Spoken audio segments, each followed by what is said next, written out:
B. B. Hog Tua. And rank on that thing. You know what I'm saying? Can't believe they made an eBay Live. It's all like AI generated thumbnail, and they're all opening cards. It's all Pokemon card opening. It's like how to make money opening Pokemon packs. Snip it and ship it. I think that's what I read. I don't think that's exactly what I read, but it's way funnier than what I think I actually read. Snip it and ship it. I'm working at the Vast Deference Clinic. That'd be that would actually be a great name for a vasectomy place. I'm gonna write this down. Let's actually snip it and ship it. That's a good joke. They should hire me to write for the Bob's Burgers show.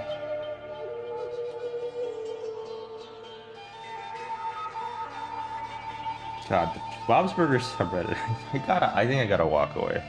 I think I gotta walk away. Because they're, Jesus Christ, honestly, they're not sending their best.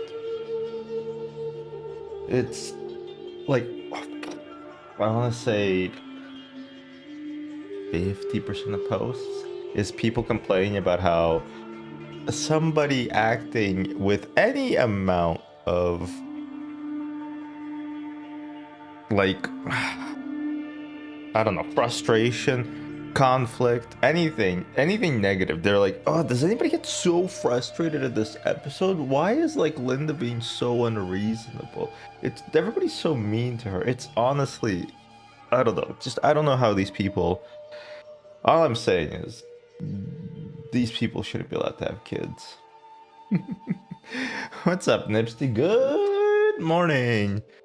All right, give me a second. I'm gonna make some crappy instant coffee, and then I'm gonna finish ranking 71 episodes of The Simpsons.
Come back another day.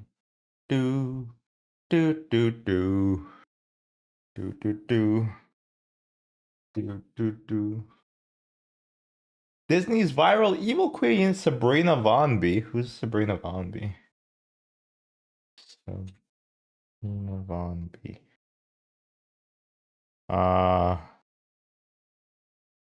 Huh?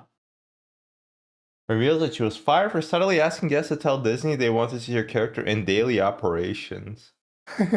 Ultimately, that was a rule broken, according to the rat. That is true. That is true. That is a rule breaking violation. She's going to hell. Okay. Woo!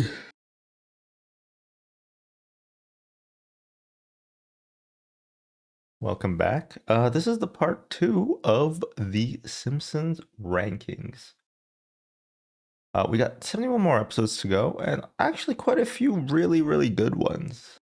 Your host today as always, is Yelnats. We're gonna try to do a radio voice for this one.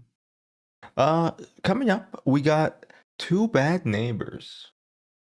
Two Bad Neighbors, it's kind of how I learned about the Bush presidency.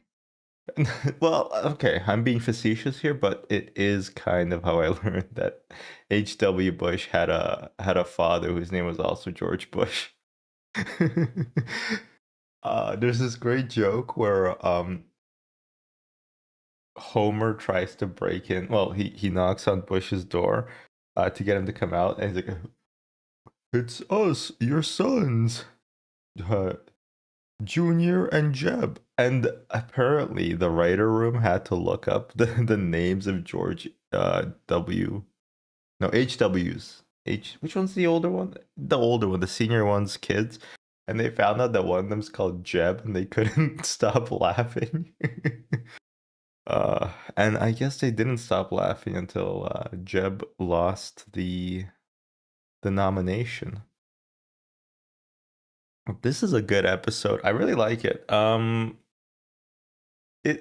think I was complaining in the previous part about how I did not like cameos in later Simpsons.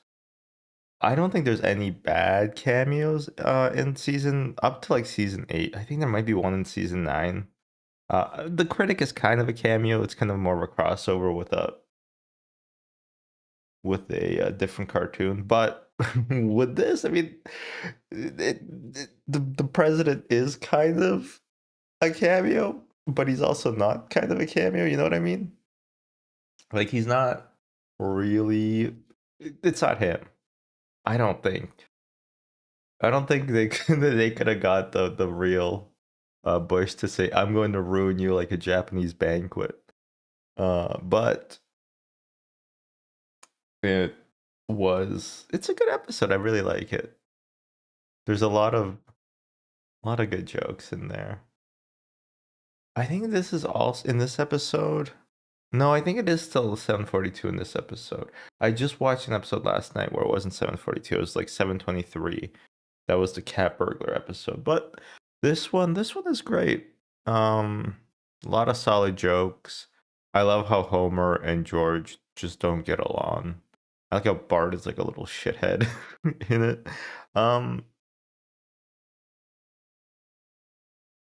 He makes he spray paints a big mural that says "Two Bad Neighbors," and he's like, well, "I don't understand it. Are you and Bar?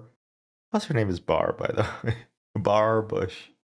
Uh, he spray paints like a mural that says "Two Bad Neighbors," and I think Fly's like, "I don't understand. So are you and Bar bad neighbors?" No, no, the man and the boy. I forget the boy's name, but the man's name is Homer. Bar, what's the boy's name? I'm not getting into this, George. It's a good episode. A lot of fun. A lot of fun. So I'm gonna put it into the excellent category.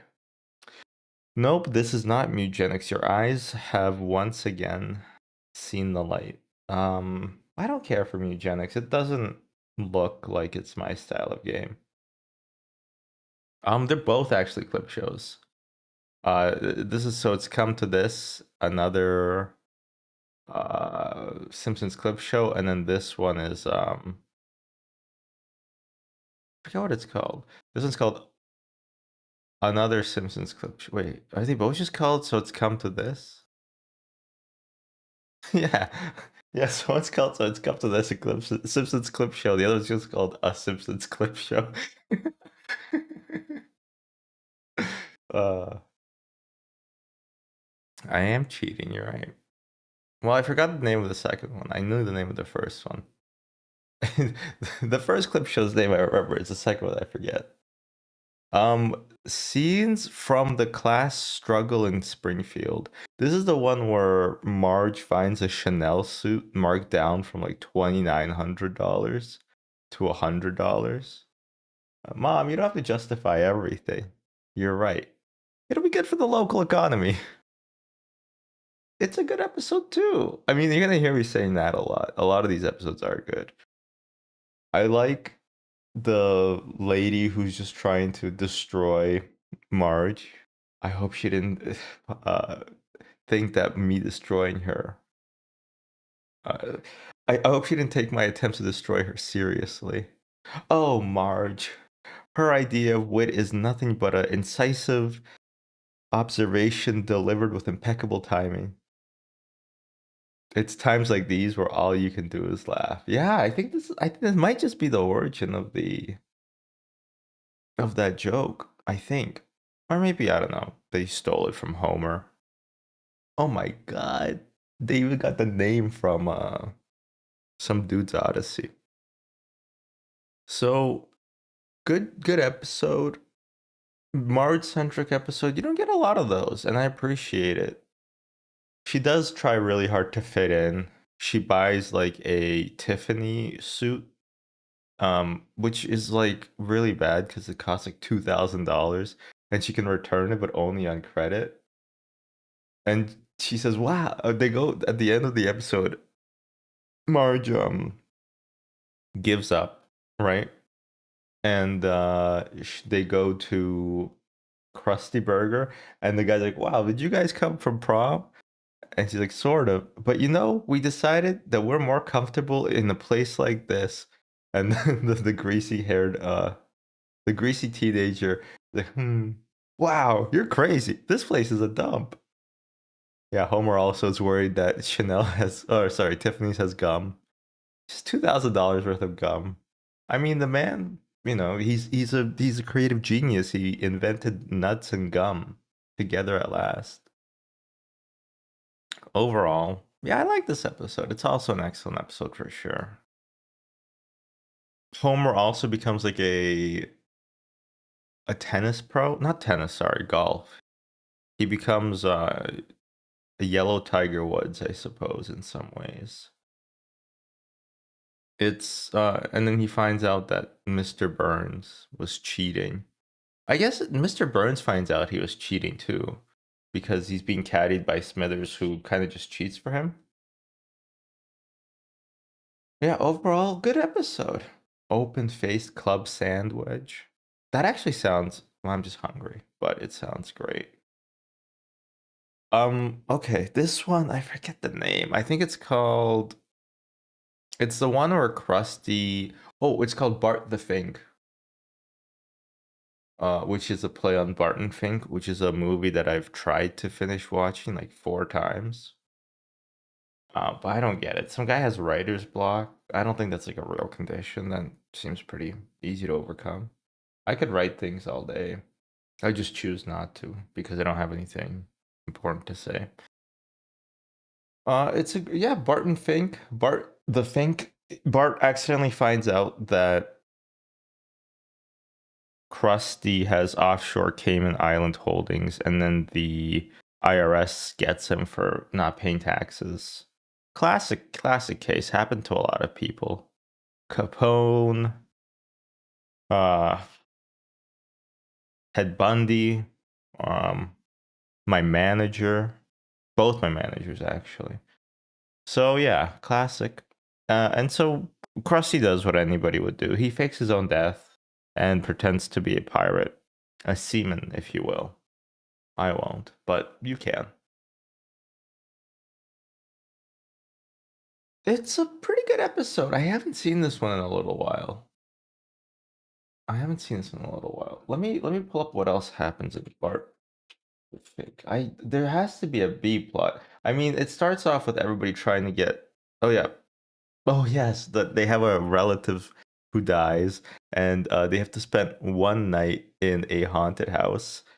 And home, I love that line. Homer's like, "Good thing there's no such thing as ghosts." And it's like this like dreary, scary house. You have like the ooh, you have like the wolf howling and like the lightning and all that, and then it cuts to the morning, and it's just like sunshine and a rainbow, like do do do do do do do do do do do do. And then they all wake up really well rested, and Homer's like, "Ah, like I said, good thing there's no such thing as ghosts." Uh, and then they all get $100 each because the executor of the will kept talking after they left the building. and Bart wants to buy 100 tacos for $100, but by the way, which is a great deal, especially if they're not like Taco Bell tacos. And even if they are actually in this economy, I'll take it. And they open a bank account. And I think they're going ape for savings, and all the cashiers have like they're all wearing like ape suits. And I think later Bart basically tries to get Krusty's autograph by sending him a check for 1 cent that he has to endorse. And he has a Cayman Island holding, so he goes back to the bank and he's like, "What is this?" And he's like, "Oh, it's pretty common to endorse a check with a stamp." But then the guy calls somebody up who's wearing like a house a house outfit. I guess they had like a mortgage promotion. It's great. Yes, and then Bart and Lisa are looking for Krusty. One because he gets ruined because of his secret illegal offshore bank account. It's too damn hot. And so yeah, what happens is Krusty fakes his death. Eventually, they find him as a sailor. They're talking about how great his life used to be, so he decides to come back. I think he also explodes the boat he was on. I don't remember why he does that. Uh, well, this is kind of like the orange eating class. And yes, this is the episode where he jumps off the boat at the end and his yellow face washes off and becomes white again. It is weird that he does do that. Oh, yeah, okay. The Wikipedia plot summary explained things, as it does for me many times, that he fakes his death again as his alter ego.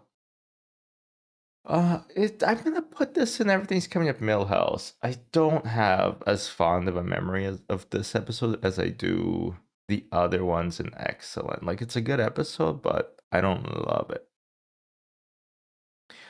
Lisa the Iconoclast. Rewatched this lately. I confuse this episode a lot with Whacking Day, or at least some components of it, because in Whacking Day, basically what I'm trying to say is that The Simpsons is doing a hit job on Jebediah Springfield. Whacking Day is one of them, where Bart is homeschooled and he reveals that Jebediah Springfield couldn't have been at the first inaugural Whacking Day. And then in this one, Lisa finds out that his name was actually Blackbeard Sprungfeld or something like that. And he was an evil pirate who tried to beat up George Washington, I think. Um, and I think he also had syphilis. And just after Lisa was getting over her Chester A arthritis. That Lisa-centric episode with there's also a B plot of Homer being the town crier, and I really like how they join together. I also really like how Homer always stands up for Lisa because she's always right about things. And she also gets called a PC thug. It's women like you that are preventing me from the rest of us from getting a husband. I've been called a greasy thug, and it never stops hurting. Yeah, getting called that by your second grade teacher is so funny. Oh, could you just imagine that? Oh, it's so good. It's so good. Um, she also kind of gives up on the idea of disparaging the boot. No, not the boot. The Jebediah, because eventually she decides that the idea is stronger than the person. Because it kind of brings a town together. Although, to be fair, like, the only thing that Jebediah Springfield brings the town together on is like hating Shelbyville. He doesn't really embiggen even the smallest man. Like, realistically, all they do is they whack snakes in his honor. And then they also have a parade in his honor. And really, the active thing that they do is that they hate the neighboring town of Shelbyville. So I don't really know what idea he really needs, but whatever. Good episode. I like it a lot. I like Lisa's specific episodes in the golden age. See, this is why it's called the golden age, because everybody feels like a niche. Nobody's too Flanderized. Even Flanders isn't Flanderized, and that's why it's going in the excellent. Also, I'm trying to remodel my image. A lot of people think that I hate women for some reason online, and I don't. I love women. I'm even married to a woman, so if I can stand her, I mean, if I can remain in a relationship with her, then Sorry, every time we open this thing, I keep looking at this picture. I love Abe's face in this. I love it so much. This is gonna be the thumbnail for the video. I love it so much. He looks so cute. Homer the Smithers. This is the episode where Mr. Smithers goes on a vacation to a resort that doesn't allow taking pictures, which I think was like a euphemism. I think it was only men, so I assume it's like a military thing. And then Homer has to step in. Mr. Smithers gives him like a million things to do. He's like, can you remind me can you say that stuff about what to do about the thing? Like, the cab's leaving. Give me one specific thing. What do I do if his office is on fire? Oh no, it's too late. Okay, you'll be fine. And Mr. Burns is just burning in the background. And Homer's like, nuts. Great gags in this one when Homer's trying to prepare food for Mr. Burns. He tries to cook various things, and then at the end, he tries to make just a bowl of cereal, milk, and cereal, and it goes on fire, and he just gets mad looking at it.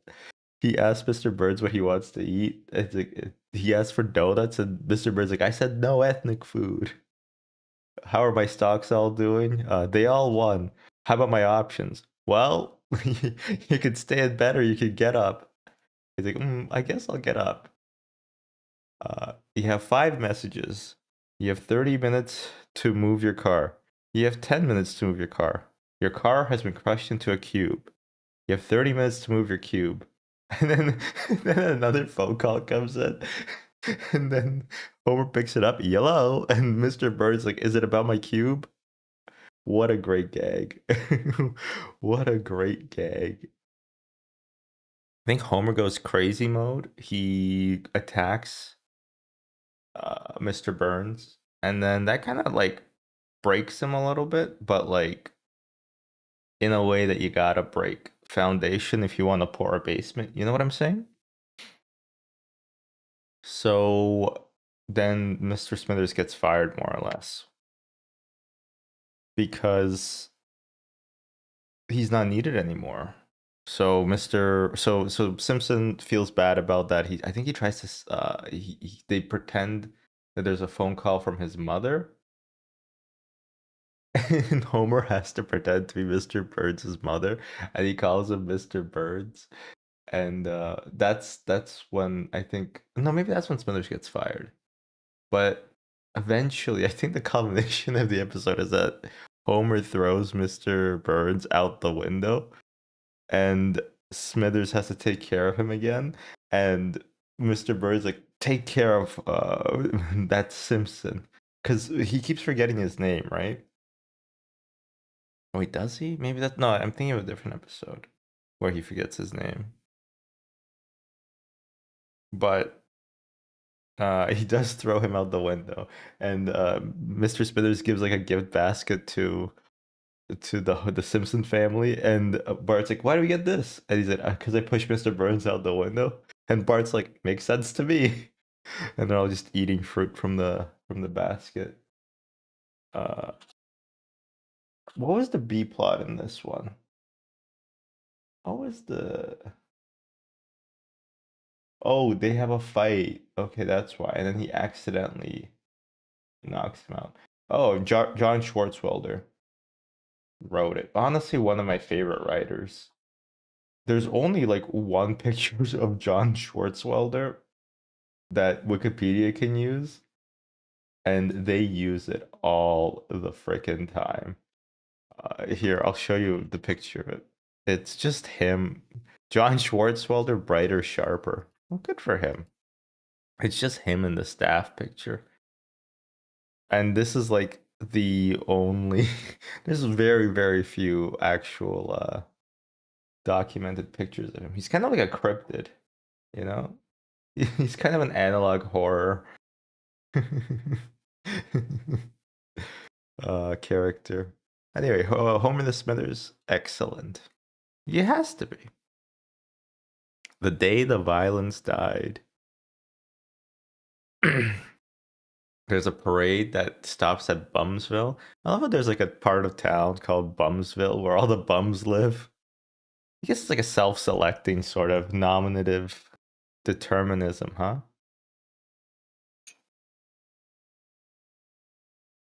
Kind of what came first, the bums or the Ville? Oh my god, this is horrible instant coffee. Really bad. There's a basically Bart tries to help out this homeless man who says that he lives the idea of Itchy and Scratchy was stolen from him. I think he eventually wins, and with all his money, they have to close down the plant, the cartoon factory plant. I think it was $700 million that he gets, and he decides that the first thing he's gonna do is go buy liver and onions. I don't care for this episode too much. I like how at the end there's like Liza and what's Bart's analog? But basically they save Itchy and Scratchy. I forget their names though. The day the violence died. This is also the namesake that I forget about. The day the violence died. I forget. I've confused the names between that and the one where Marge stops the violence. Eliza and Lester, yes. Apparently they were from the Tracy Ullman shorts. They look weird. They look like they also look like cryptids. Let me show you guys. Wikimedia, look at that. They're spooky. I don't like them. I don't love this episode. I think it's a good episode, but it's not my my favorite. And yes, Yelnats Bart is based on Lester. Mo Lester. No, no, no Lester. I think it's because it's kind of a weak episode to me. It doesn't have enough jokes. Plus, like, I get it that it's like a parody of like Steamboat Willie and I think maybe something in Disney's past. But I don't care, I guess. I guess that's really it. It's just that I just don't care.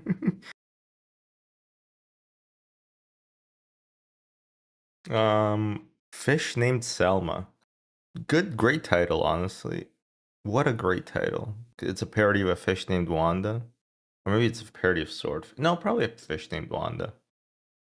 Never watched it, but this is how I learn a lot about pop culture. The Simpsons teaches me. This is the one where Troy McClure has a specific sexual abnormality. I thought you said Troy McClure was dead. No, I said he sleeps with the fishes. Poor Selma. Selma gets dicked around a lot in this show. She tries to hook up with Principal Skinner, but Patty kind of locks that one down by accident. She also she wants a baby at one point. She can't get anybody to help her out with that. Mole Man was a candidate, but he does not look at all like his picture. And then now Troy McClure has an eye for her, but really all he wants is to get his career back on its feet because of his sexual abnormality. It's not gonna happen. Them being together, I mean. I think this is the episode where Jub Jub gets more. No, is this the episode where she sings "You Make Me Feel Like a Natural Woman"? Or am I thinking of a different one? You make me feel, you make me feel like a natural woman.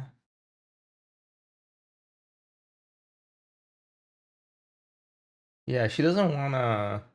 Oh, Jeff Goldblum. He's cool, I think. I'm not sure. I'm not up to date with all the goings on in Hollywood these days. But it's great. Oh yeah, it has the Plants of the Apes musical.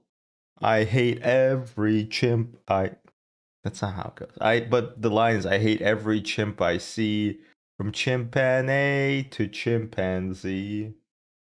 I love the smash cut where it's like you'll never make a monkey out of me. And then immediately it cuts to the ending of the play where he finds the Statue of Liberty. Oh my god, I was wrong. It was Earth all along. You finally made a monkey. Yes, we finally made a monkey. You finally made a monkey out of me. See how I hit that high note? In the business, that's what we call a C3 sharp. Maybe. My dad made a cassette for me when I was four-ish, and Dr. Zayas was one of the songs. That's so cute.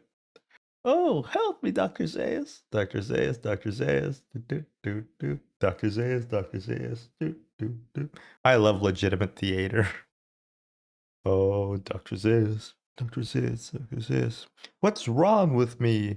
I think you're crazy. Want a second opinion? You're all so lazy, Dr. Zayas, Dr. Zayas. Do, do, do. Great episode.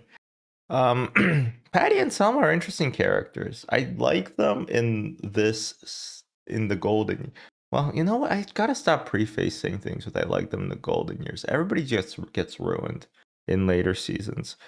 But I like their characters because they serve as like a foil to Marge's naivete and like strong devotion to Homer. Because Homer's not always the best husband, surprisingly. But I also I feel sorry for them. They have a gentleman caller and it's basically just the AV guy coming. He's like, "Hey, wait a minute, this TV's not broken. It's just not plugged in."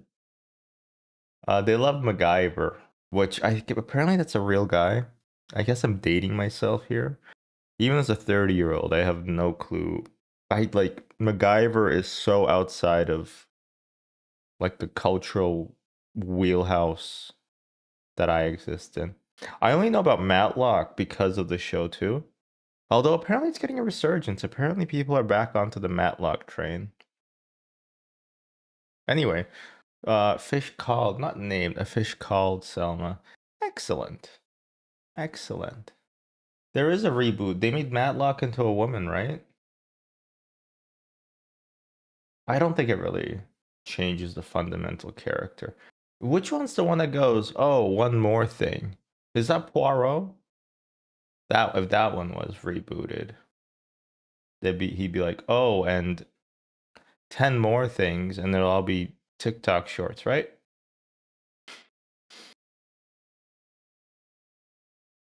Oh, the finger thing means the taxes. Taxes are bad. They're high enough as it is. Radioactive Man. Another episode about radioactive men? No, first time. Marge, do you have men in this house? Radioactive men? This is where Bart, there's like this joke here where Bart needs to um get taller. So he wears like platformers, but he also has like a little like toy dog, and he says, "I grew a few feet." plus a few inches. And it's just like it's such a weird joke. Like it's just too, I don't know, it's just a weird one to be honest with you. There's a great gag in this episode too where Milhouse gets picked to be the radioactive boy for a film adaptation of Radioactive Man. And he doesn't want to do it anymore. And he hides in the Simpsons treehouse, which again, I want to just gush over a treehouse. I wish I had one so bad. I wish I had one right now, but I don't think I can afford a tree in downtown Toronto. Maybe if we lived in it permanently. But then guy who guy who protests like a forest clearing just so he gets to live in a tree. Doesn't even care about the environment. He just wants to live in a tree. So with the Radioactive Man episode, yeah, Milhouse doesn't want to do it. He runs away to the treehouse, and there's this great gag where Bart looks in like five different corners, and it like goes like left up, like front left, back right, front right, and then back left again, and Milhouse appears in it. It's just a really funny spatial joke. There's also Mickey Rooney is in it. Jiminy Jillikers, Jiminy Jillikers, Jiminy Jillikers. He tries to steal the line from Milhouse. Because that's a misdirect joke. Because you think it's going to be Bart, who's going to be the perfectly good radioactive boy, but it's actually Mickey Rooney. Hollywood is depicted as a magical place where nobody takes advantage of anybody. You small town slickers probably feel great about yourselves, but now those Hollywood executives came here because they just had an idea. They had a vision to share with the world, and you took them for all they had. I like this one. I like this one too. The goggles, they do nothing. Rainier Wolfcastle is also a pretty fun character. He's very clearly like a parody of, Arnold Schwarzenegger. And it's interesting the amount of like roles he kind of gets. I mean, he gets a president in the Simpsons movie. Simpsons movie is kind of outside of the purview of the golden years. I should give it a rewatch. I think I saw it in theaters. It's insane that like the first 5 minutes of it is like a penis joke, right? It's where Bart skates down naked and then everything's covered by his penis. And then everything but his penis is covered, and you just see like a 11-year-old wing wang. I mean, it's animated and it's yellow, but still. I remember laughing at that a lot when I was a kid and I went to the movie with my dad. He's also a huge Simpsons fan. Kind of got me into it for sure. Although I don't know, I must have watched it back in Kazakhstan as well. Kind of can't remember too well. I think that was it though. And back then, instead of Homer, it was called, his name is Gomer Simpson. This is not how I learned English. No, I did like 2 to 3 years of ESL, but I think it reinforced my English.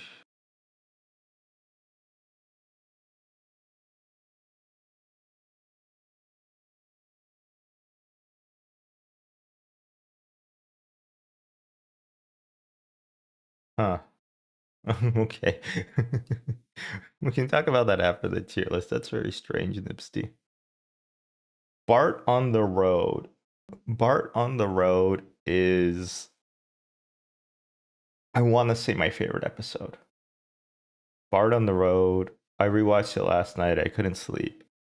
I love Bart on the Road. I love it. I love everything about it. Driving all night, my hand wet on the wheel. Do do do do do. The voice in my head that drives my heel. Do do do do. Millhouse is playing around the controls. Ooh, ooh, ah, ooh, ah. And then Nelson slaps him. It's like, ow, Bart, Nelson hit me. He sure did. Now, are you gonna buy some wigs or ain't you? The wad for the shot when they're playing the Radio Love and the camera pans around the car is insane. Like it's honestly one of the coolest shots in an animated television show. Cause like it's I think it was CGI. I don't exactly remember, but it's such a hard shot to do. With like cell shaded animation. I love this episode. We new characters introduced in this one. Langdon Alger, a quiet second grader who likes to read. Um, hey sweetie, what are you doing? I'm learning about owls. Oh, I guess you wouldn't want to come over and spend some time with me at the power plant. Sure, I do. I can learn more about owls at owl camp this summer or at bird camp this summer. It's so cute that Lisa goes to bird camp in the summer. Um, just everything about this episode is great. Spring break. Well, when are we gonna get crazy? Crazy that Martin also like had a net worth of like $1 million for fleeting seconds when he was buying soy futures. I don't know enough about the stock market, but I don't think you can go from $10 to $1 million that easily. Just what's there not to love about this episode? Marge just being fed up with nighttime television and everybody being away, so she wakes up Maggie by poking her and like, oh, there. Just a great episode all around. I love it. Probably. I think it is my favorite. I think it might be my favorite episode. Doesn't have an emotional core really at all. Well, it kind of does at the end where Bart gets bailed out by Homer and Lisa. And also, I love the ending shot where Homer's laughing at Marge because everybody's calling up Bart about all the things that he kind of did on his escapades. I also love when Lisa explains the situation to Homer, and then Homer's like, yes. Like his face turns entirely red. He's like, yes, that is quite a pickle. Excuse me a moment. He goes over, he puts on like the hazmat suit, he starts screaming at it. He comes back. I've decided I know what to do. First, I will give the money to Bart. Then I will kill him. No, you can't. He'll know you told. I told. You promised. Anyway, great episode. 22 short stories about Springfield. Probably the most memed. I'm trying to think of Simpsons memes. There's obviously a lot of them because it's a show that striates boundaries, right? 22 short stories about Simpsons is the one with the steamed hams, as Zoomers probably know. Probably never even watched the episode. They probably just watched like an edit of that little bit. I don't think there's actually 22 stories in this episode, by the way. Even if you like are very lenient with what a definition of a story is, I think you only get up to like 19 or 20. But it has a lot of segments. And I'm actually kind of forgetting a lot of them because now my brain can only think about steamed hams. Let's see what the Wikimedia Foundation says about this. It's not short stories, it's short films. That makes sense. Bart and Milhouse spit, right? No, they're spitting, they're not throwing rocks. Apu goes to a party.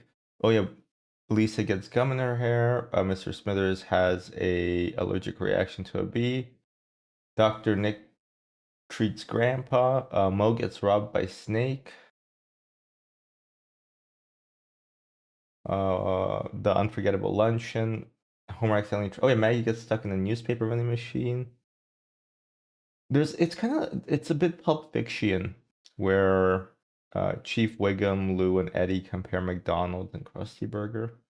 Bumblebee Man drives home after a horrible day of work. Oh yeah, that's pretty funny. His life is a catastrophe. Snake runs Wiggum over, and then Herman catches them. That's the weirdest thing. It's like a scene out of Pulp Fiction. I mean, there's a second scene out of Pulp Fiction this episode, but it's Herman is the implication is that Herman is gonna not good stuff happen to them against their will.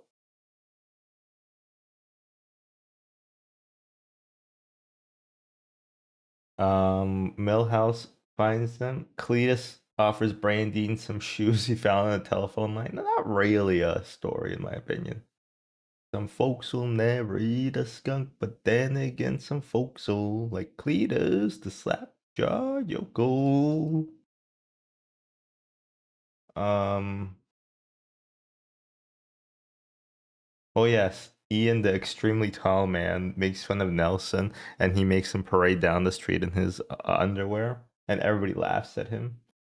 Anyway, even this episode, this Wikipedia article can only get to 19 stories.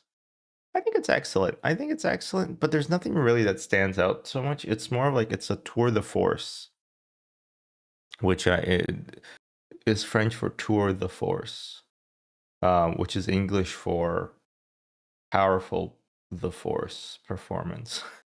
It's it's just the amount of things that happen that is interesting, more so than any specific thing. But steamed hams always a good gag. Kind of overplayed in my opinion nowadays, but whatever.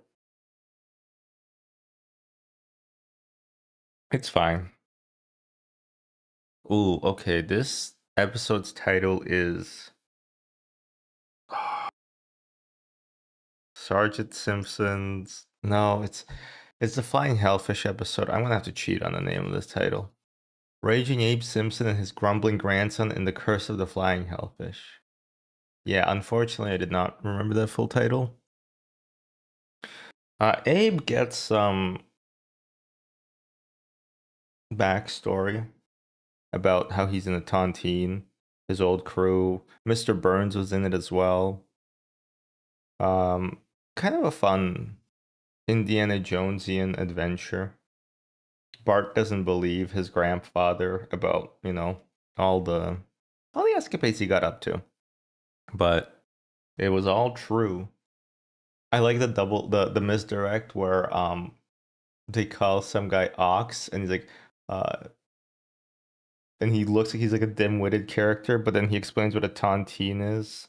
Which again, also probably like the only reason I know what a tontine is because of this episode. It's a type of contract whereby the last sole survivor of uh, a pool of goods gets to keep them.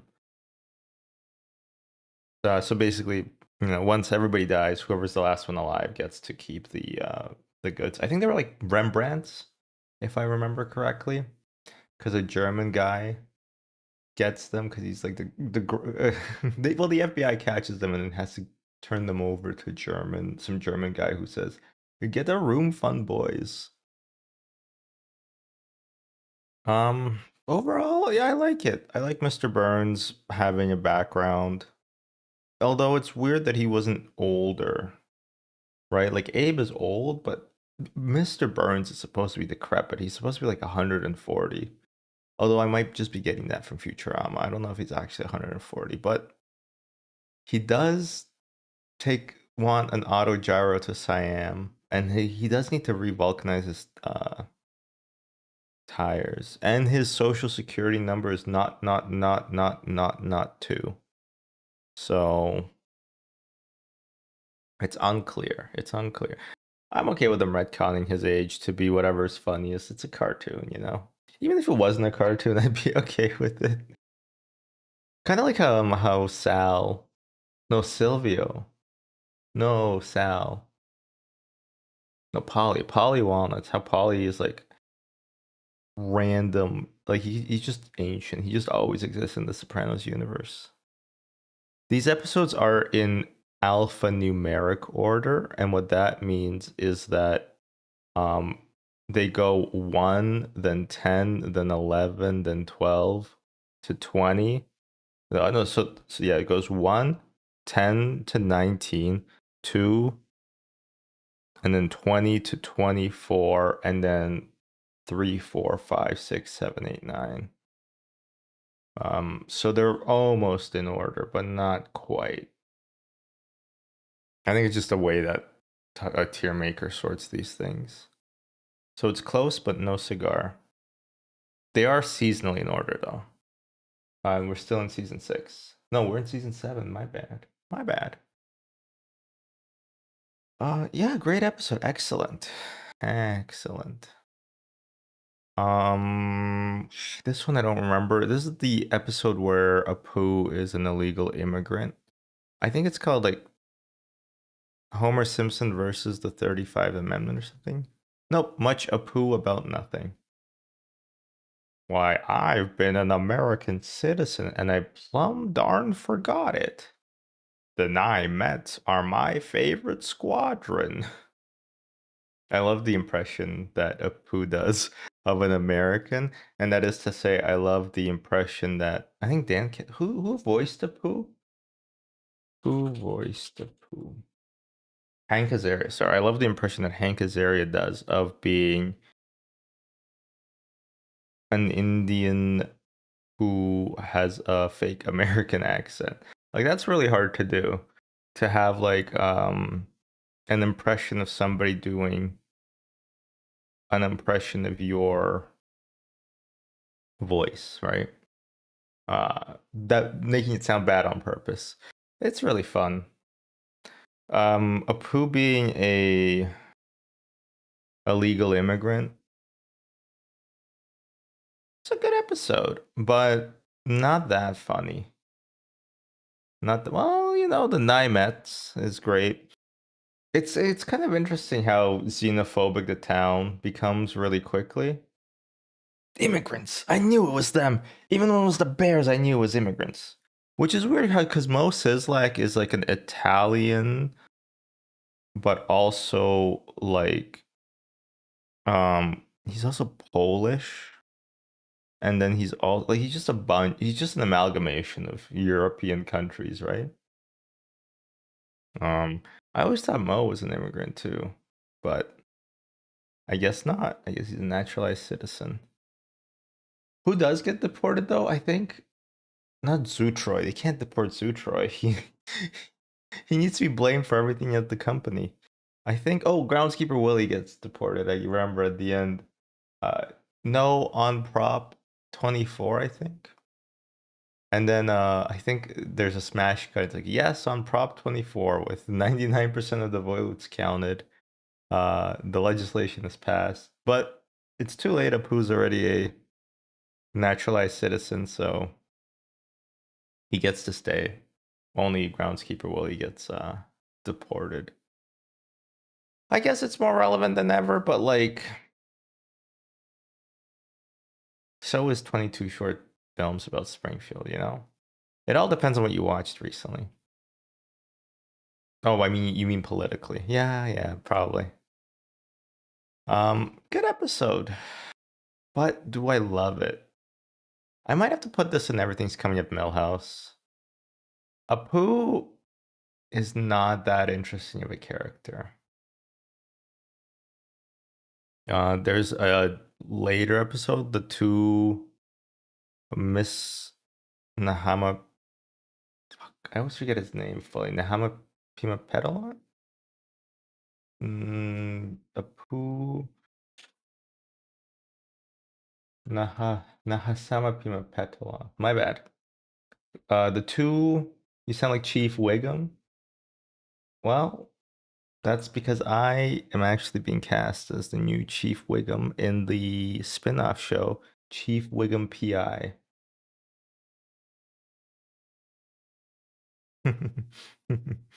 Yeah. Uh, Homer Palooza. Right off the bat, I'm gonna put this in. The lesson is never try. It's like it's such a culturally dated episode. It tries to like I like how Homer's out of touch with the kids, and when they go to Lollapalooza, I love the guy like karma, karma. He's like, oh, I get it. He doesn't tip, and yeah, it's just he's like, are you being sarcastic or serious? And like, I don't even know anymore, man. It's just like such a dated cultural thing. It has all these bands from like the 90s kind of grunge scene. I mean, not even grunge. Like it has like Smashing Pumpkins, although that great joke. Billy Corgan, Smashing Pumpkins. Homer Simpson smiling politely. Um, not insane clown posse. That would be pretty funny. No, Cypress Hill. Just yeah, it's just it is a lot of celebrity glazing, and it's also weird that what's her name is so okay with it all of a sudden. It's surprising to me that Marge, who boycotted Krusty Gets Canceled, was so okay with this episode. Which makes me think maybe it wasn't fully about the morals of having celebrities casting your episode. Also, all the whole plot of Homer just taking like basically nut shots. It's not that interesting to me.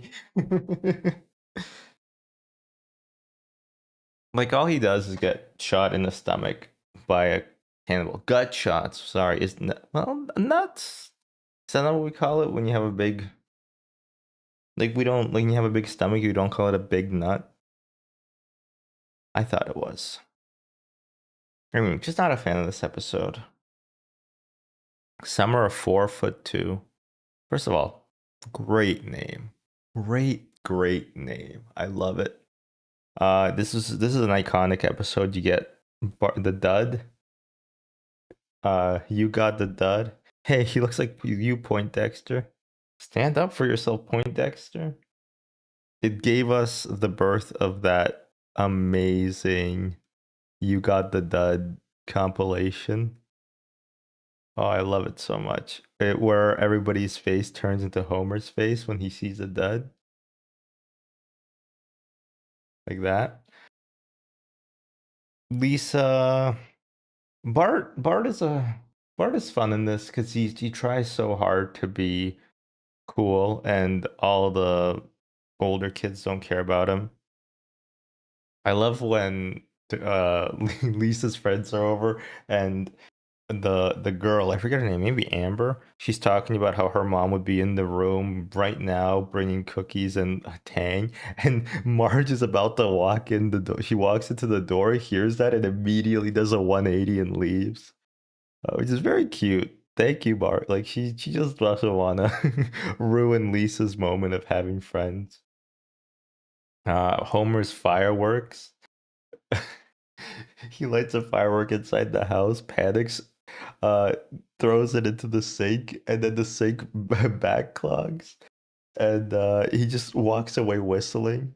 It's so funny to remember that it's also like this house is Flanders's, right? It's like their cottage, so he wrecks it.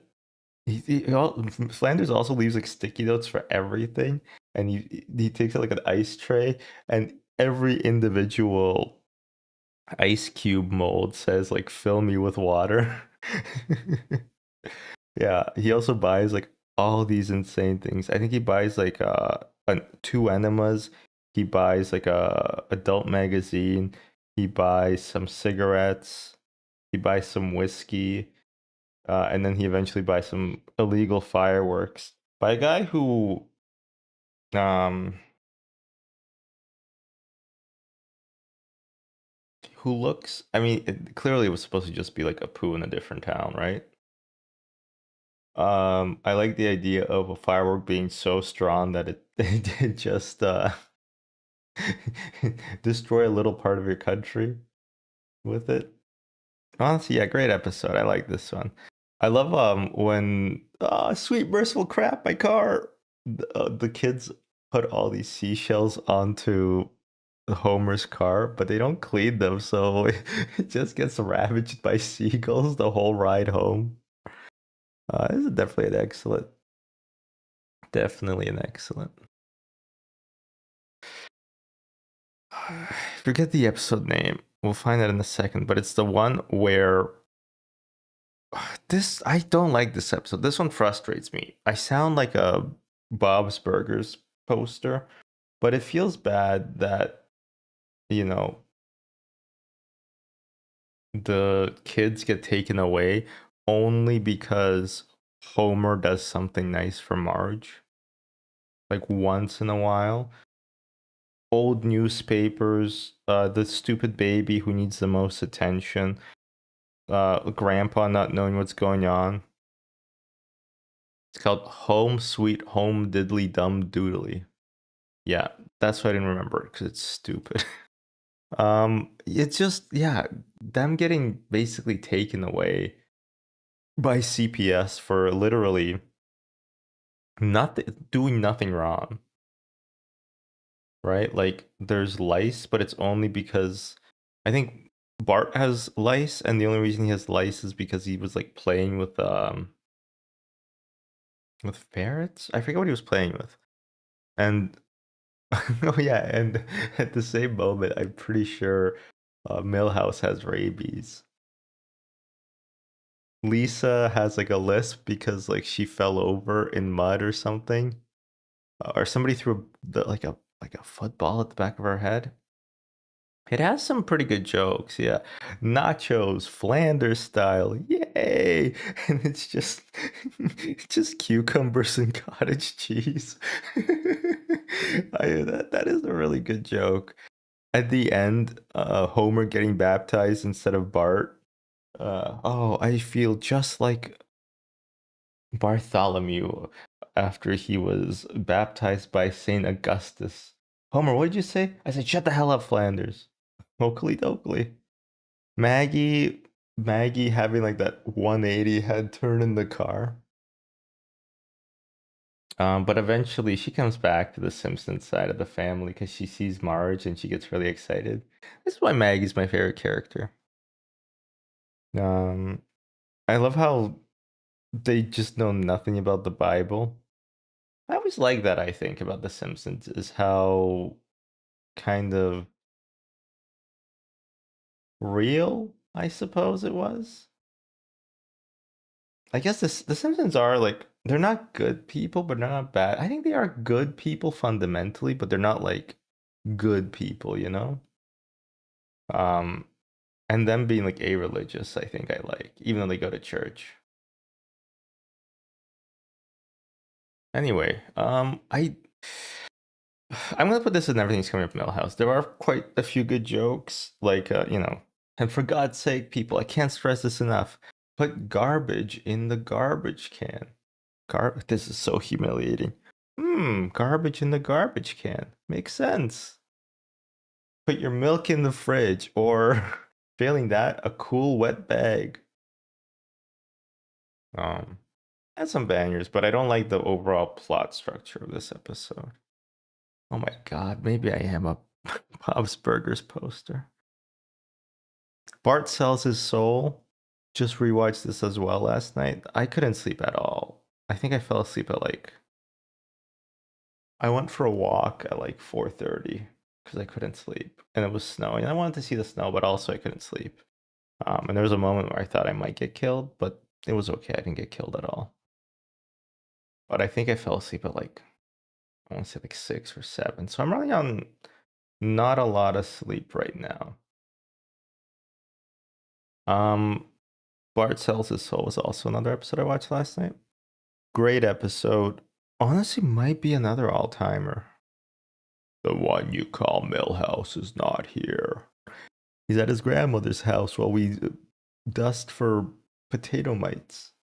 It's like, oh, did you see a little boy carrying a piece of paper? Oh yeah, a thing like that you never forget. I like this episode a lot. I like how, but you know, Bart, some philosophers believe that nobody's born with a soul, that you earn it through toil, through toil and hard work, like you did last night, and then Bart just eats the piece of paper and he's happy. I feel good for about that. It's a great episode. Having that fantasy, those little tiny toys, the sponges that are supposed to grow. I remember those toys as a kid. Those were like they did not grow at all, the little sponge ones, because they used to be in little caplets. This is the bullshit about them, right? It's not water doesn't make them grow. All it does is it melts like the capsule that they're in, and then they just expand because they're like a piece of sponge stuffed into like a small space. But the water aspect is like entirely unnecessary. And also they were always like cheap and crappy. And yeah, they would probably cost $5. But I love Bart's fantasy of it becoming huge and just eating Lisa. And she's like, no, it's getting soggy water on me. Great episode. It also reminds me, honestly, I'm gonna put it in my all-timers. It's one of my all-timers as well. I'm also reminded of a something in grade school where a friend of mine, let's call him Gary, said something to another friend of mine. Let's call him Brandon. Um, and Gary said that he would punch his crush in the face for a copy of Portal. Obviously, joking around between friends. And Brandon, this was on Steam, by the way. You can tell we were cool because we were on Steam in grade six. Brandon printed out like a full inkjet color page of a screenshot of that and brought it to school as a joke. And I remember Gary was really pissed off. He snatched the piece of paper, crumpled it up, and stuffed it in his mouth. And it was extremely funny because after like 10 seconds, he realized he's gonna have to eat this piece of paper. There's like all this ink coming off of it. There's like a little bit of like black ink coming out of the side of his mouth. And he's just chewing for like a solid minute trying to get this piece of paper down. He's just dying of laughter. And he really committed to it. He decided that that piece of paper, even though it could be reprinted, that specific piece of paper will not, his crush's eyes will never set foot onto them. Lisa the vegetarian. I think the third act falls apart for me because I don't really care about Paul McCartney. Also, how come Yoko Ono isn't in this? That was John Lennon, right? No, my bad.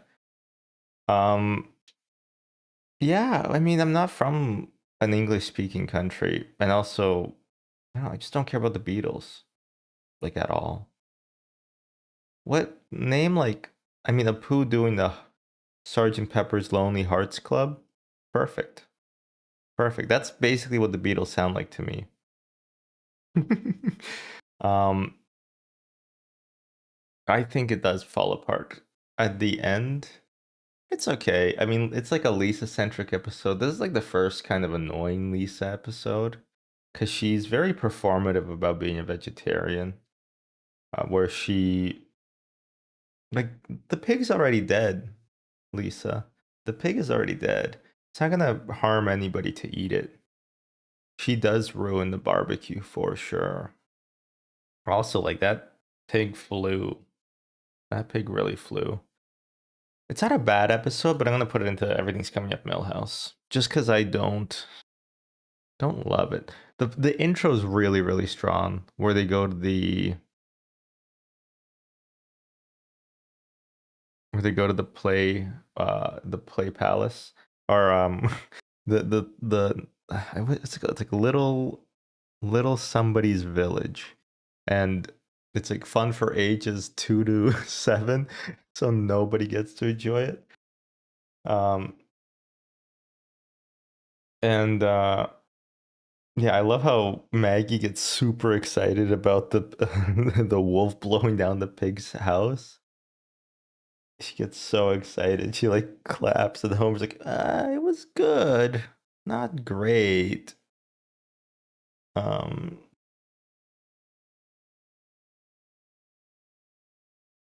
and yeah, it's a pretty good episode, but it kind of falls apart for me at the end.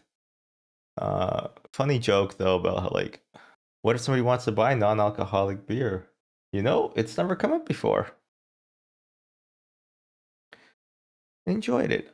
But yeah, yeah, I think everything's coming up. Bell is a fair place. No, I don't know if I would like the Beatles more if they made technical death metal. I've seen TDM too often, and I always thought it was like Team Deathmatch, but I have no idea. A lot of the kids have it. Like SMP, it's survival multiplayer. Why don't you just call it multiplayer? Why do you freaks need to have a anyway? Whatever. Treehouse of Horror 6, I believe. Yes. Attack of the 50-foot eyesores. Decent one. Just don't look. Just don't look. Just don't look. Just don't look.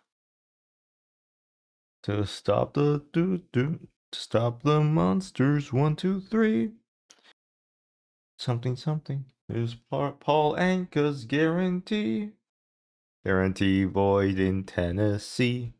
Just don't look. Just don't look. Big earworm of a song. Not that great of a. Actually, it is a good segment. I was gonna say not scary, of course. Uh, just give him the donut, Homer. If it'll end terror, all right. And then the lard boy gets his donut, he holds it up, and there's a little sheen, and he starts dragging it against all the houses. And Homer's like, "Don't you ever get tired of being wrong?" And Marge's like, "Sometimes." Hmm. It's at Flanders' house. Go kill Flanders. Ah, he came to life. Good for him. Yeah, you know what? I'm coming around. I like the 50-foot eyesores. Nightmare on Evergreen Terrace. I like that one too. I've never watched a Nightmare movie. So I only have like Freddy Krueger and Jason Voorhees. I only know those like villains from like cultural osmosis. I think when I was like in elementary to middle school, there was like a glut, or maybe I paid more attention to it. There's a glut of like horror remakes rather than original properties. And I remember I had friends who were big like into horror, and watching like a scary movie was like a birthday thing or something like that. Getting like a scary movie on pay-per-view. But I never really watched all of them. But like I think Amityville Horror just got remade.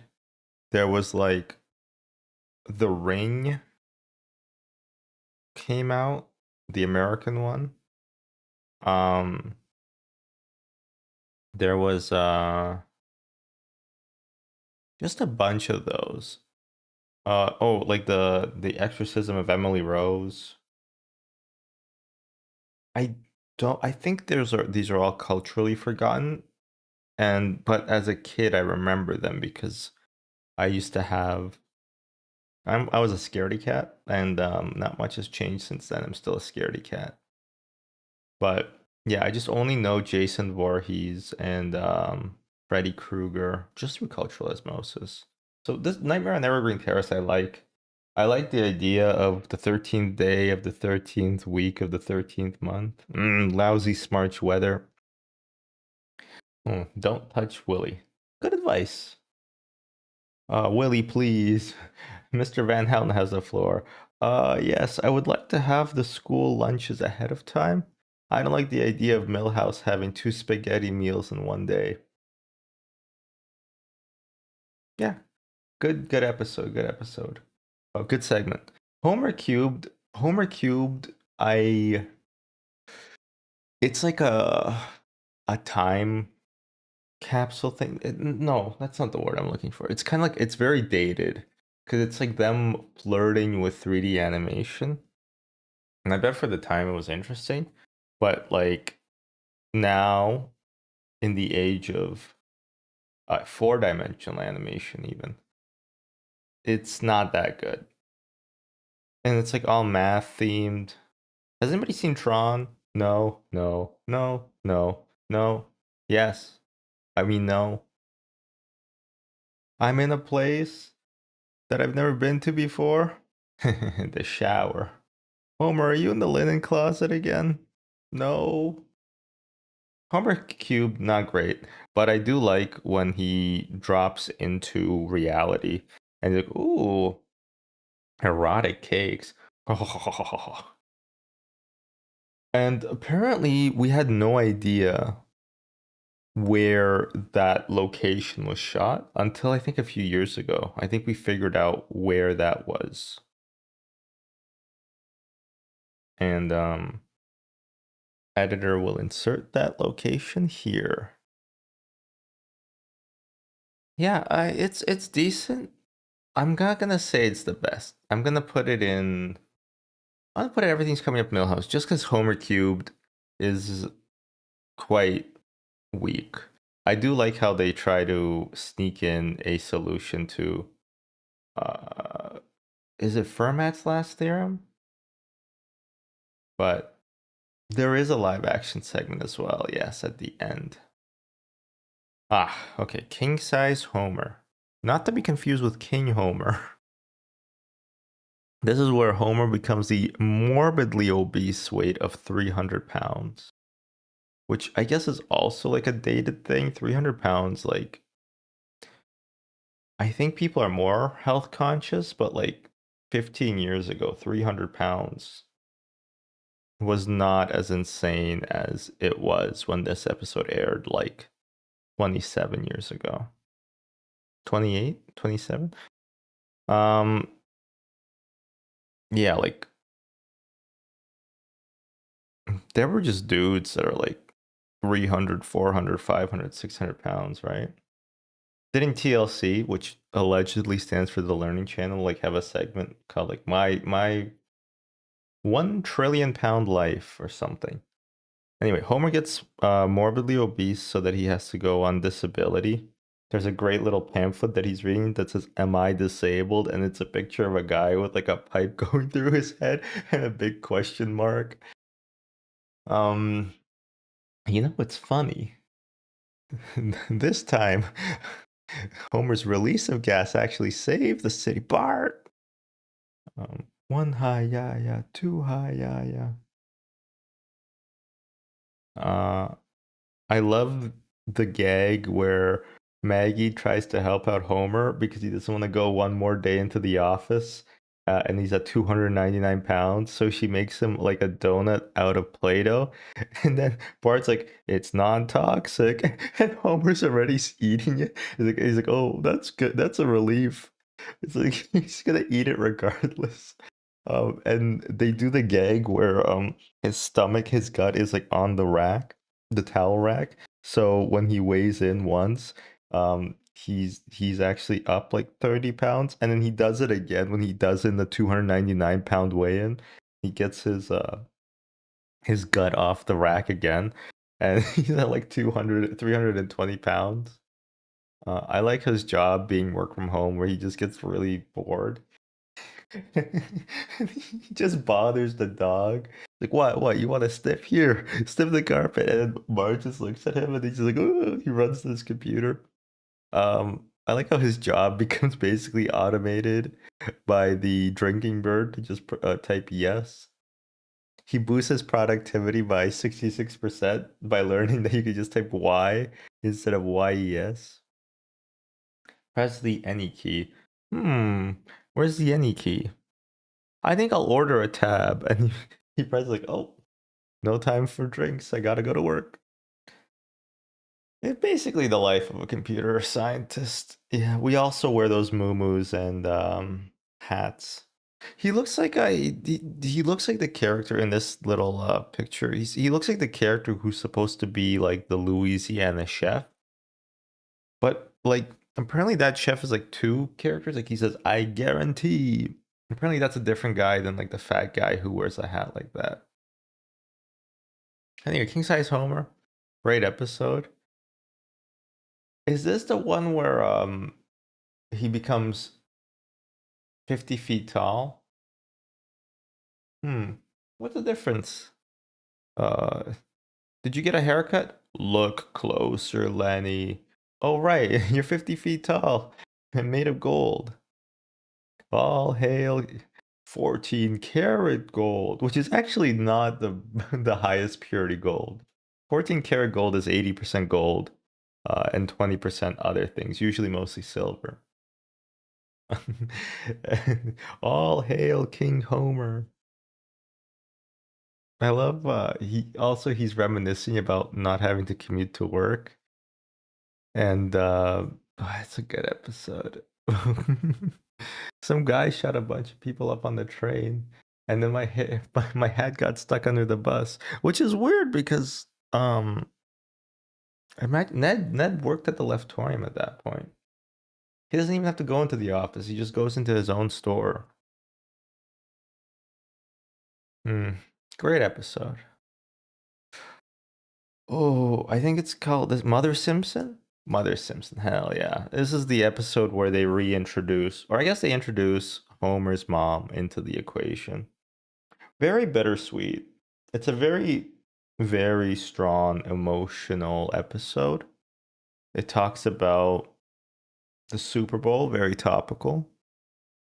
Um, and also just, Homer feeling really upset and saying, he he's like, oh, don't you want to know why your mom like left? And then he's like, well, it's probably because I was a horrible son that like no mother could love, and you could tell that like Homer just has like a deep emotional hole from his mother leaving. Um, she had to run away from the law, but still, it's just a strong. It's a very strong episode. It's the one where, for some reason, people repurposed the ending, where he sits at the on the car, and he just stares out into like the Simpsons Badlands, the Springfield Badlands, and like a shooting star. Fun fact: there was a contract that, remember when you watch these shows on television, they would, when the credits played, they would have like a interstitial segment where they would announce like what was going to be happening on the news or something like that. And so they would like put like the TV show on the side, and they would like shrink it and like make it a weird aspect ratio, and there'd be like another face on the left side. They had a contract where that should never happen for this episode. Like the ending should just play out. And in the age of streaming and stuff, basically it's like the same thing as when like a TV show puts like a stupid, especially Netflix, when you finish like a movie and they're like, you fucking idiot, here's the next thing you should watch. Why don't you watch this? Mm, television show based on The Office. We call it The Paper. So it kind of ruins the moment. And so there's a contractual clause for Mother Simpson to never have a segment like that. And I think it got violated a few times, but just a cool fun fact. Anyway, it's excellent for sure. No, I have not seen one battle after another. Um, I heard it was good though. Need watch.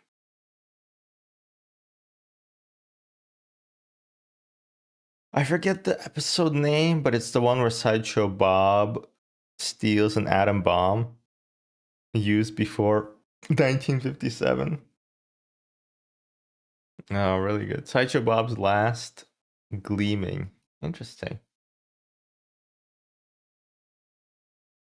Oh, one battle after another and Mother Simpson are similar, huh? In the comments, get in the comments and just let me know what you think about that. Do you really think that one battle after another and basically ripped off Mother Simpson? Let me know. Write in. And like and subscribe and post on the web zone.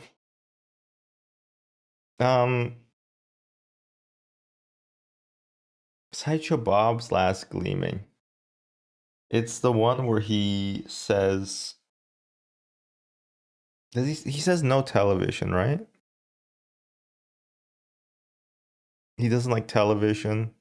There's a really weird line where they're gonna go to the air show, and Lisa says that she wants to meet an Air Force, a female Air Force pilot. Her name's also Lisa, and she blew up like 150 mosques. And it's like, it's surprising that Lisa, given like, especially how she is later, that she would be excited about like a like a woman like that. But she is a kid. Sideshow Bob's impressions of the general are really great. I'm gonna make a snot party out of you. um, no, he doesn't say snot party. He says like a snot something. I forget the exact line. I love how they're flying the biplane and it's too fast, too slow for the fighter jets to catch up to it. Yeah, he demands that everything be taken off the air. We searched this military base, now we found this porno, porno, porno. Oh, hey, what is this? This is my kind of meeting. And, you know, Rusty just starts browsing the magazines that they found. But they decide to cut off all the air, all the television, so they stop airing everything. And Sideshow Bob's like, oh, they finally did it. They listened to my demands. Blast, I should have asked for more. And then Krusty realizes that there's an emergency broadcasting station in the middle of the Badlands. No, not the Badlands. In the middle of the Salt Desert, I believe, the Springfield Salt Desert. Which just like where even is Springfield? You know? So he goes there and he's trying to entertain people with just like a slinky and like a piece of felt and a picture of Eisenhower. Let's get busy. Let's get busy. That's how Eisenhower always was. Always trying to get busy, as we remember him. I like this episode too. Sideshow Bob does kind of try to kill Bart, but more than that, he just kind of hates television in this episode. And I kind of can relate to that, you know? I can relate to that. Treehouse of Horror 7. Already, huh? Treehouse of Horror 7. I think we're on season 8 then.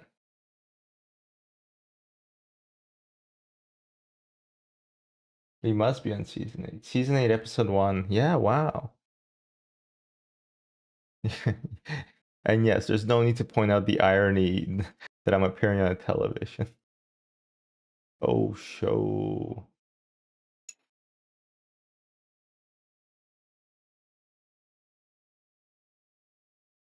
Um, The Thing and I. This is the one where Bart has a evil twin named Hugo.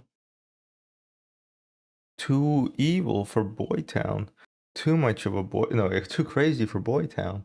Too much of a boy for Crazy Town. The boy was an outcast. Um, I like the reversal that actually Bart was the evil twin all along. I also really love the little gag where they're hiding and there's 3 vases that are about the size of Lisa, Bart, and Maggie. And Lisa's like, "Do you think it's safe to come out now?" It's muffled, and then Bart's like, "I don't care anymore. I can't breathe in here."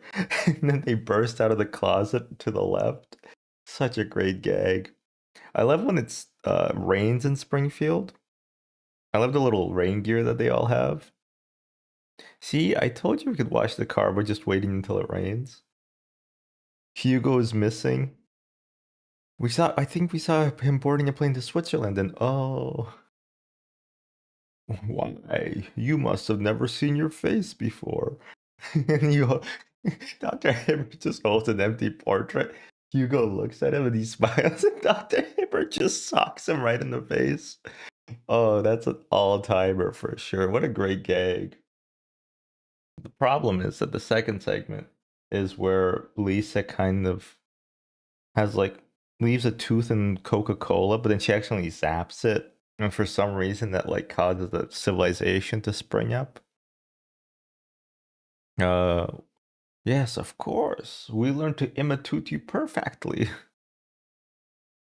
They make a smallification ray to shrink her down. It's just kind of it's a good episode. Like it's a decent segment, but um I don't know. I like the at the end she becomes the queen and get me new shoes, and then some guys like, oh, she'll probably want socks. I'll go get her socks as well, but not as good. Not as good. And then Citizen Kang. That's the one where they kidnap Bob Dole and Bill Clinton. Kang and yeah, Kang and Kodos, and they take over the two-party uh, electorate, and they win, and they basically enslave humanity because you got to vote for somebody, or you're gonna be throwing their. Go ahead, throw your vote away. The iconic line, "Don't blame me. I voted for Kodos," comes from this episode, and I think a lot of people use it incorrectly. Like it, they give like a political apathy and pretend like it's very much like both parties are the same sort of thing, which they're not, and they've been not the same more and more. But they never have been really the same either. Anyway, that's too much political posting, but just don't like how it enfranchises political apathy, I guess. It's a decent episode overall. Definitely better than the previous Treehouse of Horror that we just saw. Definitely better. The Springfield Files. I love the X Files. I really do. Probably like my on a subjective level, it might be like my second most favorite TV show following The Simpsons. Um if you can believe that. It's it's like it comes from a time where conspiracy theories weren't, well, maybe they were always very political, but I don't know, they're just more fun in the X-Files. Like there is a shadow cabal that rules the government, but it's because like there's an alien um an alien entity that they've been basically primed to prepare the world for um assimilation slash like getting conquered. It's it. I love Mulder. I love Scully. I also named my dog Scully after Gillian Anderson's character. Overall, it is a great episode. I bring you love. It bring us love. Kill it. Turns out that it's Mr. Burns at the end. I love Leonard Nimoy in this. They're just stories. After all, they're just lies. But they're entertaining lies. And isn't that the most important thing? No. I'm Leonard Nimoy. Keep watching the skies. Like, Mr. Nimoy, we have 5 more minutes. Oh, let me just get something out of my car. I love when they do that, and then you can just hear, like, all you hear is like somebody running down or out of a room, door slamming, car door slamming, and then like the wheels like turning. I don't think he's coming back.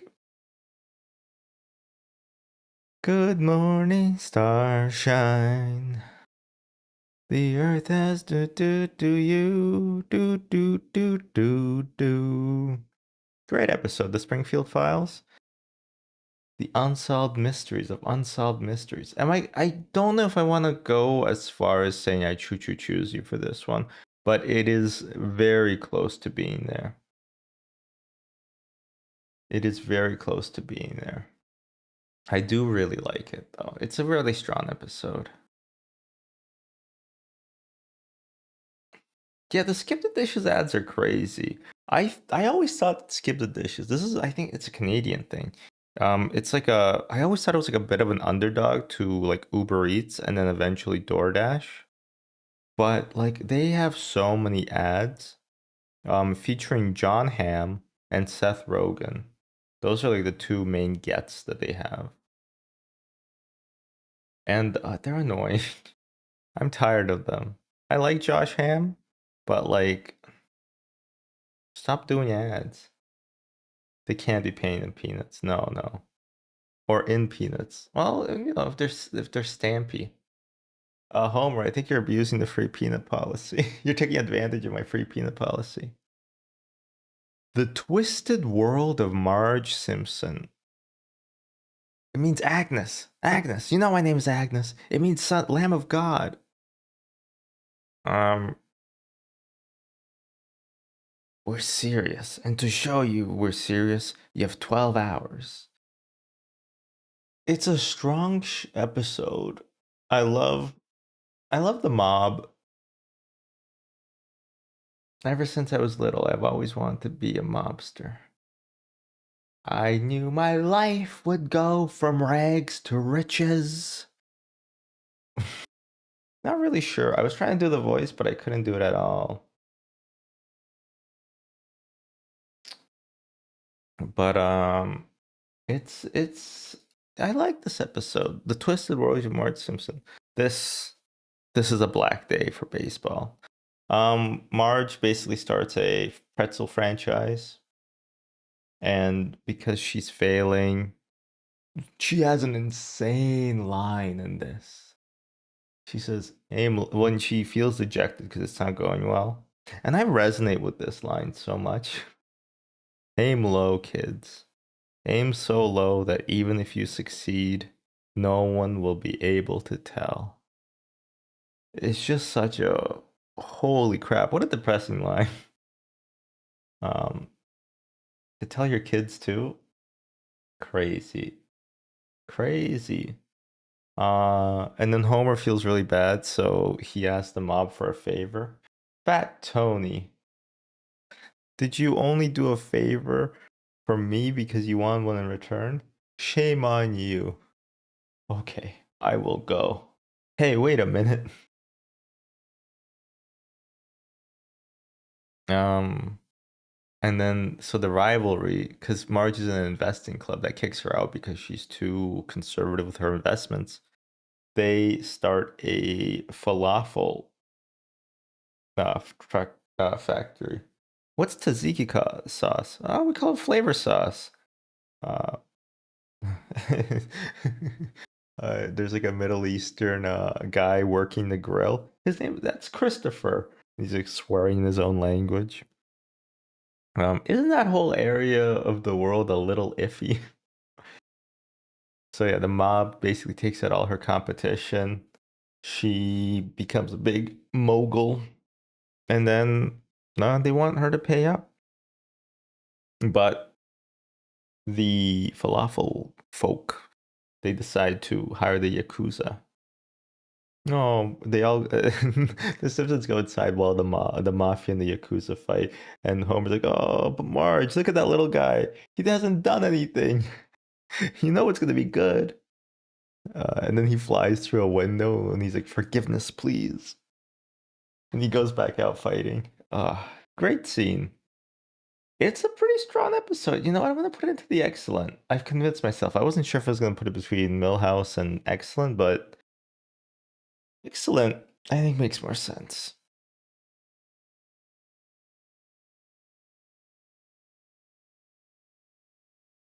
I think this one's called Mountain of Madness. It's where Homer, well, for some reason, Mr. Burns makes a retreat where they go to a mountain, and whoever reaches the lodge first gets like champagne and snacks, and whoever reaches last gets fired. Lenny, you're with Carl. And Lane's like, ah, nuts. And then Carl's right beside him, so he looks at him and he's like, I mean, and he can't think of anything. He just goes, ah, nuts. Homer and Mr. Burns team up, and they find the cabin, but it's not the real cabin. Or I think they find the cabin, but everybody else finds the ranger station instead. There's like a great gag where the ranger, you think the ranger's drunk, but it's just like a random drunk guy, and the ranger that's supposed to be there shows up behind him.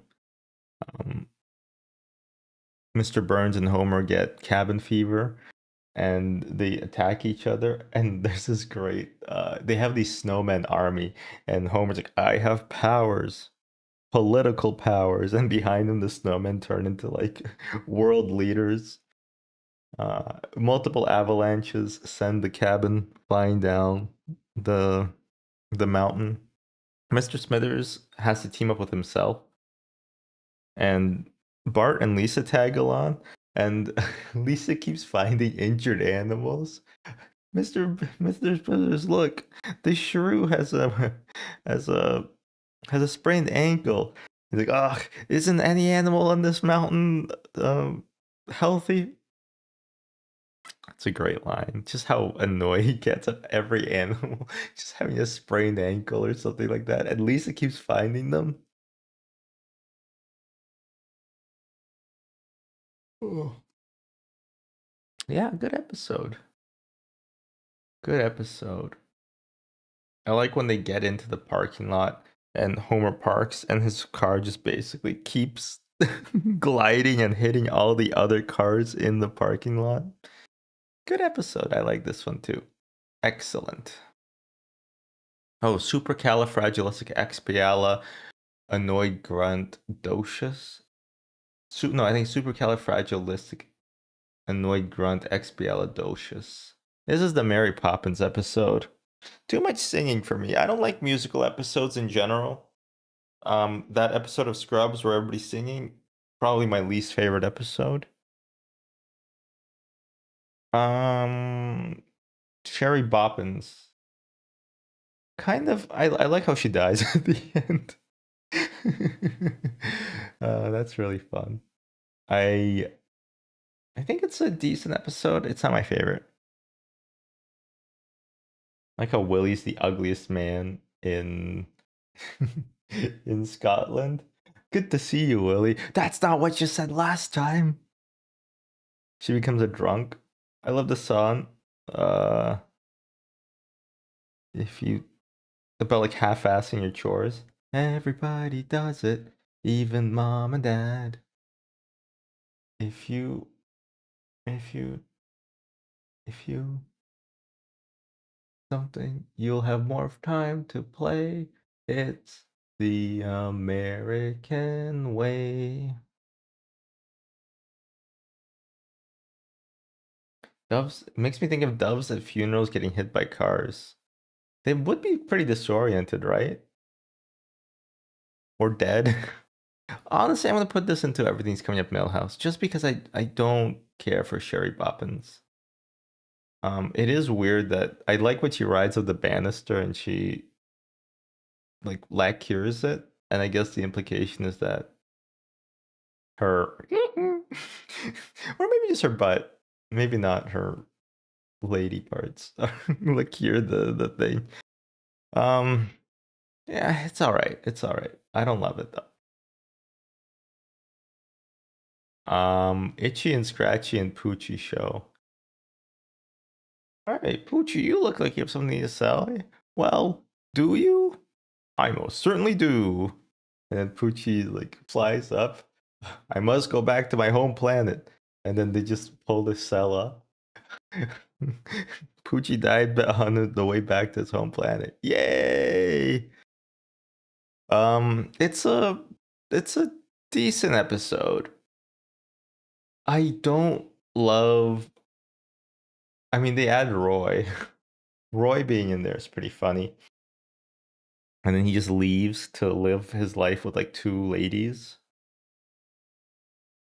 But yeah, Homer's Poochie is kind of like it's supposed. He's like the original dog from hell. You mean Cerberus? Rastify him 10%. Synergy and energistics, aren't these just dumb made up words said by dumb executives to make them feel smart? I'm fired, aren't I? Yes. Um yeah, it's just a decent episode. There's a few good lines in it, but Homer being like, whenever Poochie's not on screen, everybody should be asking, "Where's Poochie? Where's Poochie?" But overall, not my fave. Not my fave.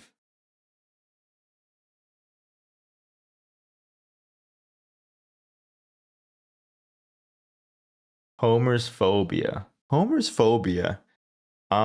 Culturally, I think it's a very important episode, but I was not really like available. I wasn't really like in the mindset to notice this, but looking back, like it does it I think it does a lot for just gay representation, right? Roger Waters. No, he's not Roger Waters. Who am I thinking of? Ah, not Roger Waters. John Waters. I get the two confused. John Waters plays John. Whoa, what the hell? They have the same name. He owns like a an antique store, or I guess he basically owned an eBay store. Um, it's a really good episode. I love I love his character. Zap, Zap. Um, I like how the gender stereotypes are, put on their head. Bart just like questioning things like, why would he think I'm gay? But also like, I don't know, a bunch of guys spending time together, like shooting animals seems kind of gay. Um, Roger Waters also like not being just like a stereotype makes a not Roger Waters. John being not just a stereotype is also like great. He's just a cool character. I like it a lot. He prefers the company of men. Who doesn't?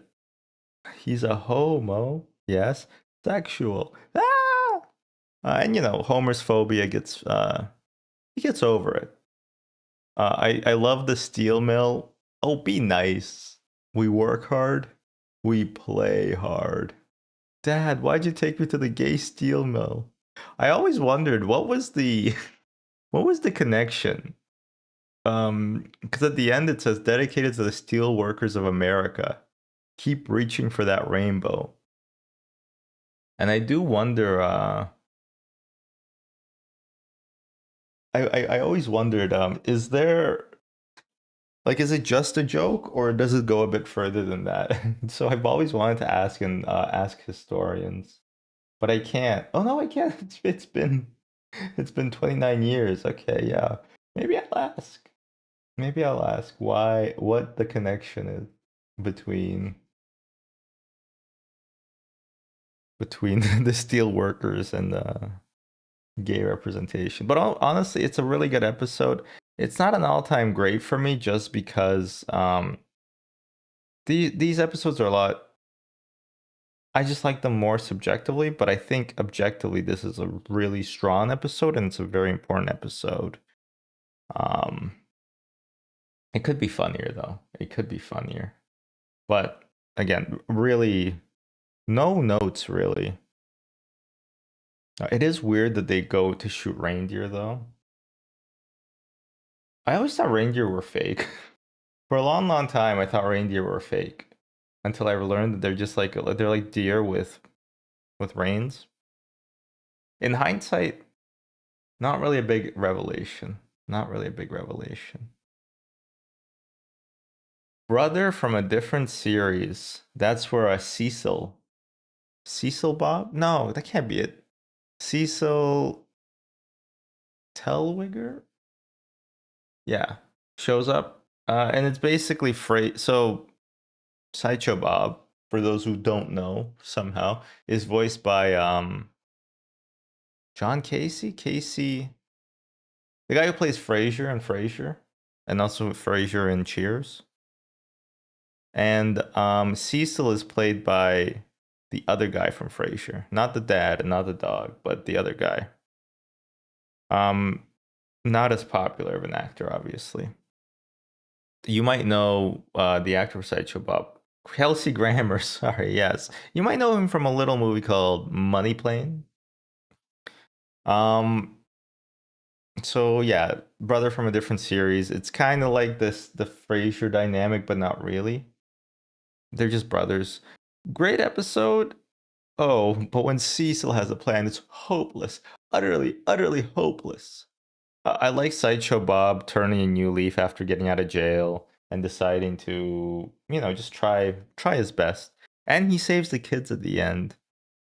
There's a deleted scene where all the money falls off, and Mole Man lives in a house underneath the dam, and he gets the gun falls down and he grabs it and the money starts coming down and he holds the gun up and he says, "Come on, give it all to me." But it was a deleted scene, and it's so weird because I thought that was part of the episode that got cut in syndication, which they do a lot. They cut out parts of jokes to make more room for ads. They also run episodes faster to make more room for ads. It's kind of insane. But apparently no, it's just a deleted scene that I, for some reason, thought was like part of the episode. Kind of weird. But the thing is that they cut out that scene, but they keep his house at the bottom of the dam. So it's just surprise, like there's just a random scene and there's just like a house at the bottom of the dam. Like, oh, that's weird. It's like a Chekhov's gun. Why don't they even mention it, right? It's a good episode. I like it a lot. I like how just like it. It's fun. I like Cecil as well. Cecil's a good one-off character. I like how when they finally go to jail at the end, bake him away, toys. What's that, Chief? Just do what the boy said. For some reason, Sideshow Bob also goes to jail. You'll rue this day. Oh, great. Now I sound crazy. They're just fighting over the top bunk because they're still brothers at heart. My sister, my sitter. Okay, a lot of people hate this episode, and for good reason. Bart is like an insufferable little dick in it. I didn't see any UFO. That's right, miss. You didn't. And then he waves away at the guy with like a syringe. The basic premise is that Lisa is a good babysitter, and Homer and Marge go out to the pier for a date night, and she's put in charge of Bart, and Bart is just a dickhead the whole episode. And then he eventually like bumps his head, and I think maybe breaks his arm or something from being stupid. And then she tries to go to Dr. Hibbert, and she puts Maggie in like a cat cage because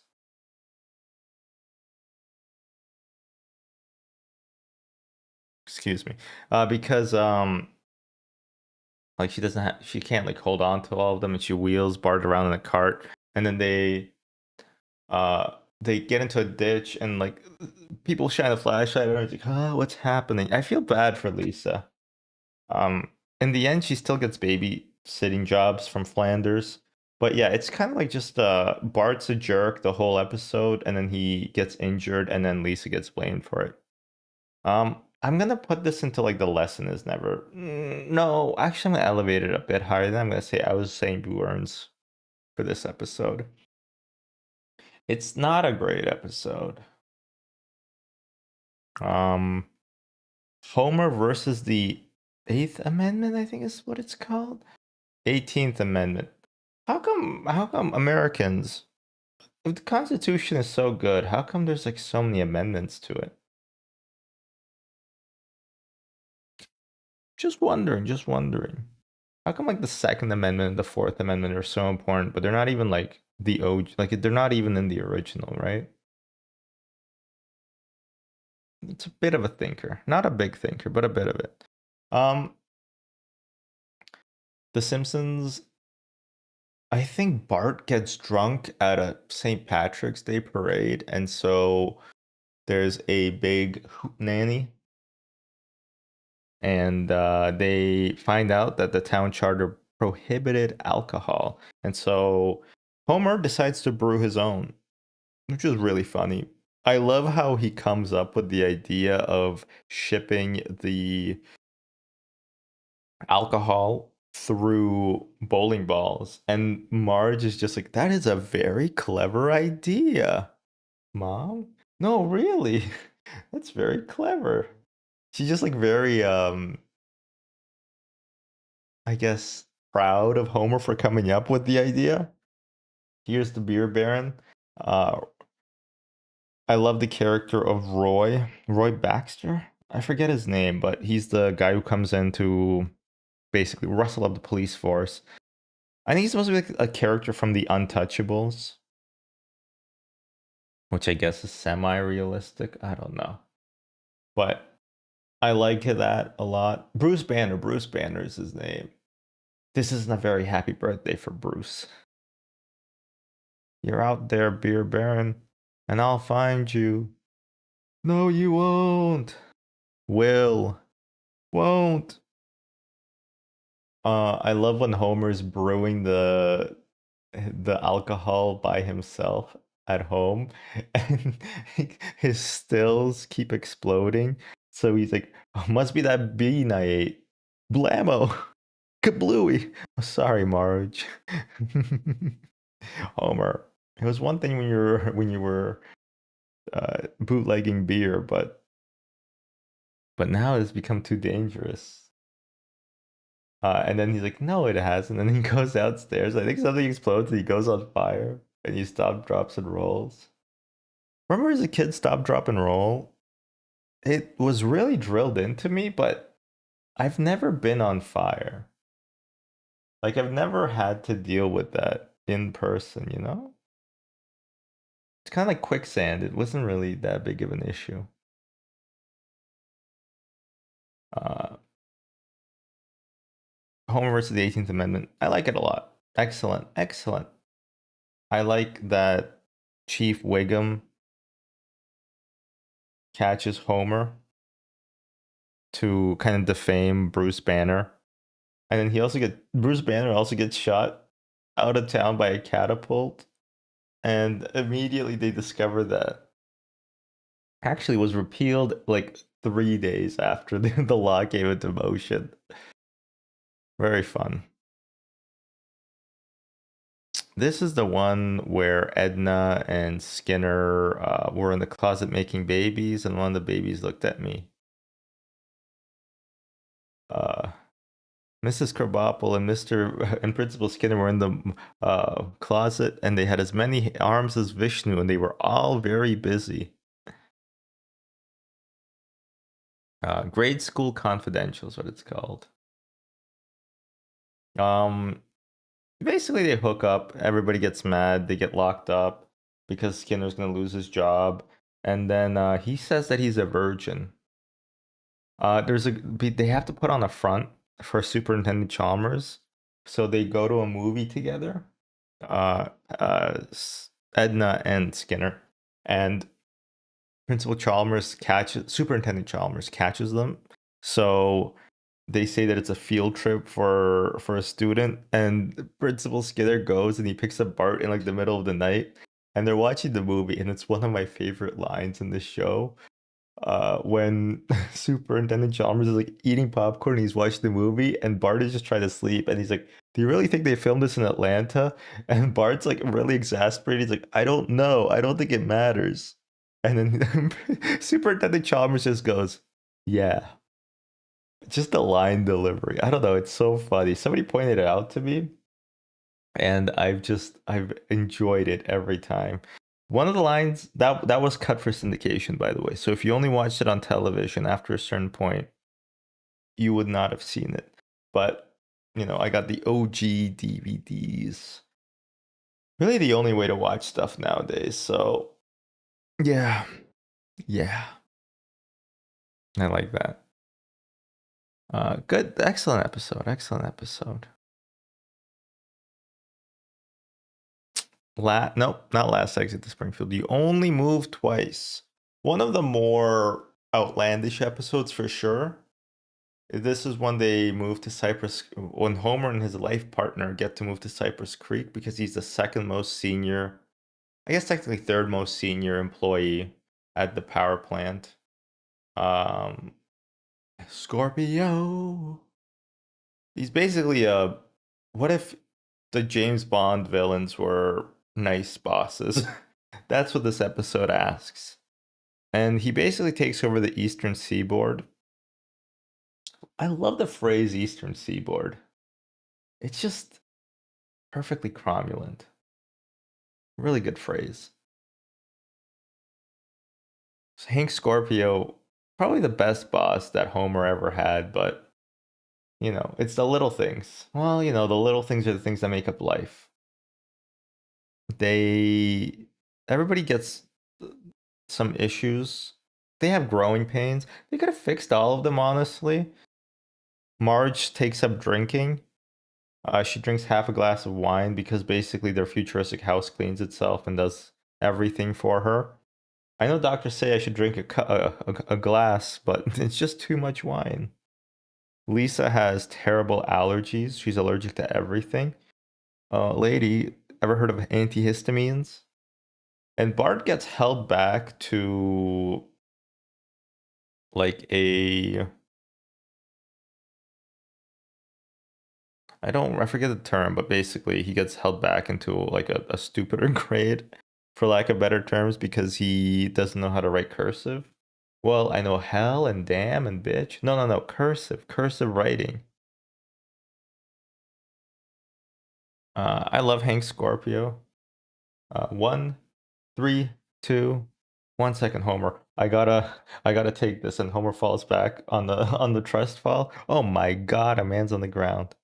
Homer, I'm sorry, I gotta take this. Somebody's taking a bite out of my lunch. He tries to kill James Bond.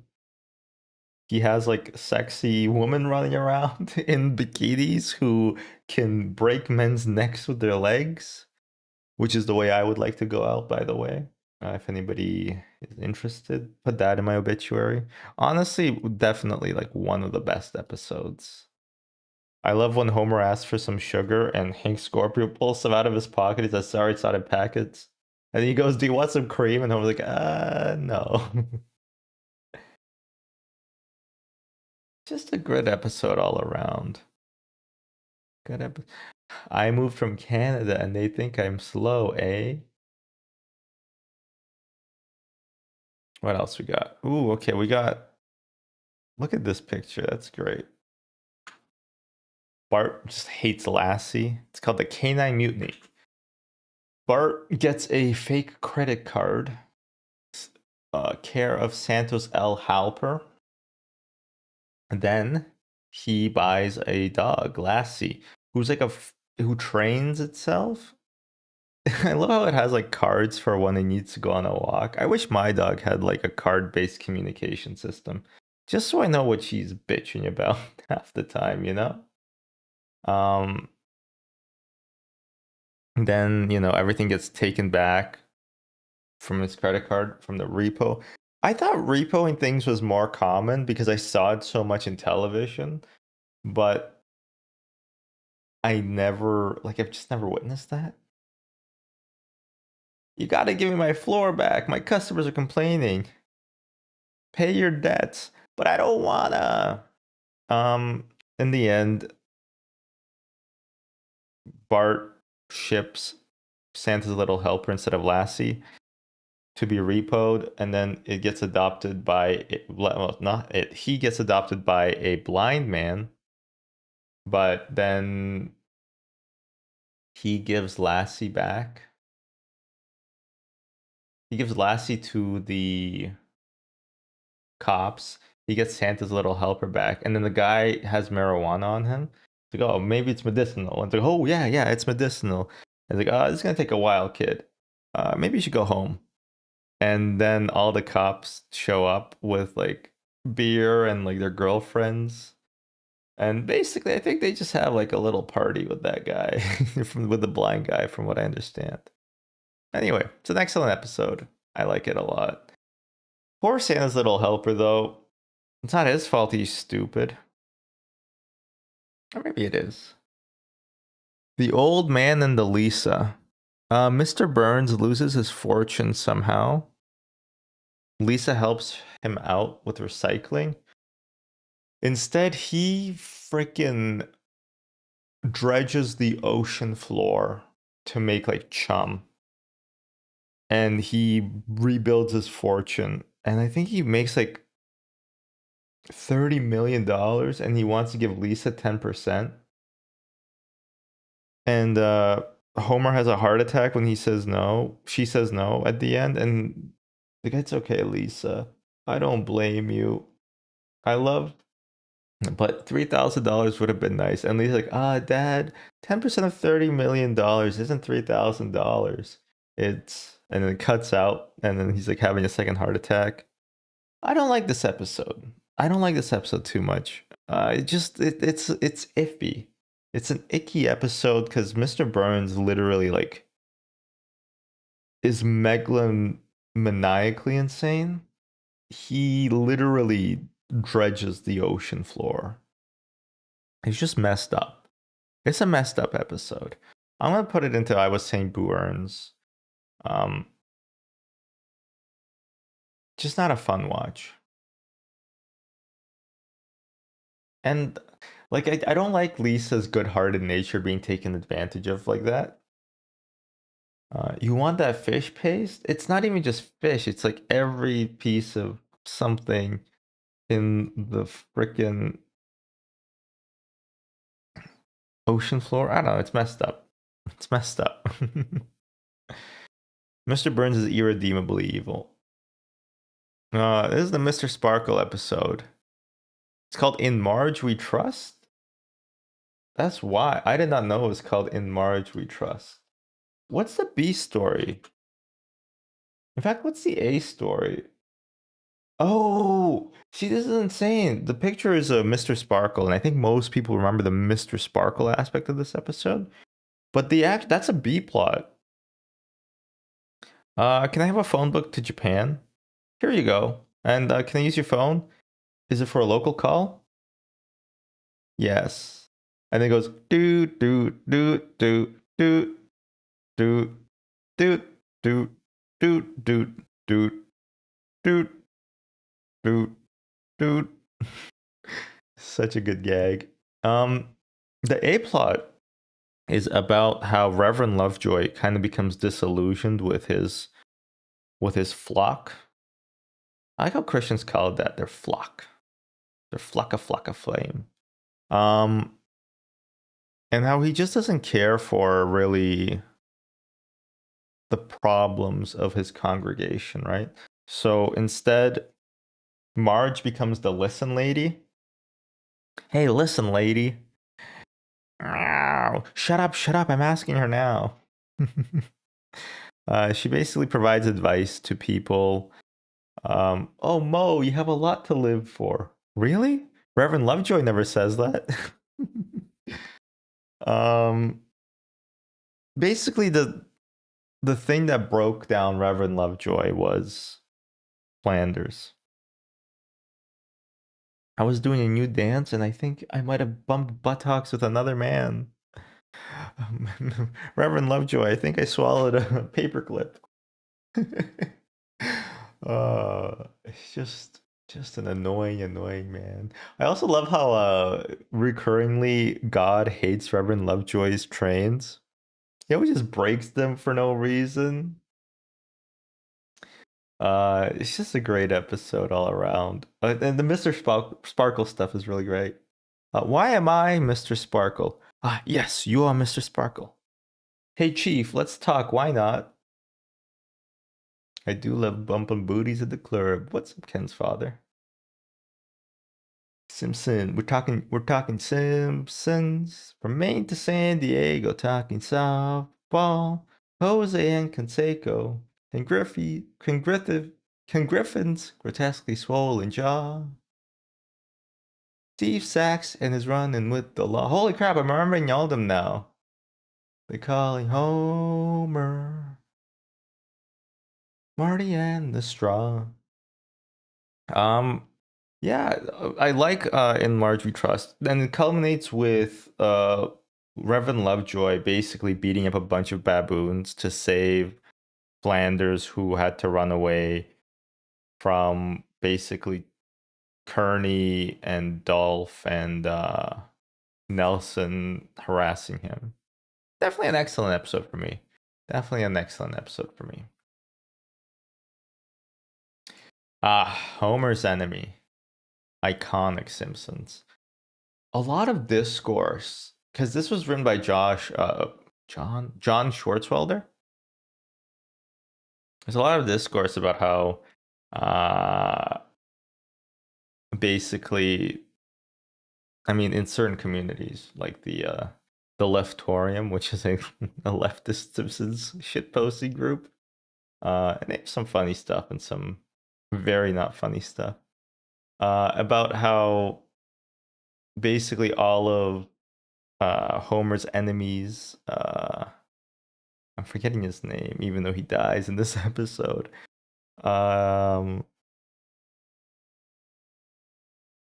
Basically, all his problems are Mr. Burns. Grimy, yeah, as he liked to be called. Sorry, Frank Grimes. All of the problems that he has with Homer are actually problems that he should be directing at Mr. Burns. And that's not untrue. Although Homer is wildly incompetent and he does have a fire in his section that he doesn't deal with. Oh no, sorry, that the fire is from the Homie the Clown. Homie. But yeah, Grimy is an all-timer. He just hates Homer. He's a self-made man. He lives above and his apartment is above a bowling alley and below a different bowling alley, which is honestly so funny. Oh yeah, Homer does only use water to short his security mainframe instead. Yeah, no, that's very reasonable. It's a great episode. I love when Homer enters a kids building competition. A kids power plant building competition. He's like, and I added these racing stripes, which I think look pretty neat. And then Mr. Burns like, agreed. First prize. But it's a competition for children. And Lenny's like, yeah. And Homer smashed their brains in. It wasn't written by a Republican. No, it wasn't. It was written by a libertarian. But not like an actual libertarian, not like a Republican libertarian. John Schwartzwelder, he's honestly, I don't agree with him politically at all, but I think he's a really, really funny writer. He writes a lot of these episodes, and he writes a lot of like the zany jokes in the episodes too. Anyway, it's definitely a great episode. I don't think it's my favorite, but it does go into excellent. It could go into I Choo Choo Choose You on a different day, but today, I'm running on 4 hours of sleep, or maybe 3, so it's gonna go into excellent instead. Behind the Laughter. It's the fourth wall-breaking, non-canonical episode of The Simpsons. It's funny, but not haha funny, you know?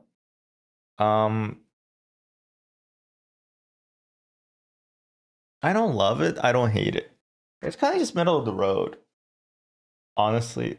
There's like nothing too memorable about it. It kind of it tries to explain why Lisa and Bart don't age up. It's because they're being given like hormones in their cereal. It's just, it's not great. I do love how Homer considers Marge says that like the relationship on screen is very good, and Homer says that she's like dead weight. But overall, I don't love the episode because it's too meta. It's too fourth wall. breaking, you know? It's not The Simpsons isn't that kind of show. It's also weird to consider it non-canonical. Like I don't like there's not such a thing as a canon, you know? For I don't think cartoon sitcoms need to have a canon, you know? But, it's fine. But it's not great. Um The Secret War of Lisa Simpson. I watched this one recently as well. Bart gets sent to military school and Lisa wants to go too because she just doesn't feel challenged. There's a great line in the episode where she goes to Principal Skinner to say that she doesn't feel challenged in the classroom, and she says, hmm, "I don't feel challenged in the classroom," basically. And then Principal Skinner's like, "Yes, well, we could make the the the content more challenging, but then the stupider kids will be in here furrowing their brows in a vain attempt to understand the situation." You're a girl. Yes. Gosh darn it, I just don't understand the situation. Well, after all, we have female motorists and female scientists. Welcome aboard. It's a Bart and Lisa episode for sure. Lisa feels very ostracized in this, and I feel bad for her. Feels very lonely. But I mean, she passes. I love how it's like, well, since you come from public school, I assume you have training with small arms. So we're gonna start you out with something bigger. And Bart gets the grenade launcher. 5 out of 6 targets. Not bad, but you did miss the last one. Did I? And there's just a jump shot to Seymour having like an explosion in his face, holding his car keys, and his car's exploded, and Nelson goes, "Ha ha." It's a good episode. In fact, it's an excellent episode. I like it. I like it. It's a good one. The boxing episode, it's called The Homer They Fall. Not a great name. Not a great name, I will say. But I like it. Not too much. First they called me Kid Gorgeous. Then Kid Passable. Then Kid Mo. It's weird. Homer gets into basically there's some great jokes like the medicinal 2x4 that that the Dr. Hibbert opens, because you know how they sterilize equipment. He opens on those sterilized equipment things, and there's just like a medicinal 2x4 used for whacking patients to, I guess, to say when they have a super thick skull, because that's what Homer has. He has like a condition where he has multiple layers of skull that kind of protect his brain from concussions and stuff. And that's why he can just stand there taking a punch until the guy tires himself out and he just kind of pushes them over. But he eventually gets into a prize fight with Daedric Tatum, who says, "I don't know the man.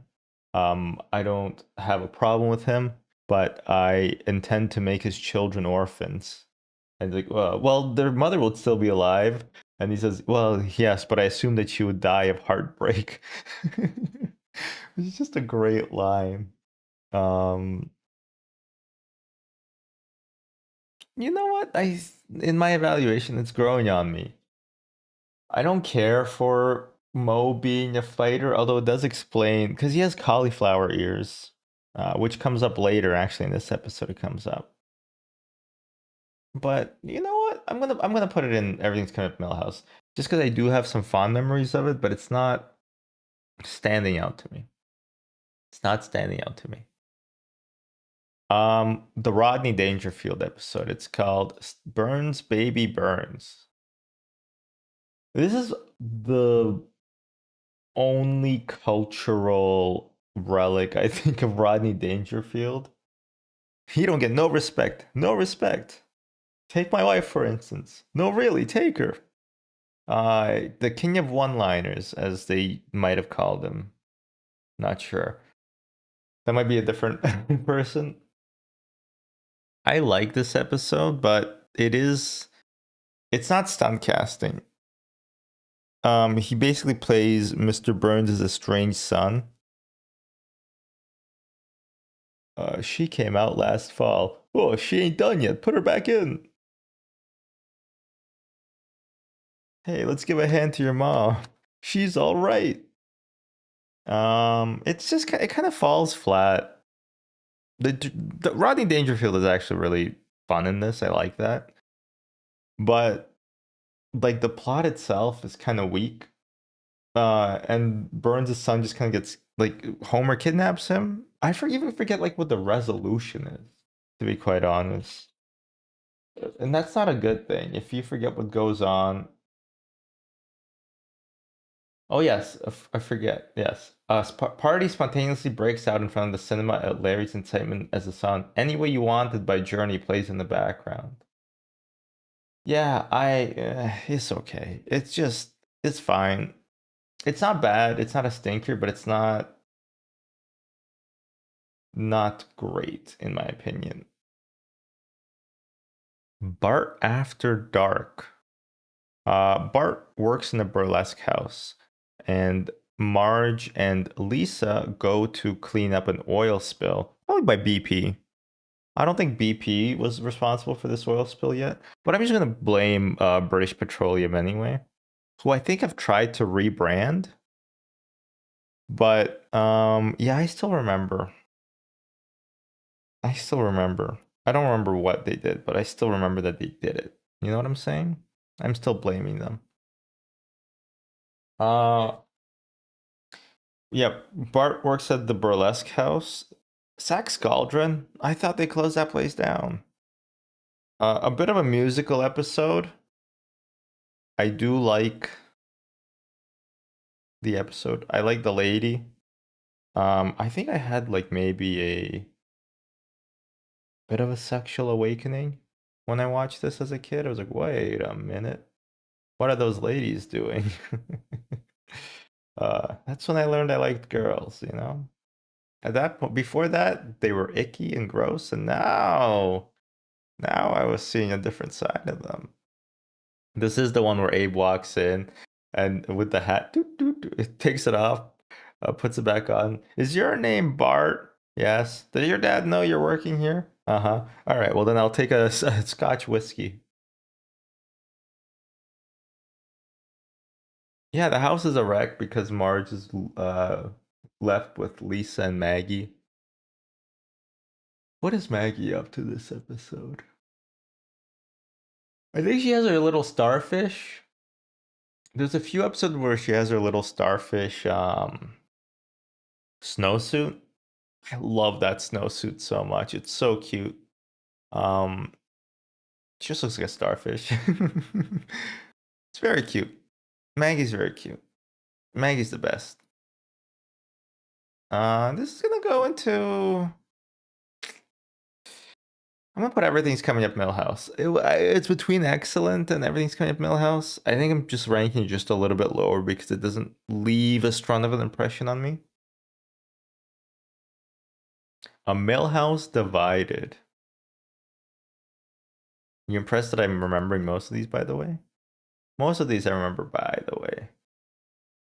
There is a tier above excellent. There's a tier called I Choose You, and that's only for the cream of the crop.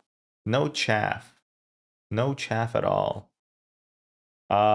This is the episode where Kirk and Luann break up. This is the one where it's dignity. If I showed the dog would know. Well, I'm sorry, but we all didn't go to Gudger College. Um, a middle manager who's brought down the reputation of what used to be the best cracker producer to be tied for fifth with Allied Biscuit, and Marge slowly pushes the Allied Biscuit cookies back under the couch. Yeah, so she hosts a dinner party because she asks like, Homer, is this what you imagined married life to be like? Well, I thought we'd be in a van solving mysteries, but yeah, pretty much. I want dinner parties. I want guests. They go to the Stoner Pot Palace, and Otto's like, "Man, that's just flagrant false advertising." um, yeah, they break up, and Homer goes to visit Kirk, and Kirk is like, "I sleep in a racing car. Do you?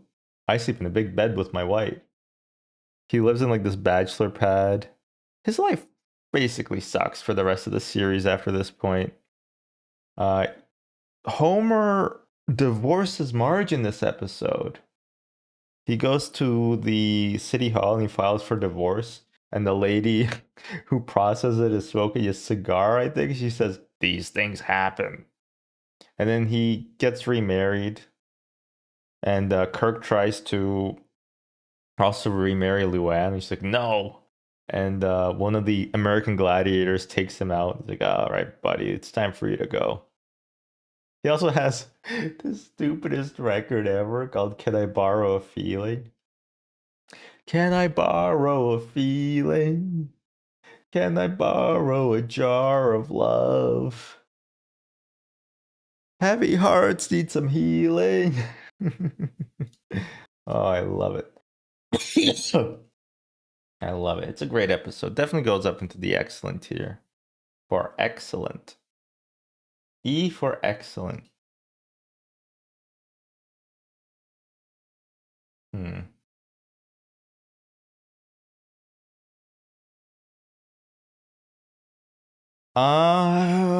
Oh, I forget the name of this episode, but it's got to be a pun or a joke or literal.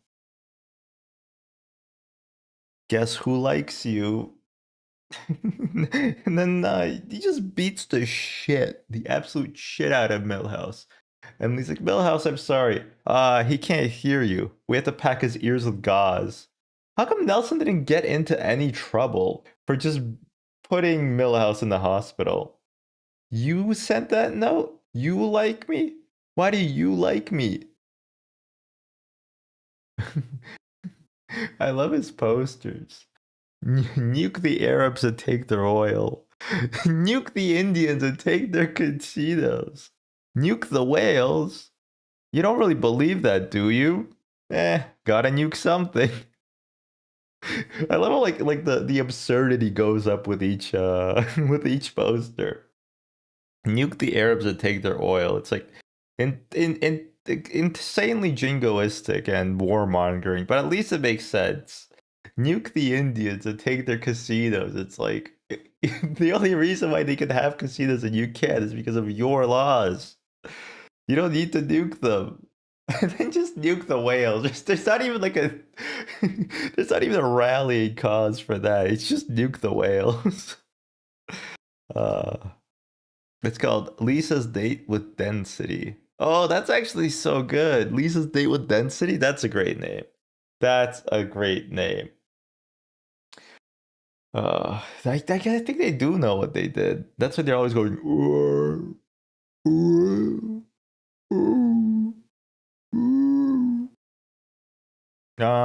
It's a good episode. I like Lisa having a crush, and it's Nelson, and it makes no sense to be Nelson, and she doesn't understand why it's Nelson. You also get that fun refrain thing. Lisa likes Nelson. No, she doesn't. Millhouse likes Lisa. No, he doesn't. I forget the girl's name. Let's say Mindy likes Millhouse. Nobody likes Millhouse. What other? There's a B side to this, right? There gots to be a B side. Lisa's Date with Density. I love the name, by the way. It's really really good. Oh yeah, it's about somebody steals a Honda Accord, the little H. Not somebody, we know it's Nelson. He's like, "Oh, what's the point of having a Honda if you can't show it off?"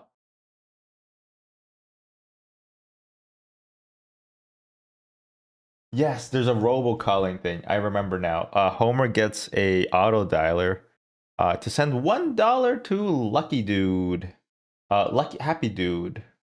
care of it's 742 Evergreen Terrace. Um, yeah, it's a good episode. It's a strong one. I do love the auto dialer, and then he yeah he has to apologize at the end. Like, you have the power. Send $1 to sorry dude. Moderators, thank you, thank you. Yeah, good episode. I'm gonna put it in excellent as well. Nelson lies to Lisa at the end, and he's like, "So is this goodbye?" She's like, "More like smell you later." It's a good one. I like it. Hurricane Nettie. One of the more bleak episodes in the show. Ned Flanders loses basically everything. He doesn't have insurance. He loses his house. The Leftorium gets trashed. He's literally the only one who the hurricane hit because God hates him for some reason. He even gets a paper cut from opening the Bible. Like, this is the type of shit that makes you lose your religion, you know? He's being tested, and I don't know why. What did he do wrong? Poor Ned. He's like 65 as well, you know? Which makes Maud Mill. Anyway, yeah, poor Ned. Like he gets dumpstered. But I love we get the iconic scenes of his like parents being beatniks, and they're like, "We tried nothing, and we're all out of ideas, man." We also have I'm Dick Tracy. Now you're Prune Face. Now I'm Prune Face, and you're Dick Tracy. Now I'm Prune Face. Now I'm Prune Tracy, and you're Ned. Stop that. And the natural evolution would have been calling the other kid Dick Face. Um, this is a different episode. This was from Two Bad Neighbors, but I just remembered it where Grandpa says, presidents used to spank kids till the cows came home. Why? President Grover Cleveland spanked me on 2 non-consecutive occasions. And that's when I learned that Grover Cleveland was the first, and at the time, only president to have 2 non-consecutive terms. There's another president now, but I don't much care for him. Hurricane Nate, yeah, I like it a lot. I have engaged in sexual intercourse with your significant other. Now that's therapy. Yeah, Ned just gets eviscerated just for no real reason. My God. El Novejo Journey de Homer Simpson. I forgot what it's called. It's like, El Viaje Misterio de Nuestro Jomer. Well, whatever. The Mysterious Voyage of Homer Simpson. The Mysterious Voyage of Homer Simpson. Find your soulmate, Homer. Johnny Cash. Yeah. Excuse me. Johnny Cash plays the coyote. And that talking coyote was just a talking dog. Find your soulmate, Homer. Wait a minute. Dogs can't talk. Woof. Damn right. It's a great episode. He goes on he basically goes to the chili cook-off. Oh, I'm missing the chili cook-off. He promises not to drink, and he doesn't drink, but he does accidentally trip on Guatemalan insanity chilies. I found that like chili, from the episode, the reputation for chili is that it's an extremely spicy dish. But I feel like, and maybe this is me, but the reality is that chili, while it uses, if you have a good recipe, a lot of different chilies, it's never insanely spicy. Right? It's never insanely spicy. I love Flanders' 5-alarm chili. Wait a minute, this is two alarm, 2.5 alarm tops. No, I admit it, I used the packet. Daddy, are you going to jail? We'll see, son. We'll see. An episode that I don't get to watch enough, honestly, but it's definitely excellent. I like it a lot. I love the talking coyote. I love the whole like Homer tripping. It's really fun animation. Sun go up, sun goes down. Sun goes up, sun goes down. Sun goes up, sun goes down. Sun goes no. Very psychedelic. Homer versus the city of New York. Clav Kalash.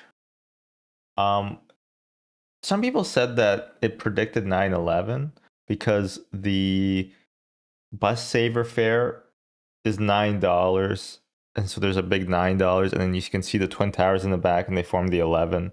But like that's just kind of cheating because the twin towers always form an 11, right? Just because of the way that they are. So anything that has like a 9 in front of it looks like it's predicting 9/11, and it's just a coincidence, obviously. Well, either that or Matt Groening was working with the terrorist hijackers, which seems more likely than just it being a coincidence. Great episode.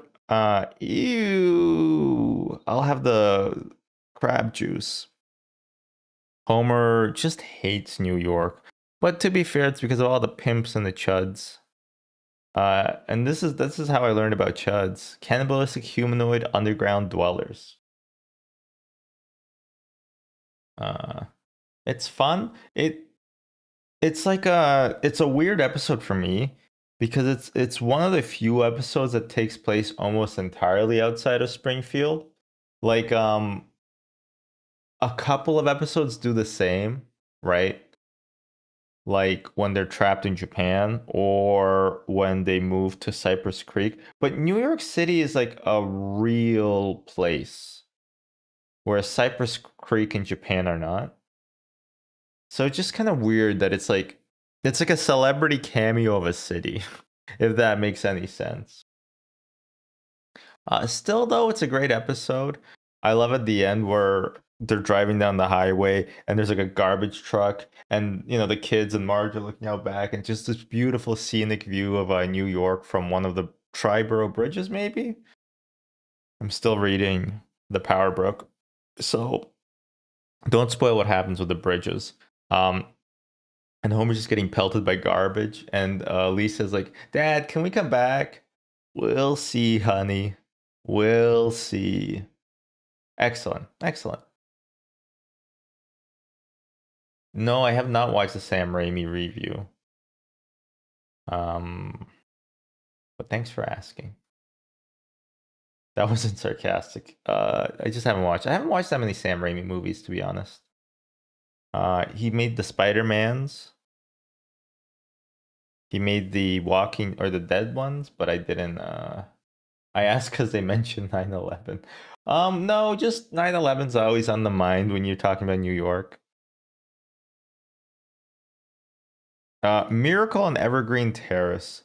This is the one where Bart accidentally burns down the Christmas tree, and then the community like gives back, but then they take it all away by stealing everything. I kind of forget the plot of this one, but I don't like it because it's very mean. Jesus Christ, maybe I am like a Bob's Burgers poster who says, "Oh no, my comfort character is being mildly discomforted in my comfort television show." No.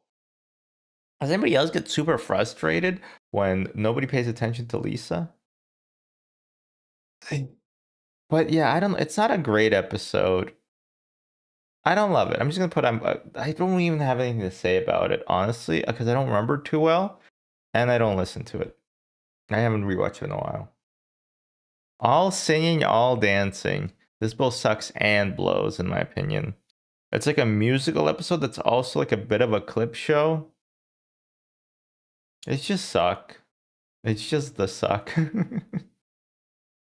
Don't like it at all.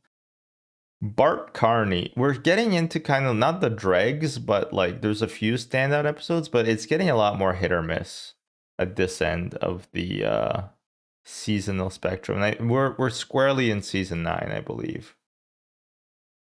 Bart Carney. They're carnies. Then the carnies take over Homer's house, and then they get beaten by the best. Not too much happens in this episode. I don't love it. There's a few good jokes about the guy, his smoking trick, and about how he like pulls it out of his ear and something like that. And I think he pulls it out of his butt. And he's like, "Can you do that again?" He's like, "Not for a few hours, not for a couple of hours, or maybe a couple of days. I forget which one it is." Because he pulls out a still burning cigarette from his butt.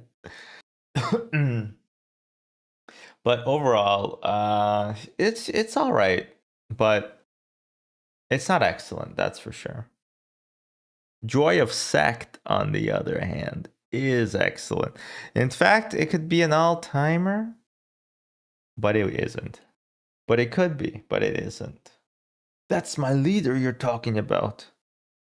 It's like a parody of just cults in general. I wouldn't say it's specifically Scientology, especially because I think Nancy Cartwright is a Scientologist. But it is just a parody of cults in general, and it's fun. I like it. No, Homer, don't go. But I want to go. I love how beer becomes a savior. Lima beans that look like the leader. It's a great gag. Bart saying, "I think it's cool. It's like everybody else is a zombie," and then he like runs out with his little bastard something kit, and then he comes back and says, "I love the leader," and the guy comes back in and he has a little thing that says little bastard brainwashing kit. It also starts off with Homer being at the airport, um, and just walking by all the people, and then some guy's like, "Have you ever heard of Krishna consciousness? See, Bart, this is a crazy person." And the reason why they're all doing that is because the football team for the Springfield is landing, and they all just want to throw rocks and boo at them for losing the championship. Which, by the way, sorry Patriots, or sorry Seahawks. I'm recording this after the Super Bowl, but I don't actually know which team won. So sorry, losers who won by some margin. America won. Oh fuck. Okay. Well, that's not the team I was rooting for. Uh yeah, and they joined the Movementarians. I love how Homer just eats everybody's food. There's like a self-criticism circle where everybody's criticizing him. It's like, wow, this is a smart group. Um, just all his tactics, like all their brainwashing tactics, don't work. The leader is good. The leader is great. We commend our will as of this date. We surrender our will as of this date. But then they have a final breakthrough. Na na na na na na na na leader. Na na na na na na na leader. Leader. Leader. Leader. And yeah, Homer gets into it. He loves the leader. I like when Reverend Lovejoy is burning down. He's spreading gasoline in the church, and he's like, "Can't believe I have to do this again." Overall, yeah, I like this episode. I like it a lot. Um, Das Bus, great title for a mediocre episode, which really they're jumping the proverbial shark by having the whole bus crash into the ocean on a field trip because go banana. Um, it's insane. It's basically silence, not Silence of the Lambs. No, Lord of the Flies, not Silence of the Lambs. And excuse me.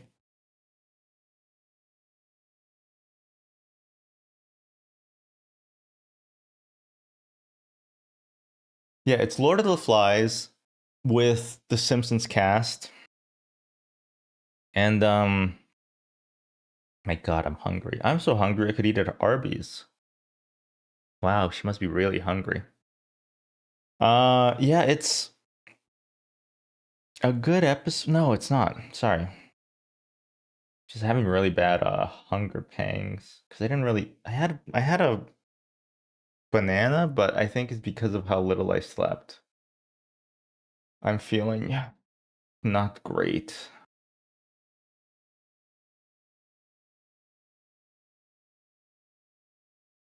They hunt the boar, and then Lisa's eating the moss, and everybody else is eating the boar. But it's just kind of stupid, right? Like the adults don't really do anything to find the kids, and they were rescued by, oh, let's say Mo. I swear there's like a B plot, but I don't remember what it is. Oh, yeah, Homer runs a computer service. They have internet on computers now? And then he gets bought out by Bill Gates.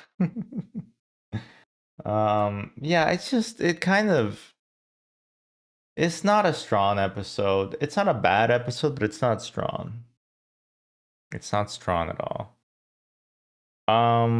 Another Krusty episode, The Last Temptation of Krusty. Oh, no, just Crust. The Last Temptation of Crust. Weird name. Basically, Krusty's act sucks. I think Jay Leno. No, that's Krusty gets canceled, right? Where Jay Leno, a monkey, and the monkey are washing. A monkey, and Jay Leno are washing a clown. I think that was Krusty gets canceled. In this one, he bombs. He does like the flapping dicky. He goes, "Me so sorry," and then eventually he just becomes a cool comic. Which, fuck off. Yeah, it's just stupid. I don't like it too much. Not that funny, honestly. Although I do love how Homer keeps wanting to say, "We gotta burn our pants, right?" And then Krusty immediately sells out for like a Honda. Oh no, for the Canyonero, right? This is the Canyonero episode. Can you name a truck with four-wheel drive? Smells like a steak and seats 35. Canyonero. Canyonero. I think it's like it's 2 lanes wide. Country Fried Steak is the only truck endorsed by a clown.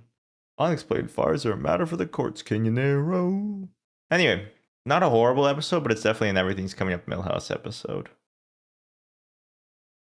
Mo gets a girlfriend. I think it has a better name than that. Dumbbell Indemnity. Mo gets a girlfriend is a better working title. It just whatever. I don't care. I really recently rewatched this one. Mo is like such a loser. um he just woos his girlfriend with lots of money, and then he gets Homer into prison, and yeah, it's not a great episode. I don't care for it.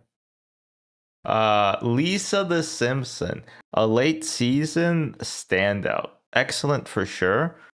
It's when sure the Simpson gene is stupid, doesn't make any sense, but it's still really fun. I like how Lisa feels dumber. Wait, dumber isn't a word. Or dummening? Dummening isn't a word. Dear log, I am me again.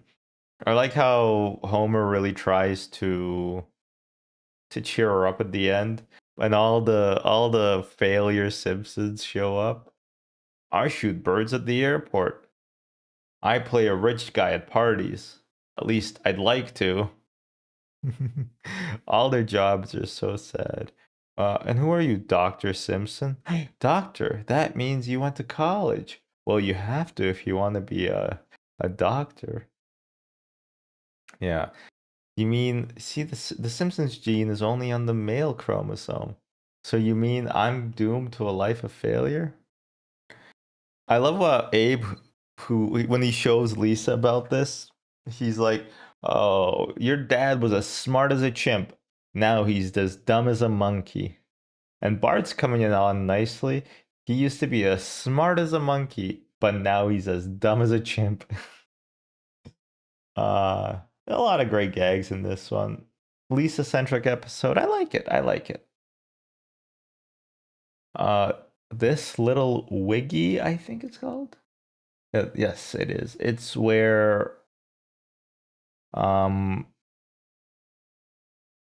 they go to like a science place and they talk about how your cars will be subject to repeated break-ins. What's that? What do you say about my car? I love how often, anytime they go anywhere, their car gets broken into. Last time it was when they go to the petting zoo. Willie and Lisa the vegetarian, and this one, or yeah, Lisa the vegetarian. In this one, they go to like the science place, and they they get another car break in. I love how Homer's super excited after they leave, and they said, "Oh, he said not to do it, and we did it, and we ran over to the big ear, and where my other friend was hiding." And then Marge's like, "Oh, you're overstimulated. Let's get you home, uh, and you're gonna have a beer and go straight to bed. Woohoo! Beer, beer, beer, bed, bed, bed." Just like a little kid. He's just a little kid at heart. Very cute. But basically, Ralph has a play date with Bart, which Bart detests at first, but then they find Mr. Wiggum's forbidden closet of mysteries. What is your fascination with my forbidden closet of mysteries? That's where he keeps all his riot gear. Like, oh, Ralphie, you made a friend. Oh yeah, go nuts, guys. And they just like beat each other over the head with stuff. I think it becomes a sleepover, and Bart steals the skeleton key, which I always thought were real, like a master key to the city that opens every lock. But it's just like that'd be a security nightmare, right? Like that's not a real thing. It just doesn't exist. Um, and then they eventually go to like an insane asylum. I think it's actually a prison because Bart gets bullied into it a little bit by Nelson, and they throw the key in, and Ralph is very brave and he has to go get it.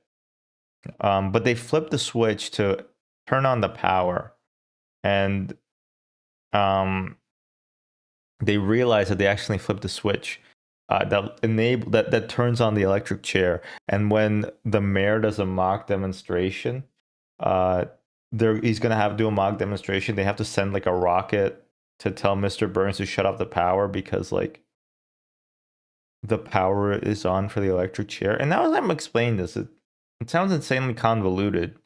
But when you watch the episode, it's not that convoluted. It makes sense. Um, and Lisa, Bart is like cheering on Ralph, and Lisa's like, "But what do you mean, Ralph? I did all the work." And then he's like, "Lisa, it's Ralph." And Lisa like thinks for half a second, and she just starts going, "Go, Ralph! Go, Ralph! Go, Ralph!" And Ralph is very happy. And then the little leprechaun appears on his shoulder and says, "Aye, you done good, lad. Now burn them, burn it all down." And it just ends with him smiling, which is spooky. You know what? It's an excellent episode. I'm gonna put it in excellent. I've convinced myself through talking. The Navy joke. Simpson Tide. It's the one. It's a stupid episode. It has a good gag when he goes, "It's my first time," and then he says it in Chinese, and he says it in like penguin and all that. It's just everybody joins up to be in the Navy for some reason. Homer gets promoted up the ranks because he says, "Is the poop deck really what I think it is?" I like the cut of your jib. What's a jib? Promote that man. Like, Homer, what do you think? I want peas. Yes, we all want peas. But he's talking about peas, the food. Uh, but it's impossible to get peas. So what do? Knife. Yes, you reach for the knife. Um, it's kind of stupid though. I don't know. Maybe they were paid off by the Navy. I never really liked it too much. Not a great episode. I'm gonna put it into. You know what? I'm gonna put it into Boo Earns. It's just too like out of the comfort zone of being in Springfield. You know? Not great. Not great. The Principal and the Pauper. So this is where a vocal amount of people, I don't know if it's a majority minority, said that this is where the series jumped the shark. Like, this is what people consider the end of the golden age. And I agree that season 9 is the end of the golden age, but I would put this episode squarely in the golden age. I think Principal and the Pauper is a great episode. Like, it sure it ruins, in quotes, the character of Seymour Skinner, because now he wasn't actually raised by Agnes. He doesn't have all this trauma. He wasn't like a POW in Vietnam, but it's fun. It's funny. I like Armin Tanzarian. I like how he lives in Capital City. Hey Armin, can I borrow your magazine? Sure. And Homer just starts flipping through it. How he says "up yours, children." I love how the real Principal Skinner is really annoying. I love how everybody has to pretend that none of this ever happened under punishment of torture. It's just a good episode. I'm sorry. I don't care that it ruins the continuity. Just pretend it didn't happen. Like, it that's what I'm saying. Sitcoms don't need to have a canon. It just has to be funny. All right? It's okay if Armin Tanzarian kind of just ruins the character of Seymour. No, it's fine. As long as they keep making those jokes about his mother, uh, how he had to subsist on a thin stew of prawns, vegetables, and 4 different types of rice. It's fine. It's okay. It's a good episode. I like it. So it's going in excellent. And I will kill anybody who disagrees with my take. Or, I don't know, just like say, well, whatever, it's your opinion. I don't care. One or the other. Kids news. So this episode I haven't seen in a long time, but I view it favorably. It's called Girly Edition. I don't remember why I view it so favorably. All I remember is that the kids try to run like a news channel. I remember Millhouse has like a informational segment about how to cover up the evidence of peeing your bed, which implies that he probably pees his bed a lot. And I remember the crazy cat lady. There's a great scene where I think Lisa wants to interview her, and she just starts throwing. She starts throwing cats at her, and there's a different scene later where Lisa's trying to get like a cool scoop. He's like, "The Union Pacific doesn't run here very much," and then the train runs by, and Lisa looks dejectedly down. And after the train's done going, the crazy cat lady's back, and she starts throwing cats at her, and Lisa runs away. I think Bart ruins somebody's groundskeeper Willie's life, I think. And groundskeeper Willie tries to kill him inside, like at the garbage dump where Lisa told anonymously tipped that there was like a veteran or something who was living homelessly. I don't know. I feel like it's like a good episode, but I don't fully remember it. And that might just be because my brain has been basically decroded from years of having internet access. Because I want to put it in excellent, but I can't justify it. I think I'm going to put it in Everything's Coming Up Millhouse, and maybe this is another episode that I'm going to go back and rewatch. And like, the problem with season 9 and onward is that the when I describe the episodes to you, they're going to have about the same level of description. But when you watch the episodes, they're going to feel thinner. They're not going to be like the golden years are. Every episode is so tight. There's like a joke going on every single second. And the further you get, the more obvious the jokes get and the less like tight the show becomes. Like, it has more not even dead air, but like lack of layering, you know? It's like the difference between like a slow cooked tomato sauce versus like a raw one, you know? Like they both taste good, but like one has depth and flavors that just take time to make. The problem with the trillion dollar bill episode, the Cubans steal it. It's kind of blarg. Honestly, I was saying Boo Earns. Just don't care for it at all. Like it's not bad, but it's not good. I don't know. It's not great. It's not great. I don't like it. Trash of the Titans. I think is this the episode where Homer okay.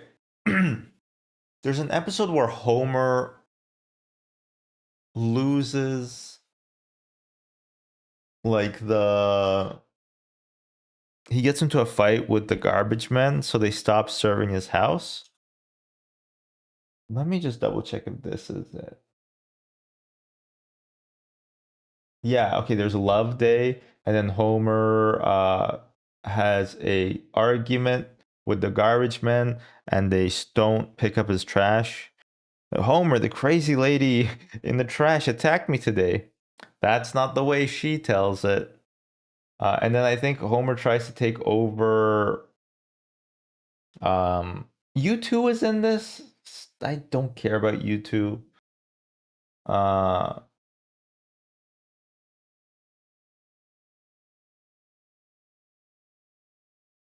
what? Yeah, I think he just it's like a kind of an old this episode's like a bit overstuffed with like there's pop culture references that aren't great. I like the idea of Homer running to be like the guy, right? Isn't this it?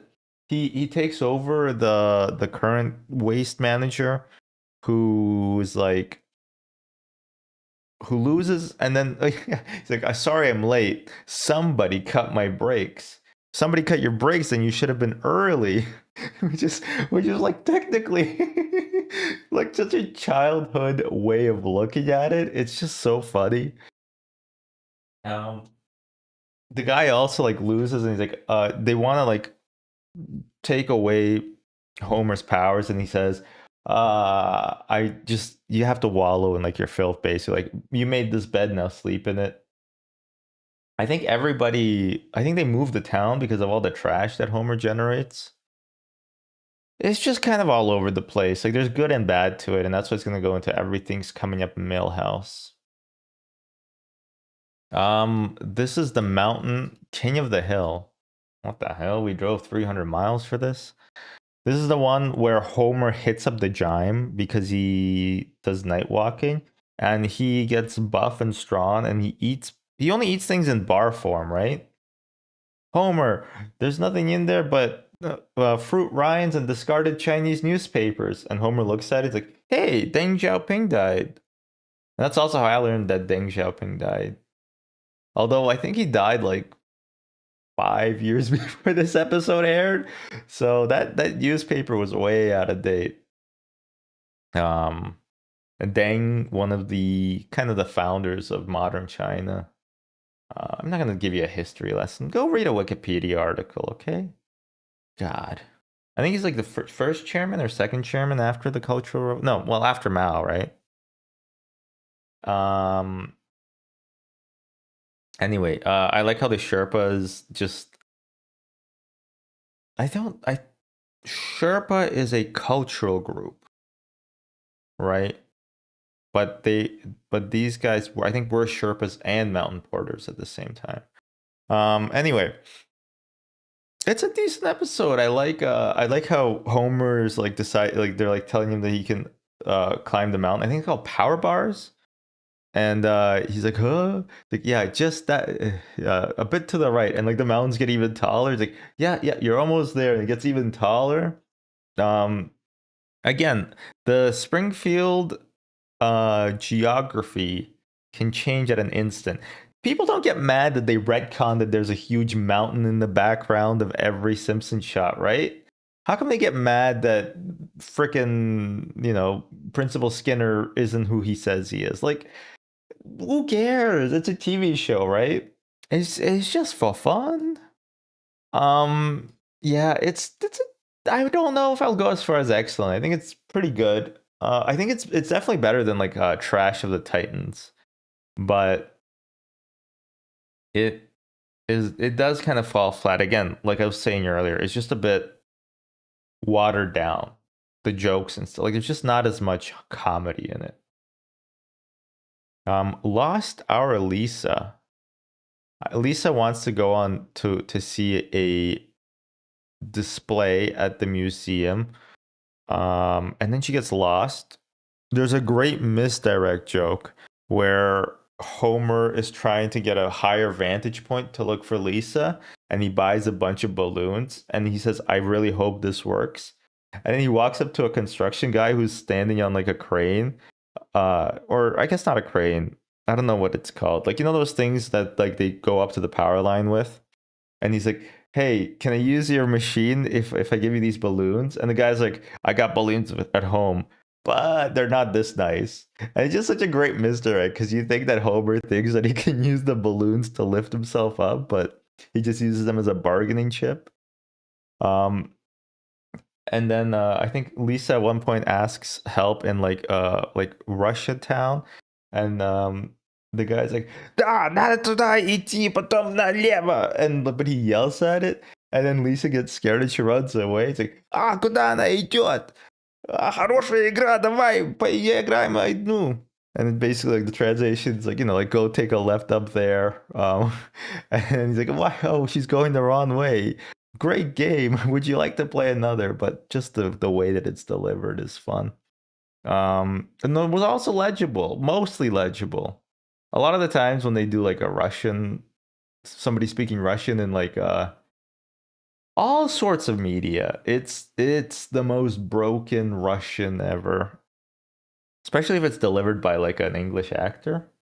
You can always tell when something is like when an actor is somebody who speaks the language playing like a role, or if it's somebody like usually henchmen have really good Russian, and main characters have who do a Russian accent when they speak English have really broken Russian because they don't speak it at all. But otherwise, like this episode again is kind of middling. I don't have as much love for season 9. It used to be excluded from my classics, uh, but now I'm trying to remember it. Call it Cherry Picker. My bad. Yes, Springfield just has a Russian district for no reason. Like whatever, sure, I guess.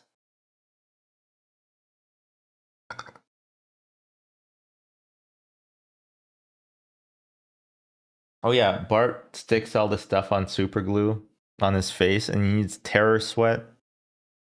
Again, not the worst episode in the world, but not the best either.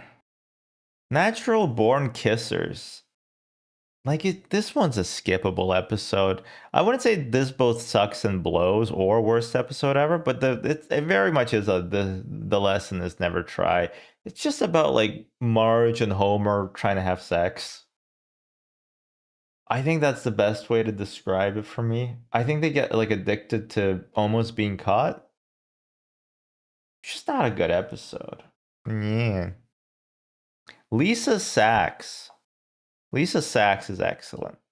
It's a I love little Lisa. She's so cute. Little Bart is very cute too.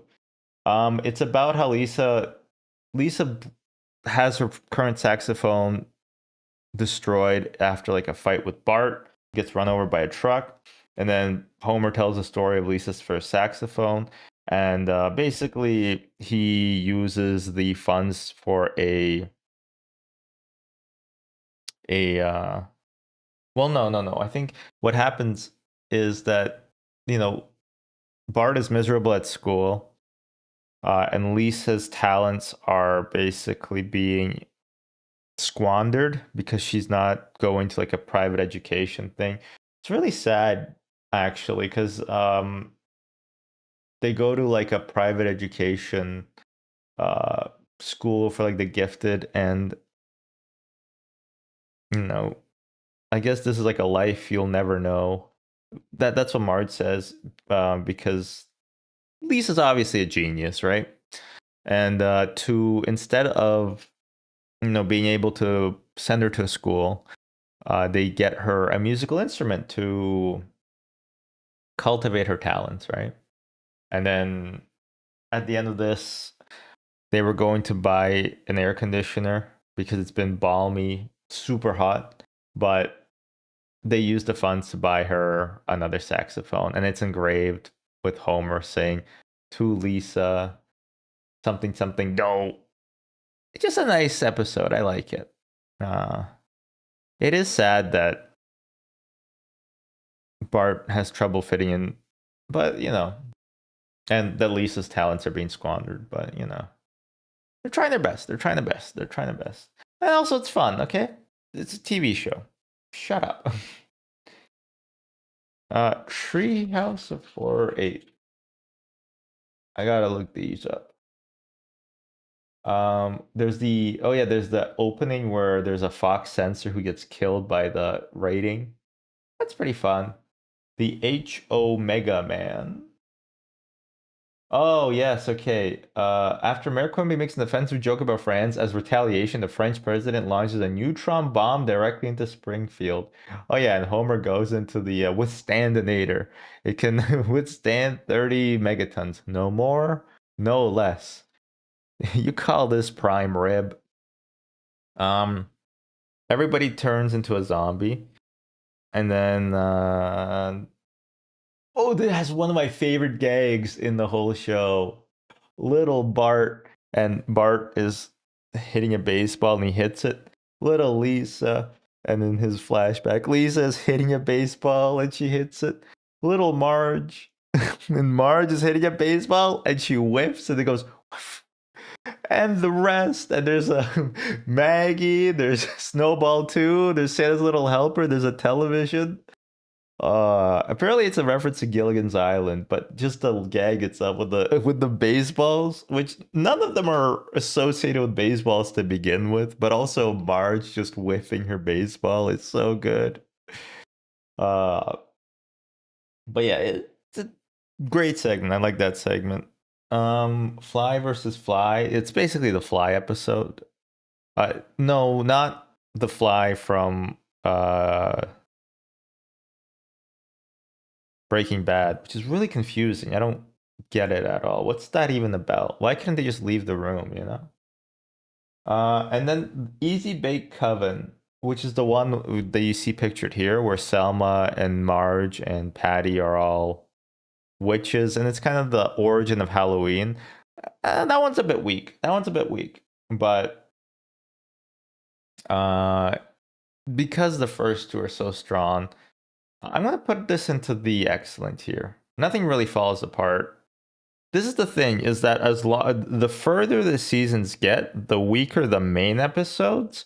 But like not the stronger, but like the Treehouse of Horrors maintain their integrity throughout, which is nice. You saw a clip of that on Instagram, and many people didn't understand the joke. Man, like people are so dumb. There's so many episodes of The Simpsons. I forget which episode it is, but I think we're past episode 200 of The Simpsons. And I think in reality, I think they're at like 800. Not sure. How's it going, Midsend? Hopefully well. The Cartwright family or Cartridge family? The Cartridge family. This is a later season episode that I like in theory, but in practice, I haven't rewatched it in a while, and I gots to. It's the one where Homer gets a gun, and he's considered like a threat, and he can only own 3 firearms or less. There's a silencer, there's a loudener, there's a device to shoot down police helicopters, and Homer's like, I don't need that yet. He joins the NRA. At the end, Marge picks up the gun because she thinks she looks cool and she just puts it in her purse. Although apparently in some jurisdictions they cut out that scene where Marge doesn't put the gun in her purse and it just stays in the purse. I gotta rewatch this episode, but based on what I remember, I'm gonna put it into the excellent category. I'd kill you if I had my gun right now. Yeah, well, you don't. The cooling off period is like, it's such a weird concept, right? Like they're worried that you're only buying a gun to like commit bodily harm to somebody, and like 3 days would change that. And I bet it does. There's a psychological reason for it, like it does work, but it is just kind of like a strange thing, right, to be codified as a law.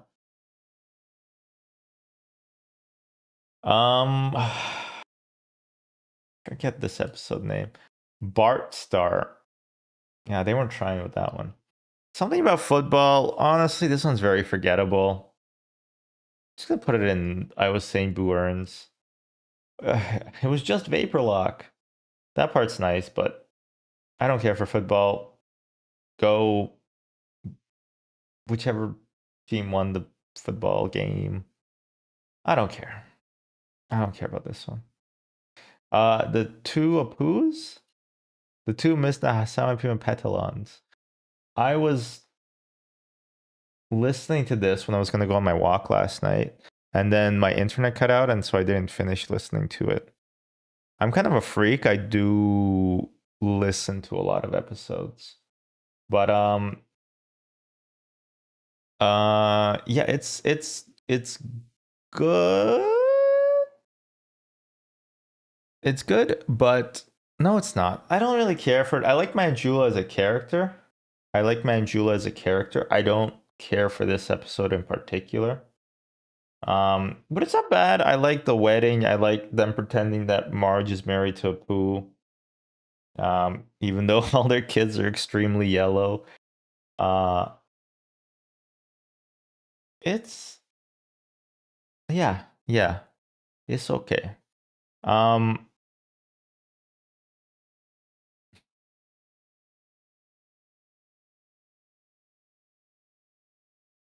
It's all right. It's everything's coming up Millhouse. The one with the angel.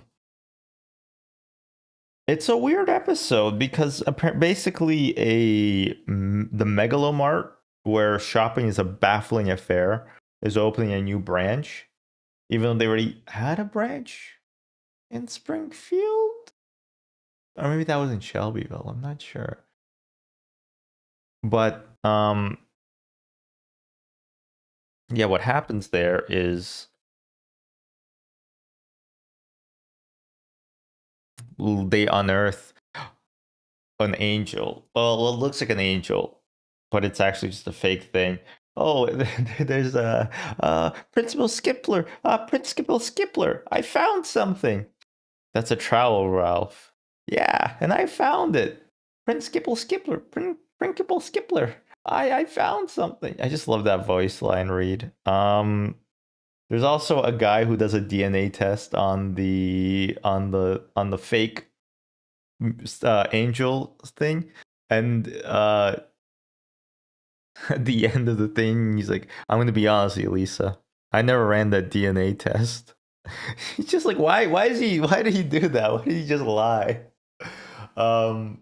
Homer steals the angel statue, of course, and then charges people money to showcase it. And then it turns out to be a ploy by the Megalomart people to just promote the mall somehow. Don't really know if that would work, but whatever.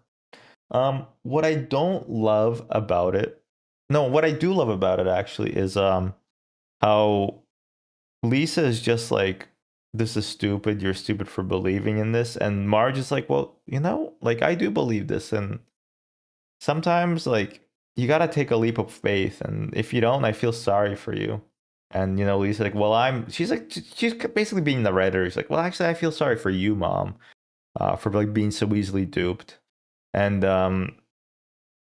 she was right in the end. And but like the angel rises, and then it announces that the mall is open. But at the end, Marge is like, Lisa, you squeezed my hand pretty hard when the angel started talking. And Lisa's trying to play it off cool, and the guy, yeah. And then she realizes that it's her mom. She's on her side, and she's like, "Thanks for squeezing back." Just that nice, heartfelt little moment, about how yeah, she was right, but it's more important. Like, obviously, it was fake, but I don't know. Just a bunch of stuff happened. I'm actually gonna put this in the excellent. I liked it. I liked it. I liked it. I forget what it's called. Realty Bites. Our last ranking. Holy, 190 episodes. We'll do a retrospective in a second. But Realty Bites. This is where Marge becomes a realtor, which, by the way, is a fake job. Being a realtor is not a real job. The house sells themselves, okay? 5% commission, 4%, 2%, 3%. It's insane. You didn't do anything. All right? We had a realtor finding like an apartment, and honestly, they earned their commission, but they earned like literally like half of a month of rent, which is not nothing, but we did see like 20, 30 properties, right? So like half a month of rent would be like $1,500, right? For how many hours they put in. Again, it's like on the higher end, but I guess like a lot of the times they don't do, they don't do anything. But like sorry, like they don't get anything out of it, right? Because people just go to realtors. But like for a house, like 1.5% of like $1 million sale, that's insane. That's insane. You're not doing anything. You're just showing people like the places that they wanted to like look at anyway. It's fucking crazy. Um, with that being said, I do like this episode. I think she sells Flanders like the murder house. And I think the B plot is that Homer gets his Homer buys Snake's car at the police auction. It needs premium, dude. Premium. Ah, to hell with this. And he gets out of the jail. It's like, hey, you're ruining the honor system for everybody. I love how Kearney's in jail too. Those tall ships really lifted the nation's spirit after Watergate. Yeah, it's a strong episode. There's just no. I think it deserves an excellent. I think it deserves an excellent. I think, in my opinion, it deserves an excellent.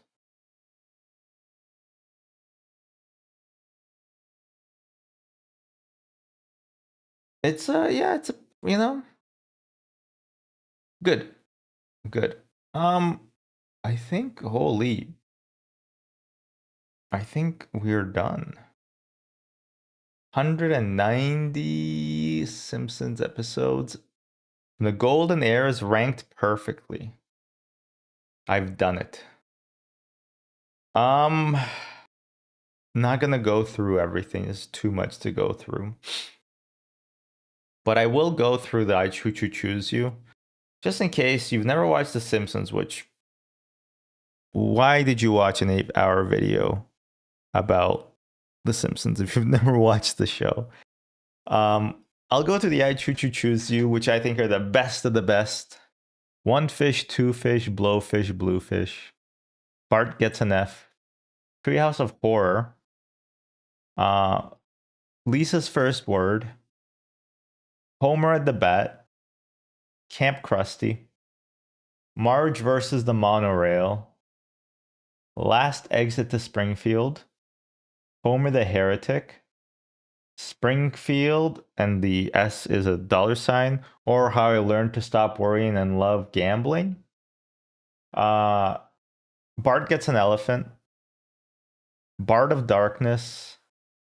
And Maggie makes 3. Lisa's wedding? Yeah, Lisa's wedding. The PTA disbands. Lemon of Troy. Marge Be Not Proud.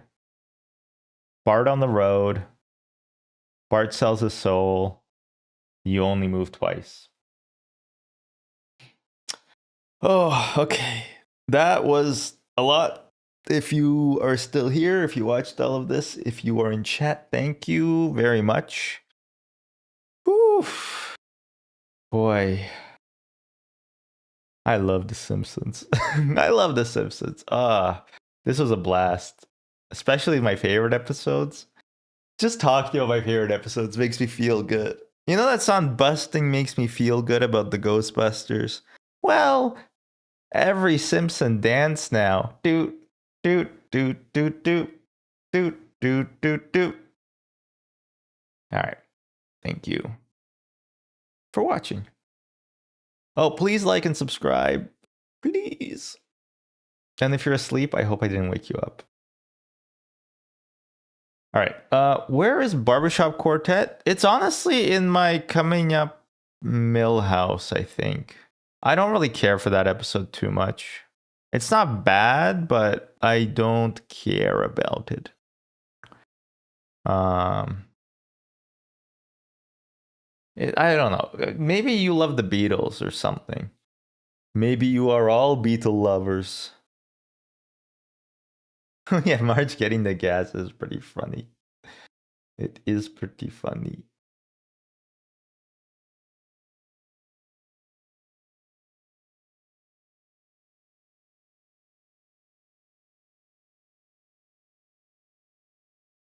Okay. Let me take a little quick breather. Ugh. And then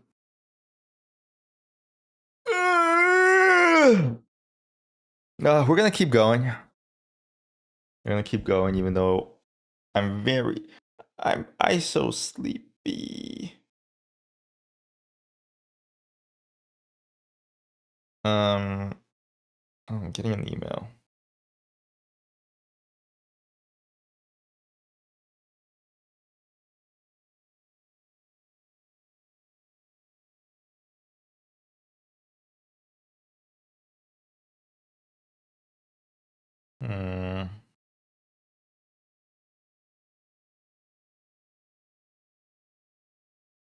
All right, it's about my dog.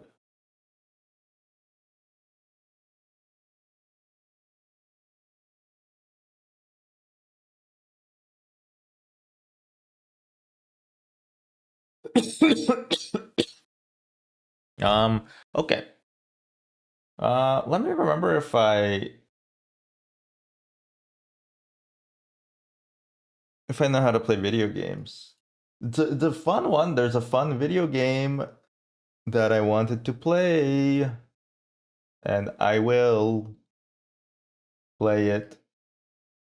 And I'll be hot dang.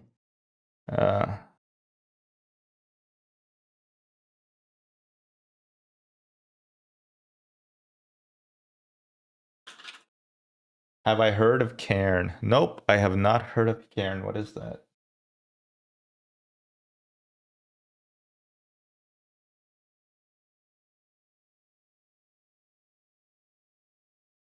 You mean like the little rocks that people stack, even though you're supposed to not do that? It's a climbing simulator, huh? Oh, I think I did play that game. I think I finished that game a few days ago on stream.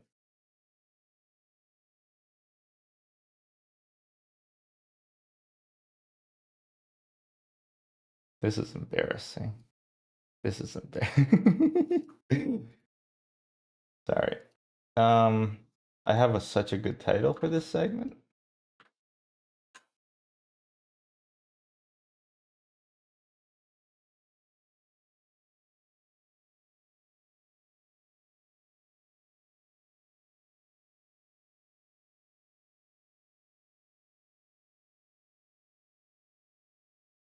Flab. Every Simpson dance now. Bow, bow, bow, bow. What the heck? Ah!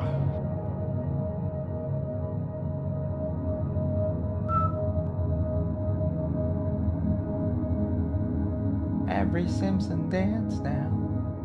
Bow, bow, bow, bow, bow. Ah, I shouldn't pick my nose. You can pick your friends and you can pick your nose, but you can't pick your friend's nose.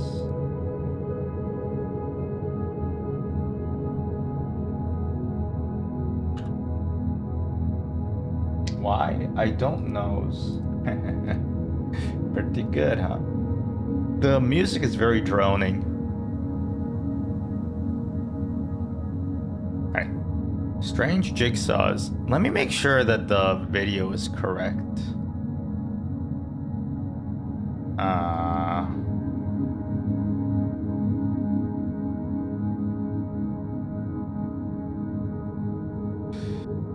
Okay. I don't know. It feels a bit chunked. It feels a bit chunked. You played this too? I didn't know. I didn't know you made this, Forest. I saw this on Steam. It looked pretty cool. I was actually browsing games on Steam, and I was looking at my release date, and there was a game called Woman Simulator. And I moused over it, and the only picture that loaded was like somebody washing the dishes, and it was oh my god. I laughed and I'm like, I don't know if you're allowed to do that.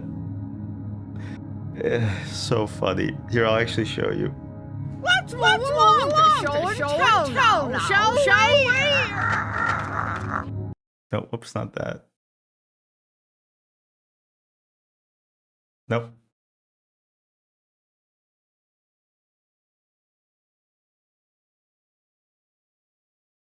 This was the...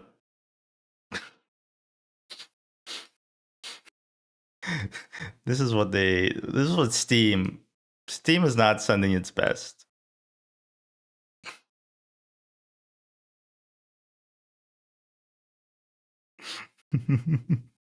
All right. Anyway. Interesting show and tells. Let's play some jigsaw puzzles. Yo. Oh, I bet there's like a jigsaw here, you know? Well, never mind, I'll go back. Let's play. New game. I hope you enjoy the game. Good luck. I guess I'm gonna need it. Left click and hold on the piece to drag it. Right click to rotate. Oh my god, you have to rotate too? Oh. Solve jigsaws. I'm desynced? Find the golden pieces? Open the door?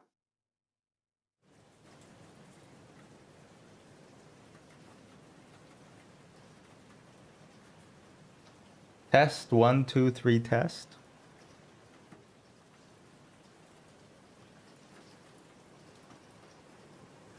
Am I desynced? Test. It could be that the game is not full screen. Maybe I'm desynced. Yeah, let me try that.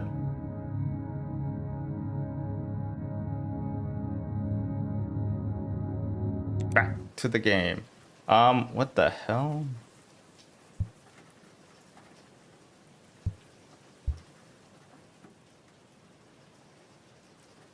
What the hell? This is very confusing. Oh, whoa, wait, never mind. I might be Ozymandias at this. Whoa! Okay.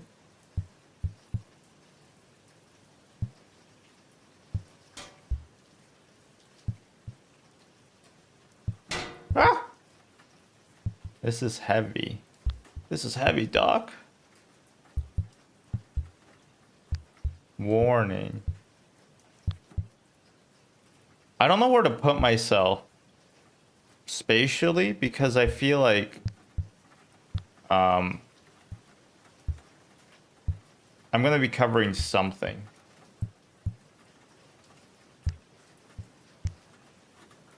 Oh. Oh. Ah. I see. Door to Jigsawverse. Jigsawverse. I hardly know worse.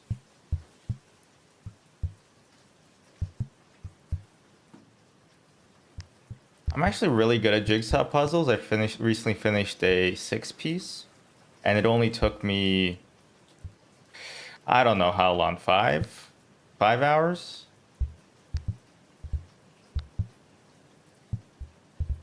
So if something snaps, you know it's working. Oh, there we go. Look at this. This puzzle is on fire.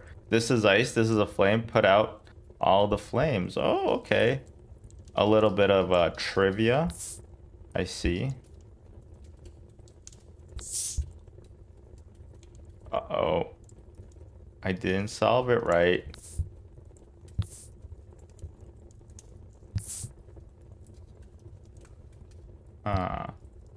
I think there's no solution to this puzzle. I think this is unsolvable.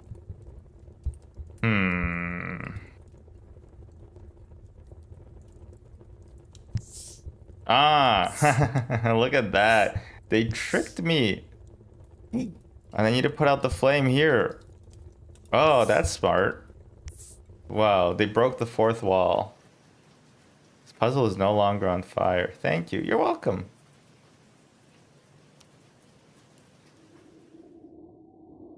Oh. You are inside of a cube? This is a wall? Again? I'm so tired of being inside of a cube. How do I go up there? How do I go down there? This is true. Warning, heavy. Lower the pulley. Exit?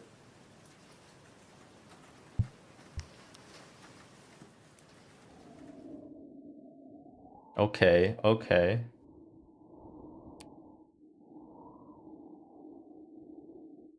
I think my tummy's starting to hurt. Oh, wait, inventory. Okay. This reminds me of point and click adventure games a little bit. Remember the ones that were like what was it called? It was called Substation.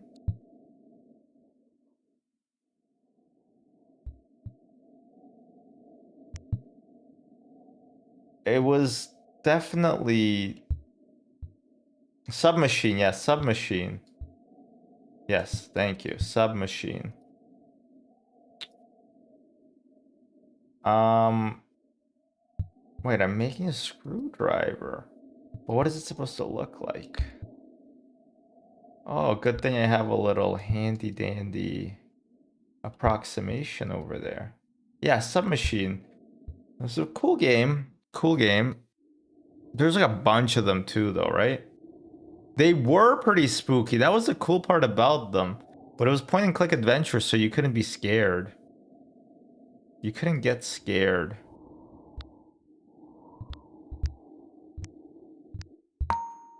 There we go. Rope.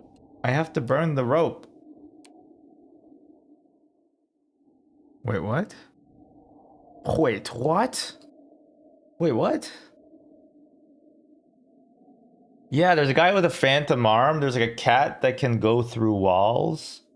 It's pretty cool, honestly.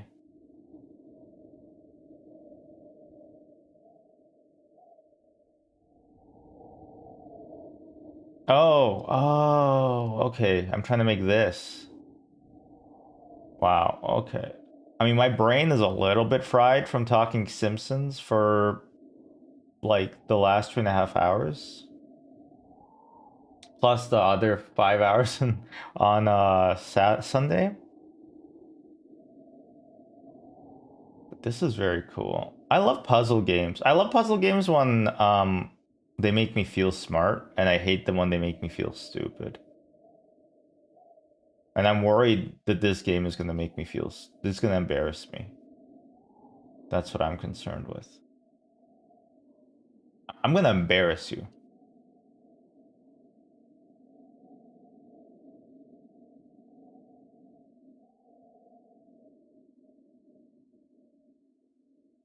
Boris, I don't know if you're still here, but I do pay attention to you. Don't worry, buddy. Just not on Twitch anymore. I mean, I literally am on Twitch now, but I'm trying to read more, and it's not going very well. I'll be honest with you, it's not going very well, but I am still trying. I'm on page 400 of my non-fiction book. This puzzle pissed me off. It's starting to piss me off too. Cause it's like one of those puzzles that you're like, haha, I get it, but like at the same time you're like, but I don't want to actually do it, okay? Like I get it, but don't make me do it. This is a shape rotator puzzle to the extreme though. This is a very shape cell puzzle. I'm hoping that it's going to like all click right together, but it's pissing me off.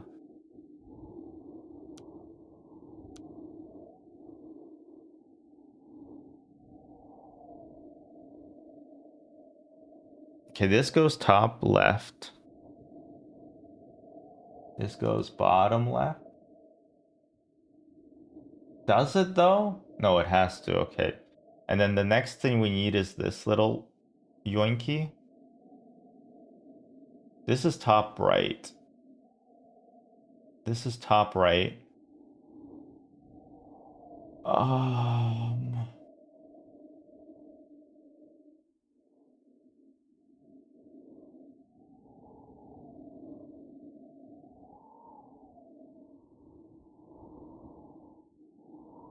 The fuck is this?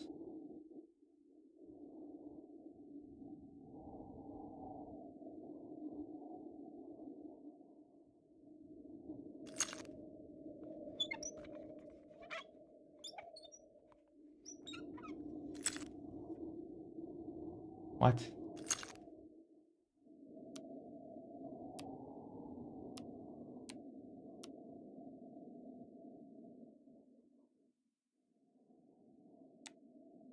Yeah, I guess we gotta just do this puzzle, even though I don't love it.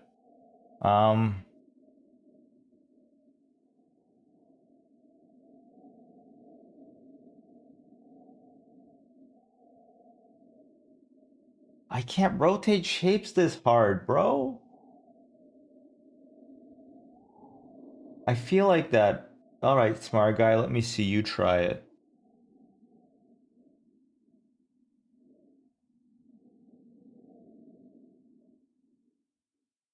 Wait, is this bottom right?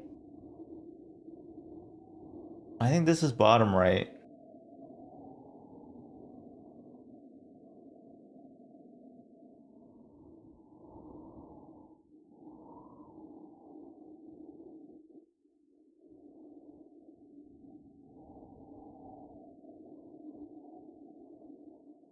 Mm-hmm.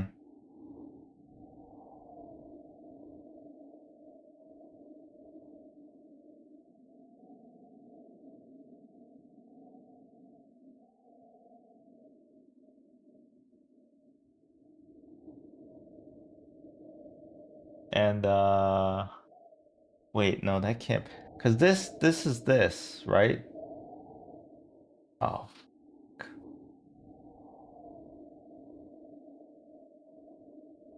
Wait, no, they can't connect like that. Um,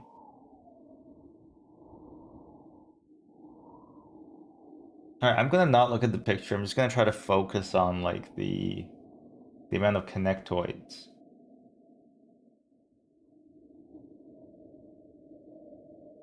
It is a six-piece puzzle. And it's the hardest six-piece puzzle in the goddamn world. It literally is. All right, smart guy, let me see you try. There's a great Germa edit, by the way, of that. Um,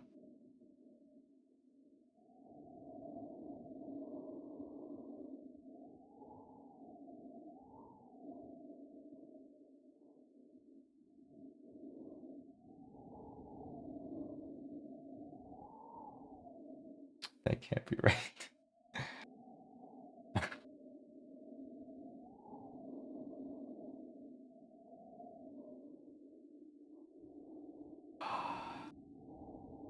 Just ah!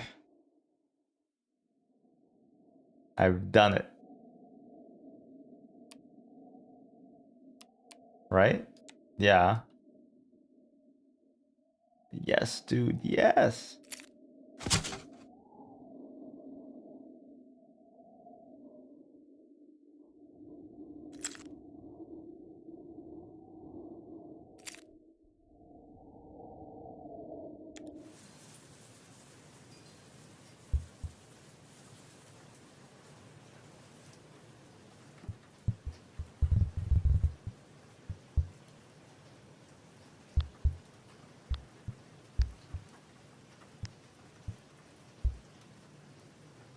The puzzle arrives from the future. Click anywhere to close. Whoa.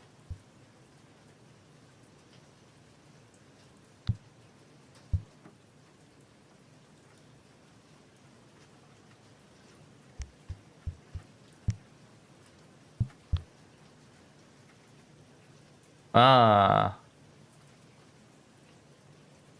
Yes. Circle, circle, square, circle, triangle, circle. So 7.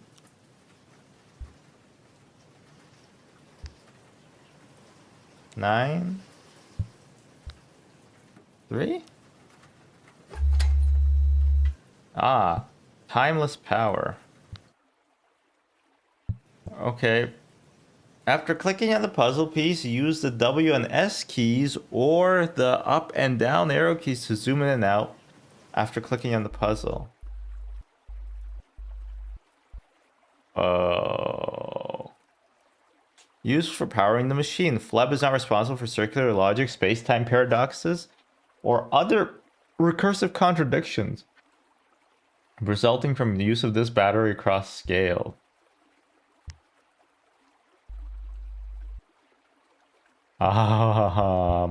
This is pretty cool. This is like Prezi. This came from the past. This time machine needs batteries. Of course it does.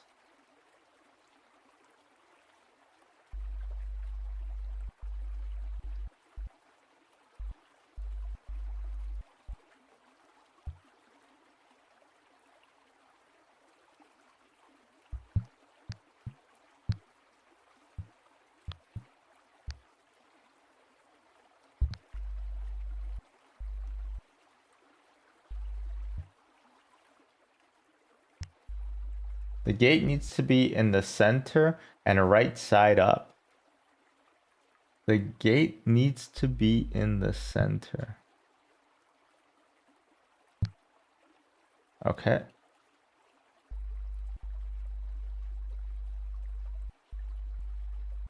This way up. Oh my god. I guess I just have to find a 4-leaf clover. This is pretty cool. This is there it is. Some pieces can scale. All you need to do is click and hold while pressing a zoom and it'll shrink a little bit. This only shrinks, but something else can grow. Oh my god, wait, we're... Jesus. Whoa, okay, this game's crazy. Wait, so do you work now?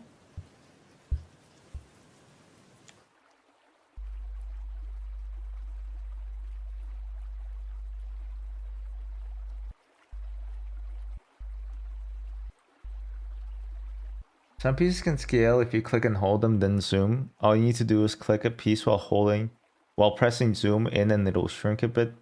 This only shrinks, but sometimes else can grow.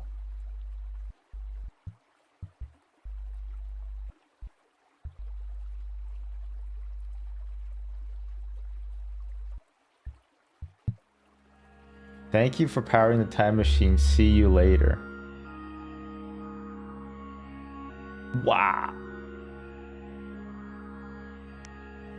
Wow. Solved strange jigsaws. What do you mean solved it? What? That was the first puzzle. What do you mean I solved it? That can't be right.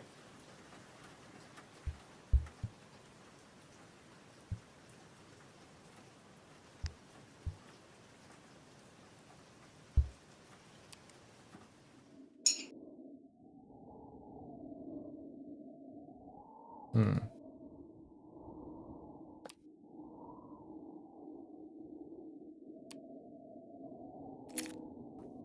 Oh, another heavier anvil.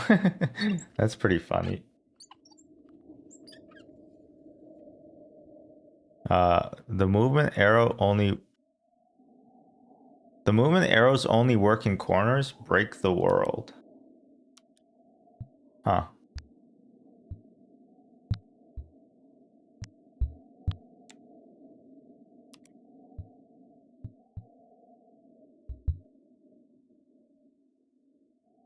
Oh.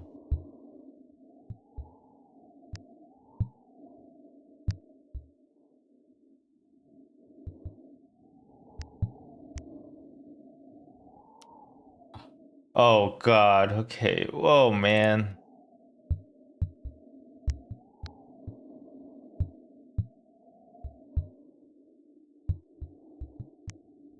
This is the floor of the cube. Assemble this way up.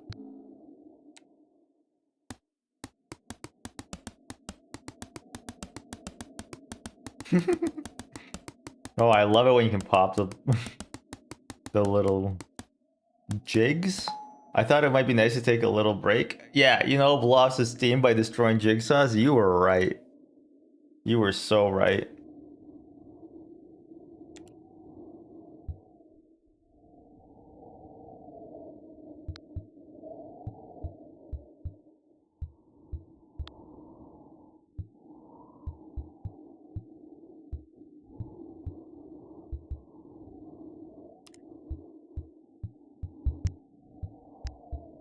This is a very creative game. They say that there's no creativer game. This is the ceiling. I guess that's true. This is the floor.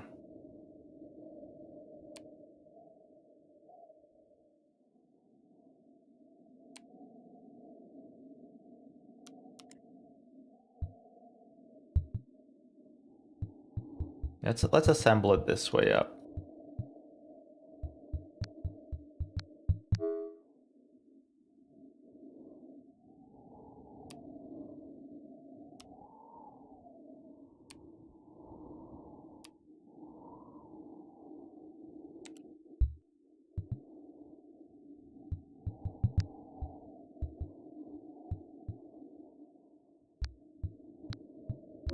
Ah. Oh.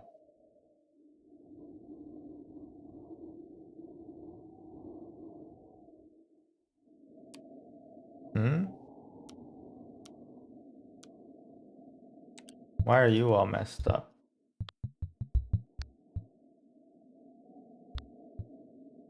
Or maybe I'm stupid.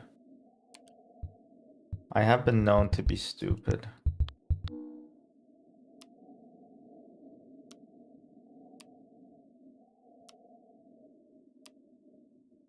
Okay. Well. Break the world, I guess? I'd break the world. If I could rearrange the alphabet, I'd put me and my cousin right beside each other. Um.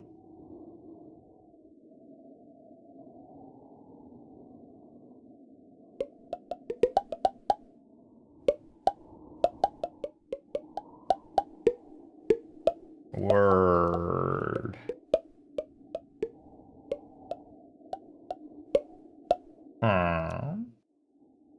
I guess I gotta figure out what these words meant. Like a U, an N, a B, a T, a U. Oh, maybe I gotta rearrange these a little bit.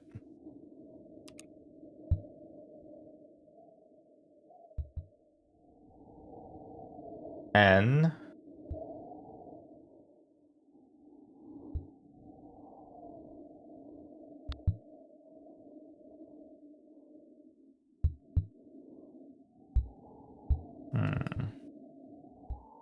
A real thinking man's game.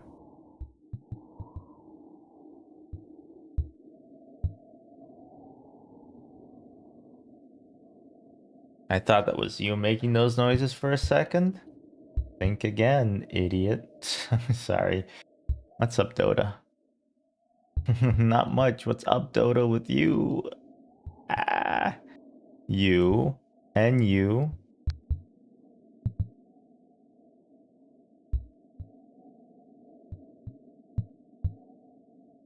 R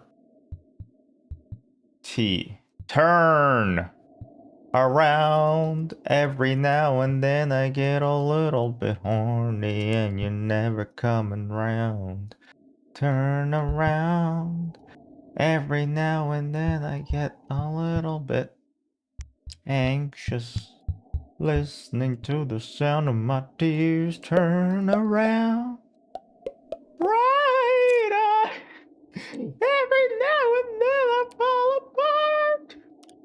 And I need you more tonight. And I need you more than ever.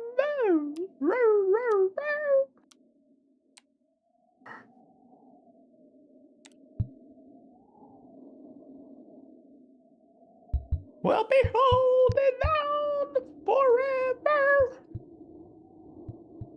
Oh.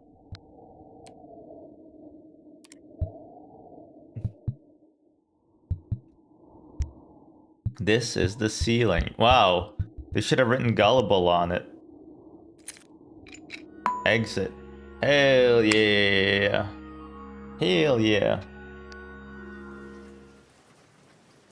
Okay. Oh, no. Back to the game. I need one more.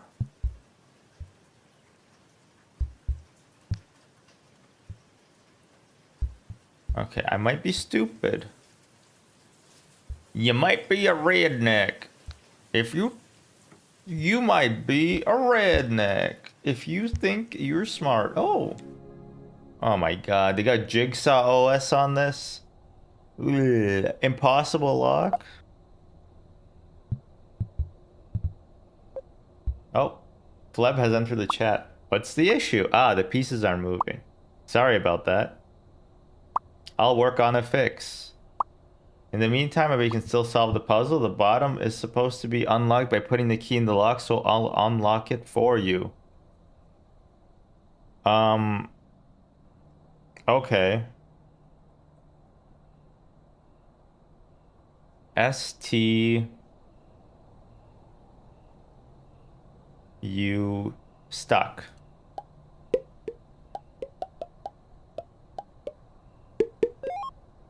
I'm a genius. Fleb is typing. I've got a fixed version of this puzzle. Check it out on the desktop. Sure. I'll be here if you have any issues. Whoa. Yeah.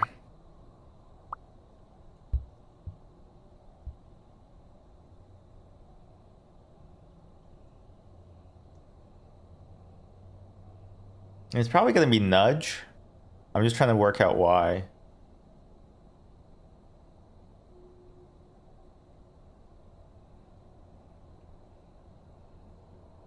Like, it's definitely nudge. I'm just trying to understand why it's nudge.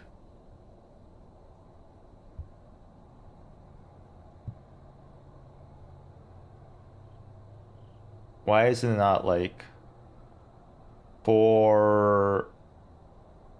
Oh, it could be force actually. Yay.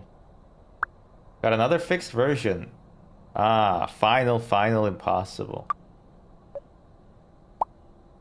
One more try. Where are the key parts? Uh-oh. Uh-oh. There's the key. You can definitely solve this. Works on my machine, ass motherfucker. So it ends with an E. It ends with an E and it goes like this. And it's a G. I just wanna reminisce. Up.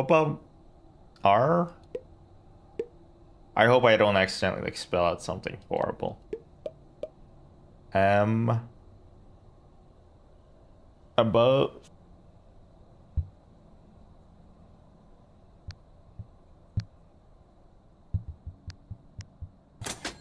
Okay. Easy. A very discerning customer. This is fun.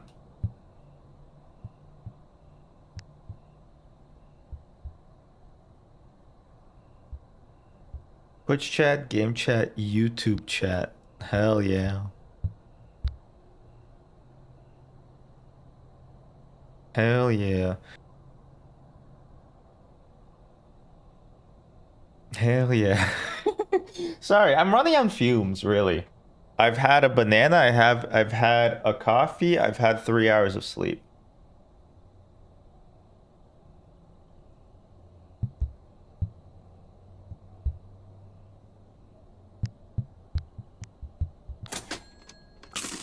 Is that the ideal? You want your cheese to be touching your burger bun, right? Like you want it to be melted, right? Uh-oh. Jesus Christ. Okay,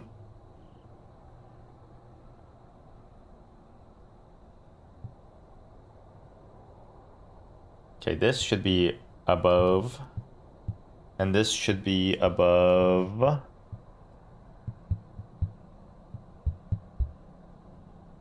And this should be above.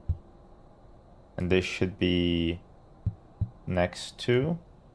And these should be next to.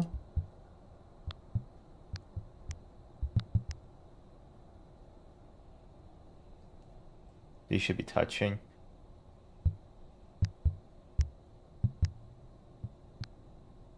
Okay, now let's see what we're breaking. You don't want the bacon and the patty to touch? Why? You freak. And you don't want the bacon to be touching the bun. Okay, fair enough. And you don't want the bacon to be touching the...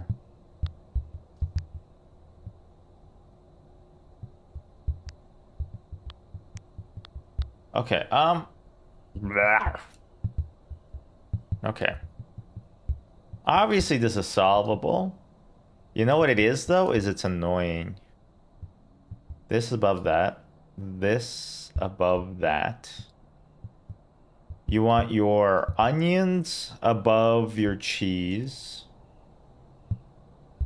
So these are the easy spatial relationships. And you want these guys touching. Then you don't want...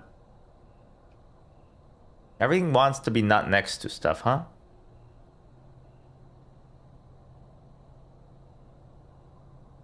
Okay, can we just put this at the top? Onions at the top. Anybody have a problem with that? No, okay.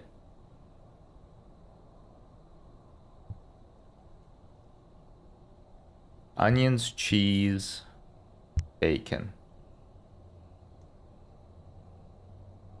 But you don't want your bacon to touch your tomatoes, okay? And you don't want your bacon to touch your bun.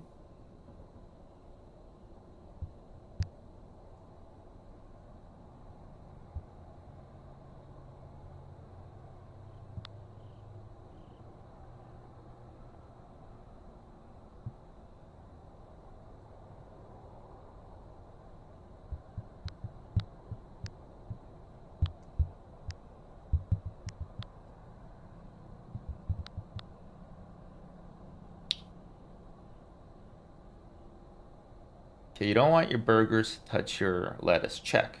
You don't want your bacon to touch your burger. Check. You don't want your bacon to touch the bottom bun. Check. You don't want your bacon to...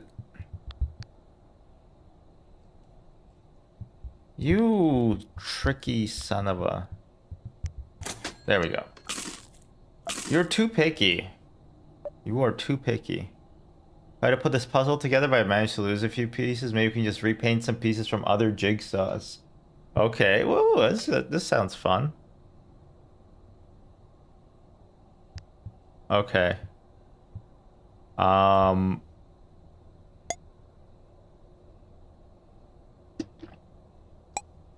Oh, this is cool.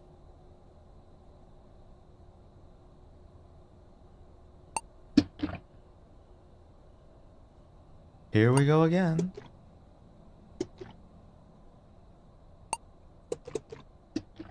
This is a very cool game.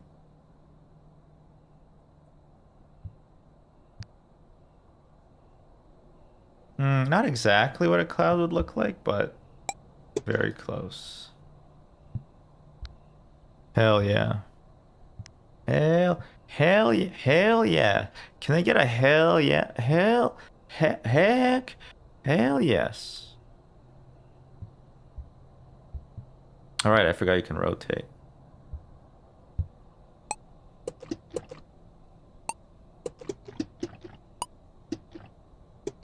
Oopsie. Oops. No. One more. One more. Oh, this is cool. This is cool. Feed your brain, you know?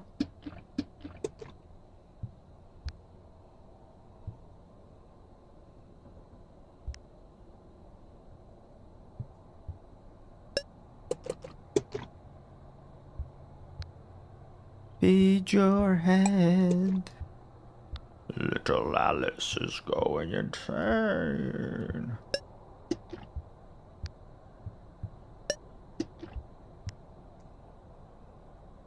What am I missing?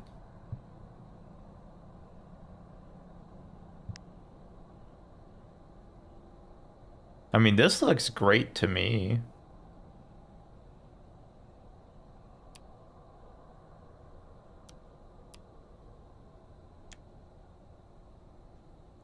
No? No? What did I do wrong?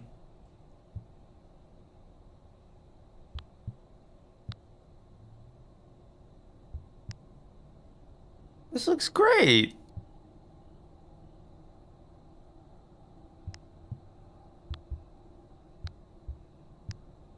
This looks absolutely perfect. What am I doing wrong? Doesn't see it.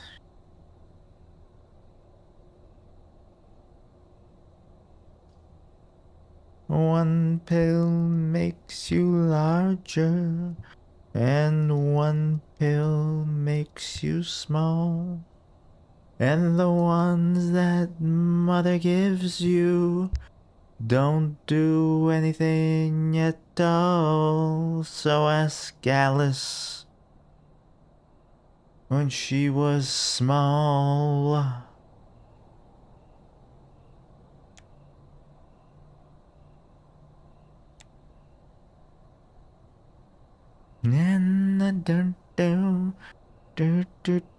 And you know you're going to fall.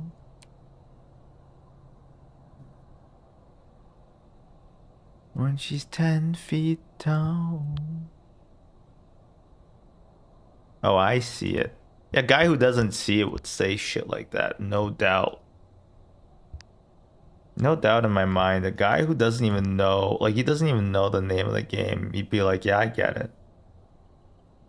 No doubt in my mind.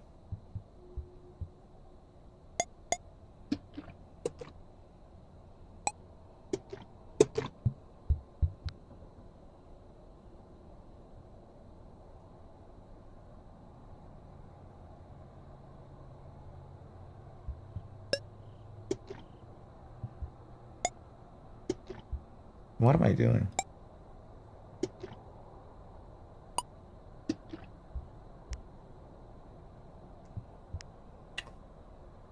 And you know you're going to fall. So ask Alice when she's 10 feet tall.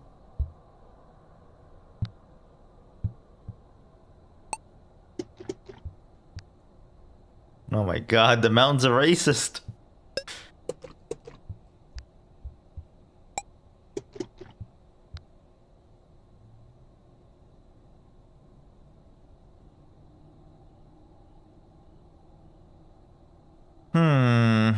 The game is bugged.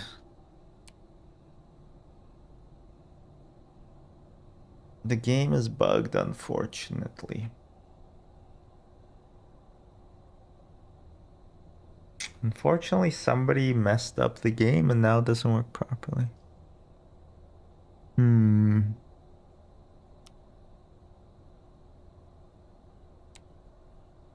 feel like the colorblind mode is a lot harder, but I'm not colorblind. Maybe it's easier.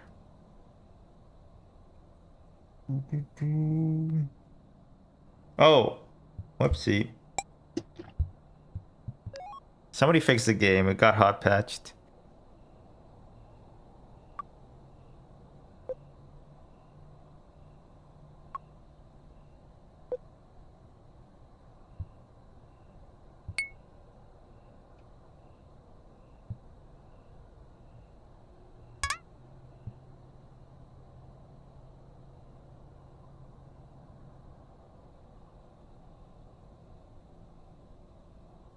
What?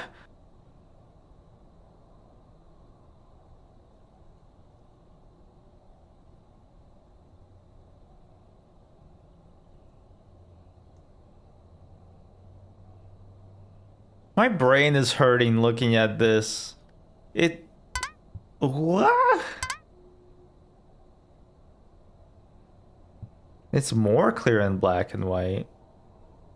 Only a Sith deals in absolutes. You ever heard that phrase? Not from a Jedi. Rich Evans and Mike Staklasa are in Mugenics? What the hell? What does Jarul think about all of this?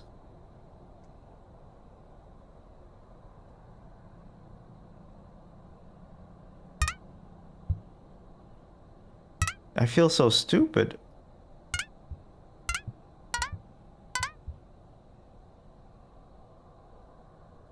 What the hell?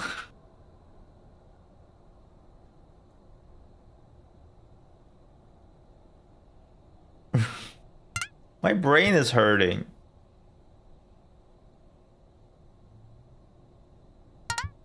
I don't think this is from a different puzzle.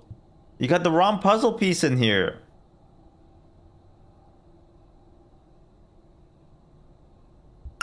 Oh, I figured it out. Oh, oh, okay, good. Oh, I was about to lose my freaking mind. Oh, no, no, no, no, no. Oh, no, no, no, no, no. Oh. I kind of like captchas. I kind of like captchas because it's like, it reminds me of playing mini games on like mini clip in one more level. I miss them. They're fun. Okay, I'll do captchas for you. I don't care.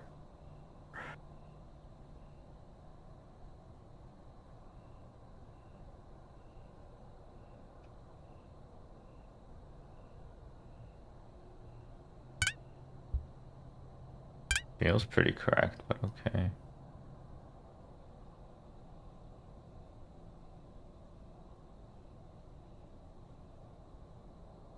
Is there a colorblind mode for this?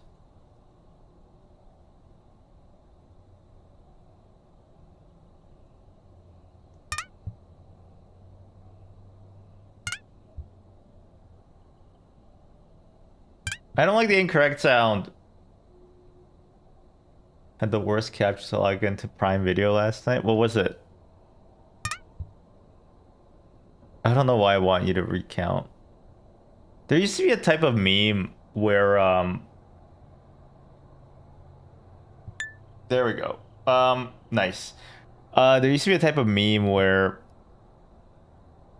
people would make comics out of captchas. Like Flexpert.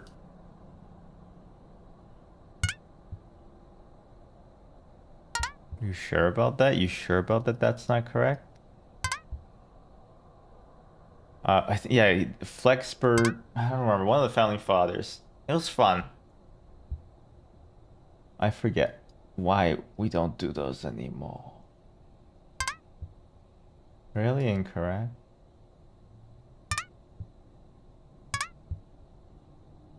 Captcha. Captua and solve on that thing.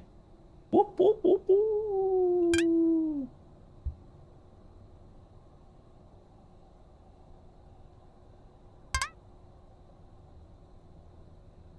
Look, there's like there's a thingy there. The jigsaw piece. This feels perfect. You know what this reminds me of a little bit? When we were playing that Nancy Drew game, and you had to have pixel perfect jigsaw puzzle, and it killed me. It killed me.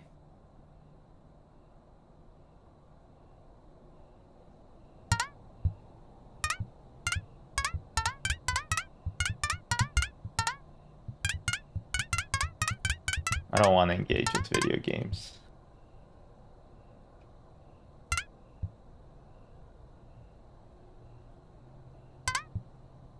Video games are bad for you.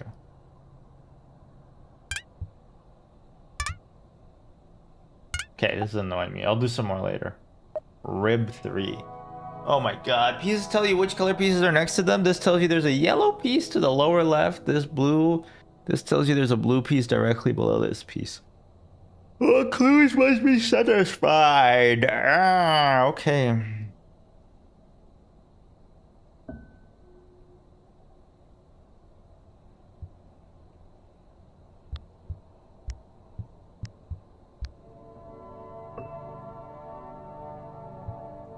The McRib. McReel. My name is McReel and I'm here to say I love McDonald's every day. McDonald's, please sponsor me. McDonald's, please sponsor me. I will eat your food for free.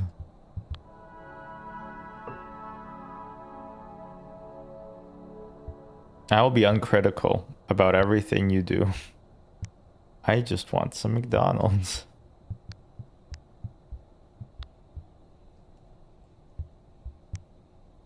Would you trust Jenny Nicholson if she had a McDonald's sponsorship?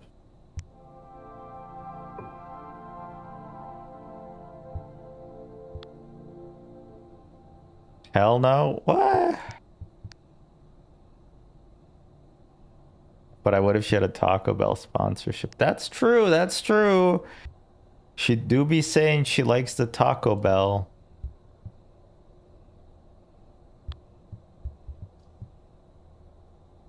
She's so crazy.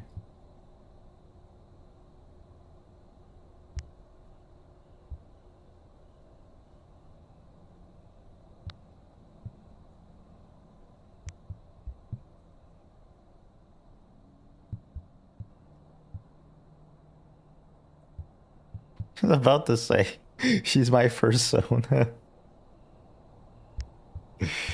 I don't know what I meant by this.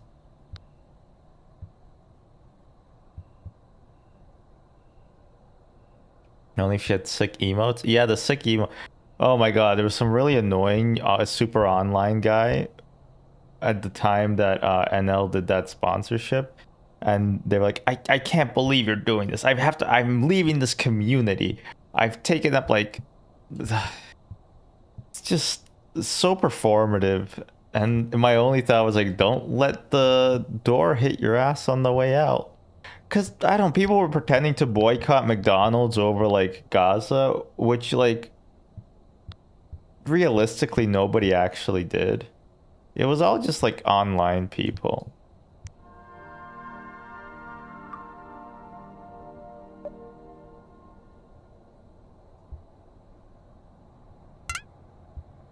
Stop saying incorrect.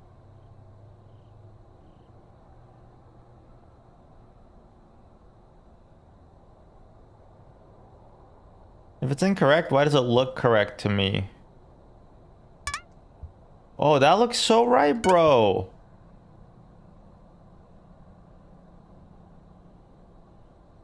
I don't know. It doesn't even matter. That stream was really cursed, though.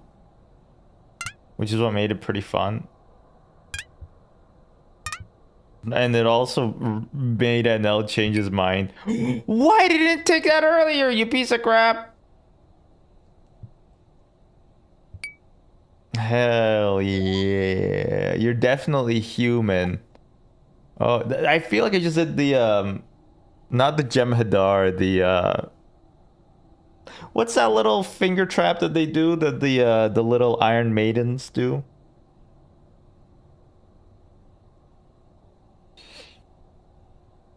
I mean, yeah, I mean, I assume he got a lot of money. Oh my God.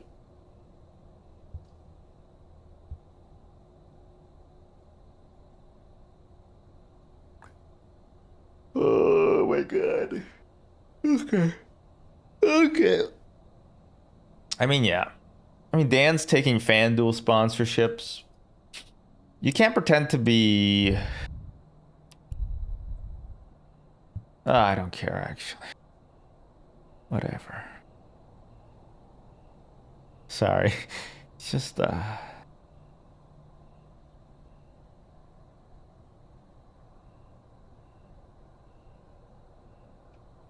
This will move the menus of the game. Originally, if you pressed up, you would go to the settings menu, but you can put different screen there using this utility. Try it. There's a golden jigsaw out there. Can you reach it? Now, what sponsorship did he take? It was a McDonald's sponsorship.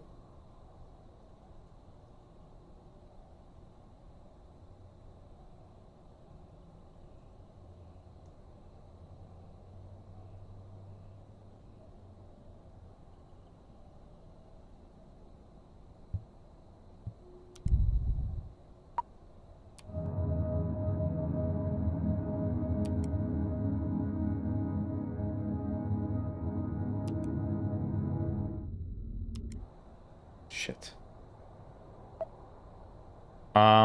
Okay, let me think.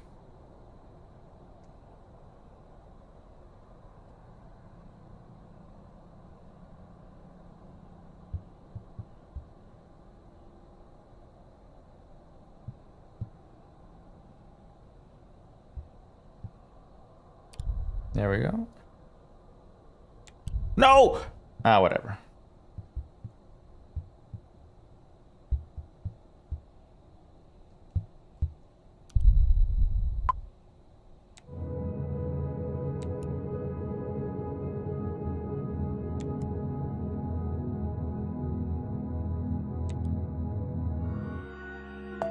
Yippee!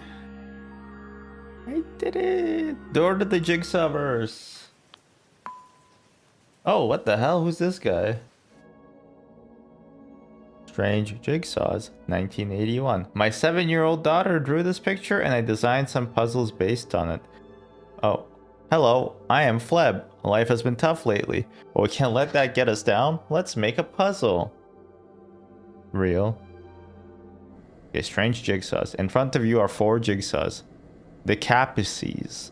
The capices. The cap pieces? The latest in jigsaw technology, strange jigsaws. 2025. Lock the $1 million jigsaw. In front of you are 2 pieces. Piece A has 10 tabs sticking out of the piece. Piece B has 10 holes. Both tabs and holes are numbered to have something written next to them. You get the sense you have to put the 2 pieces together somehow.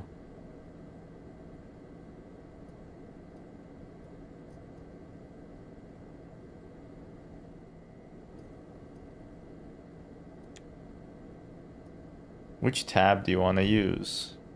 Jesus Christ.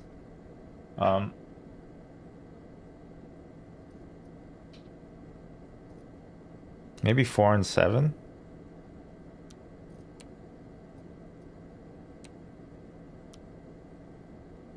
Tab and hold disappear. K H I J A B C D E F G H I J K J K H I H I J K L.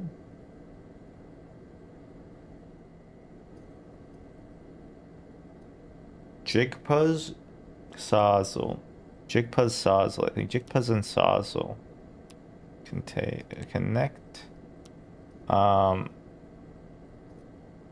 Hand tool.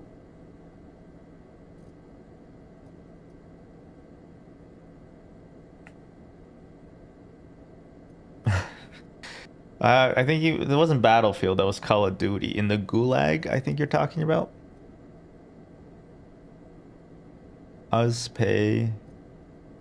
Leze. Jig, maybe Jig and Saw.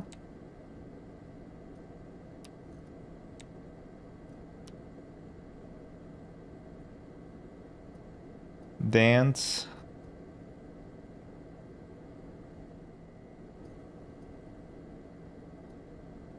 Oh, PI. Okay, this JPIUGC. Let's say for puzzle. No, really. SZ. Okay, well that spells out something. Hand tool? Mist?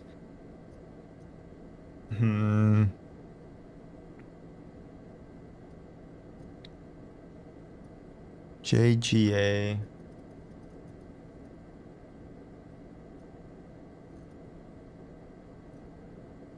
JGASRN? No. JGAISW. Yeah, JGAISW. Nice. One of them has to be strange, right? S or T? No. Uzpay. Uzpay?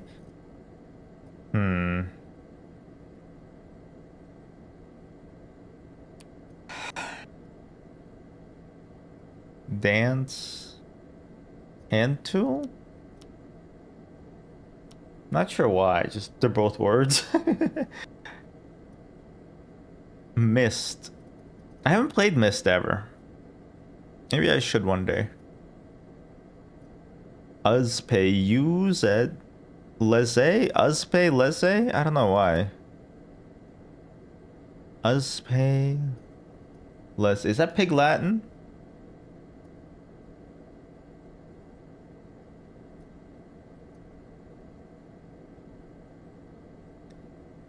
Okay, KJH.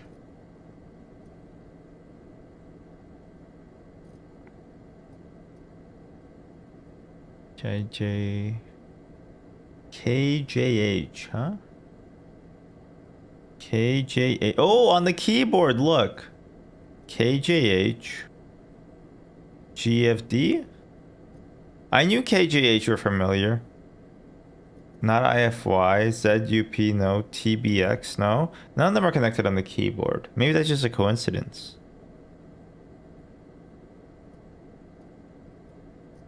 I don't think it's a coincidence, though. KJH.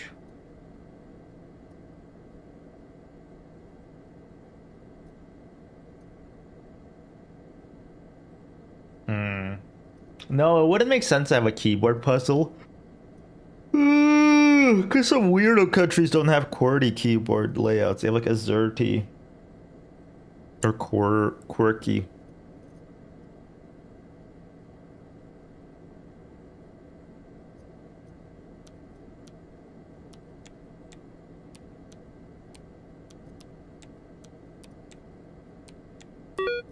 Yeah. 2 perfect decagons. Splendid. The puzzle is solved. The game has been saved. I did kind of brute force the last few, but you know what? That's okay.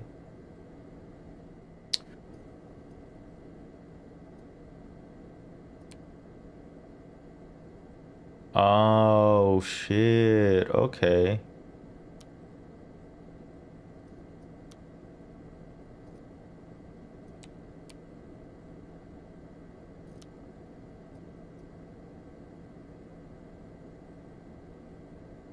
This is blowing my mind.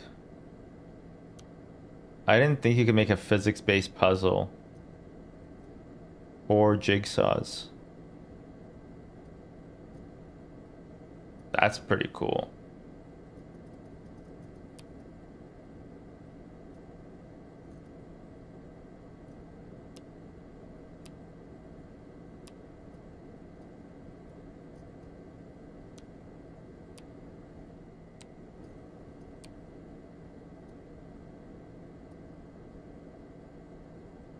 The controls are weird too. Controls are weird too. No lie detected. The controls are weird.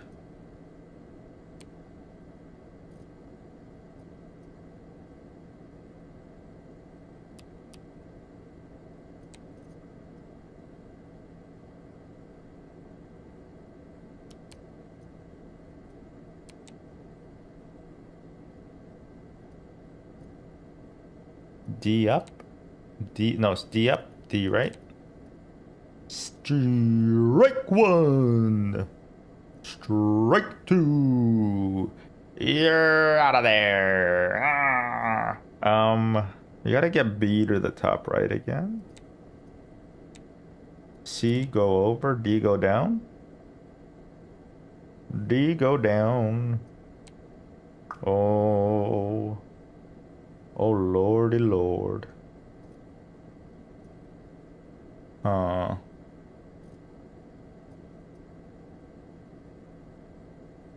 We have ourselves in a bit of predicament. Predicamentation, huh? What if C? You go up. We need to swap B and D.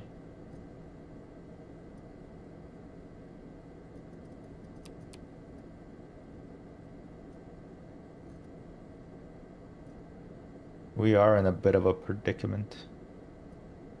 Okay, C down. B down. B down, I said. God, people don't listen to me anymore. Nope, up, right? B up.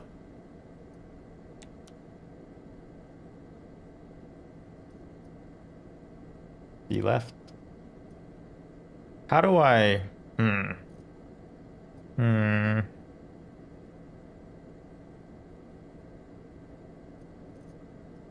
No, no, no, no, no. No, no, no, no Hansel and Gretel.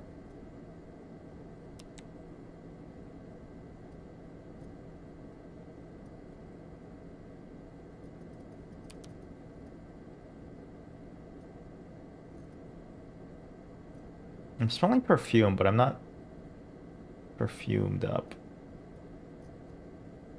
Perfumative, huh?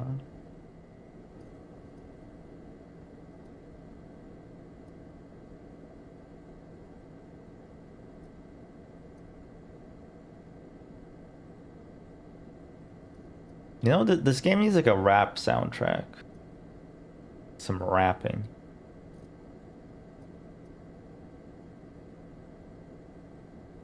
I think this is impossible.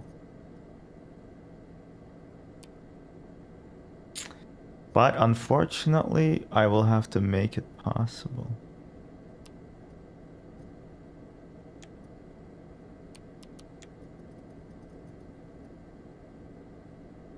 As with all things, I will have to make it possible.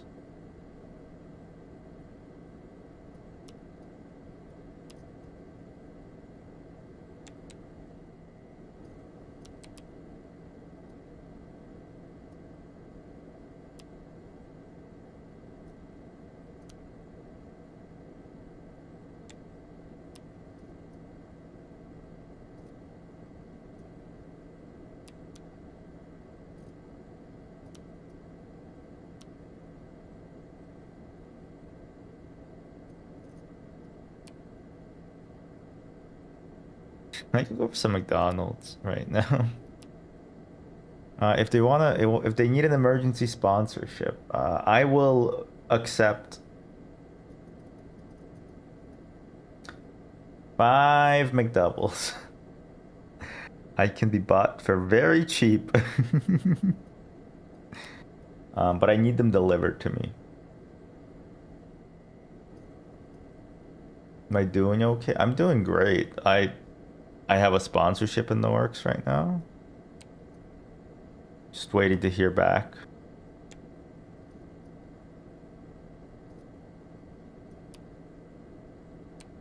From my lawyers. Okay, let's just reset and let's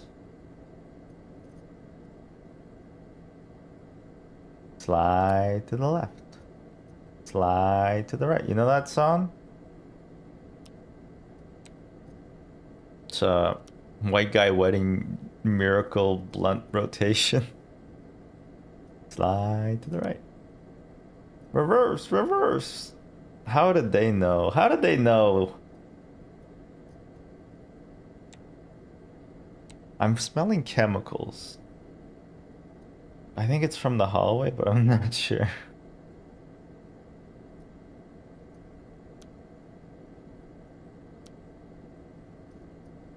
One hop this time. Remember when we would do one hop this time?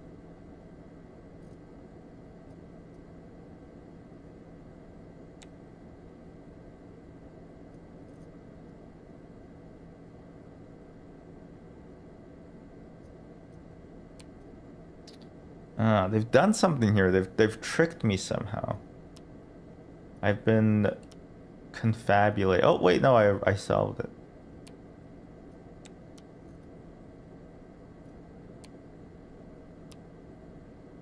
There we go. A down and B, you can just fit right in there, right? Hell yeah. A, B, C, D. Who could have thought that that would be the answer key? Hope you enjoyed this imaginative rendition of a puzzle game from the far off year of 2025. That's last year, bro. That's so embarrassing. Oh, man. On the top, there's a title, Strange Jigsaws. Why does it say 1981, though? Underneath the title are the 3 buttons with directional arrows on them. Play. On a plain white background, there is a title, Save Files. There are 3 rectangles with curved corners, one of which contains 3 golden jigsaws. There are 2 buttons in front of me. Which button do you press? Back to main menu. Venture into the unknown. This is the raw jigsaw essence, waiting to be formed into worlds and puzzles. There is 1 button for you to press. Go back. Let's go to the settings. Variety of buttons and sliders with strange names like resolution and master volume.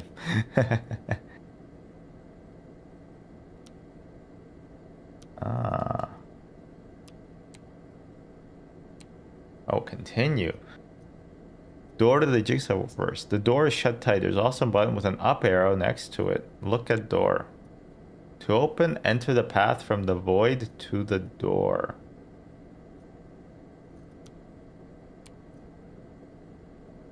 Okay.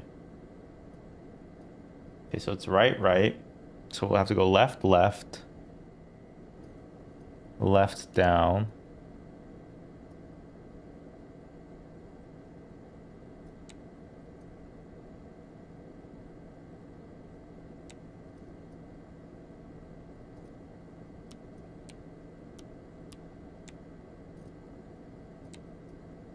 No? Okay, wait. Okay, unknown. So to get... Okay, wait. Left, left, left. Left, down, up.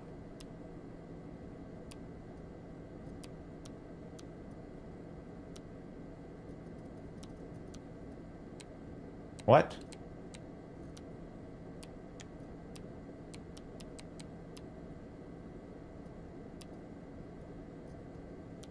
Okay, main menu. We're at the main menu. The unknown is 3 right. So 1, 2, 3 left. Another left and a down. And another continue would be up. There's also a button with an up arrow next to it. Look at door. Go in door, enter the path from the void to the door. Isn't it just left, left, left, left?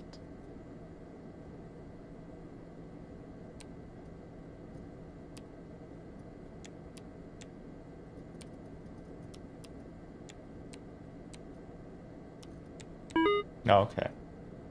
Ooh. I mean, it's the same path, I guess. I guess not. I guess order matters. You're gonna get there in the end. You go through the door. You are shocked to see the fractured and broken jigsaw verse stretching out before you.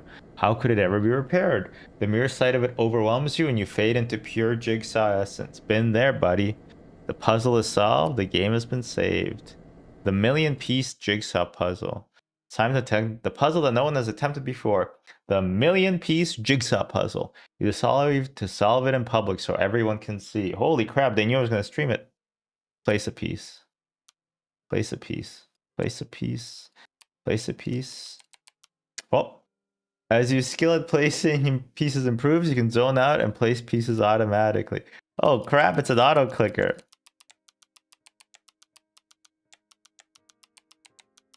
Oh, this is fun. It's become an idle game. People are starting to notice that the puzzle is coming together. Chat, please notice that the puzzle is actually coming together. A few people are watching. Ain't that the truth?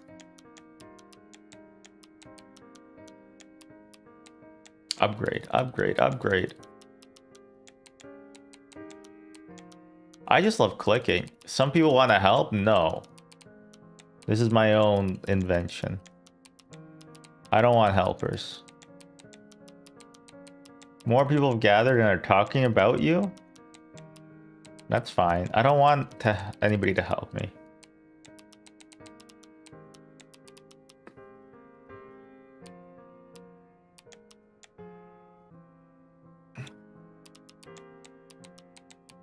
Now you have a lot of viewers. No helpers though. No helping. I think I should be done this very soon. We're at 1,000. How many thousands go into a million? 1,000 thousands? My finger's getting tired.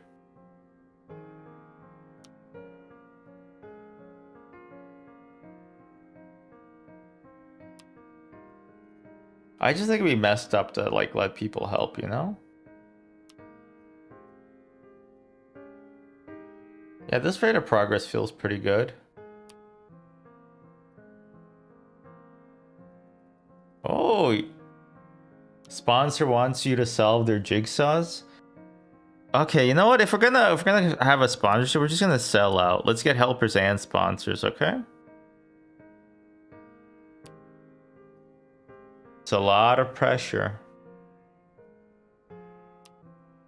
My puzzle skills are going up though. It would be nice to take a break from solving jigsaws. Yeah, well, you know. What are we to do? You welcome your first child. She's beautiful.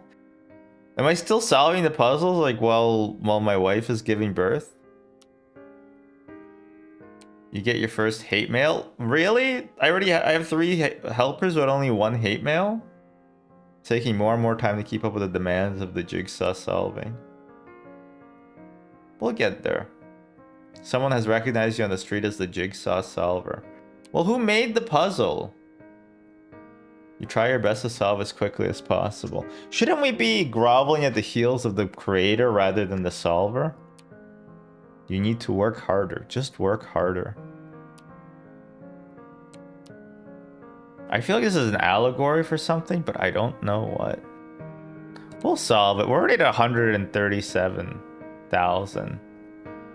150. 170. This is easy. Selling jigsaws puzzles doesn't make a whole lot of money. Between your daughter working full-time and the jigsaw, there's no time left. Oh, you know, not the worst thing in the world. Don't complain. Don't say it's too much. Get it done.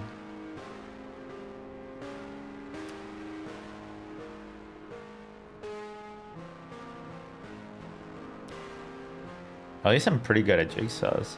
You're there. You're there right now. Get out of your head and make something. Anything. Don't complain. Say it's too much. Get it done. Don't complain. Huh. I'll work and... Oh, you quit? What?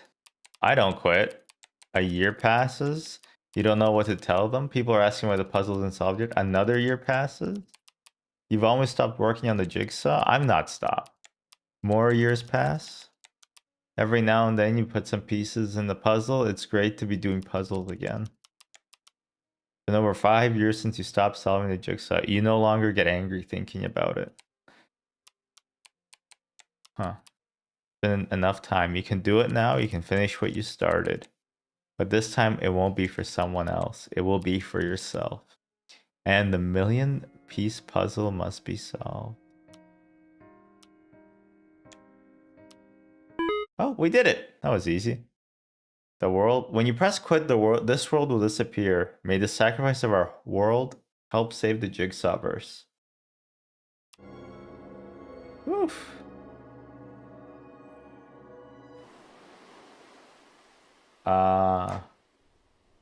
Wait, what? My 7-year-old daughter drew this picture and I designed some puzzles based on it. You think this is like a autobiography? Just relax at the whirlpool.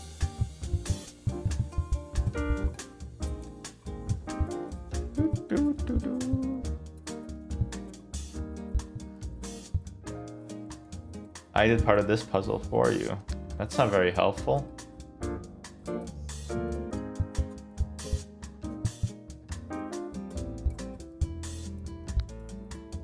All this is pattern recognition. Just tapping into the primal part of my brain that tries to find patterns in things.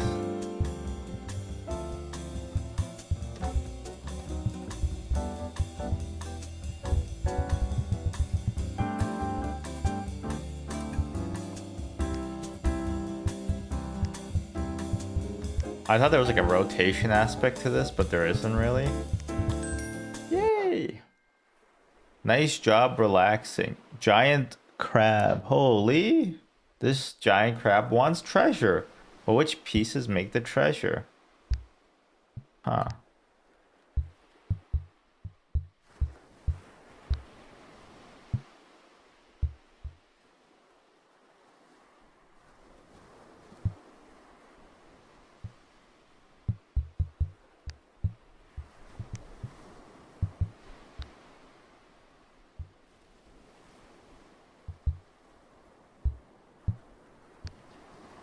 Damn.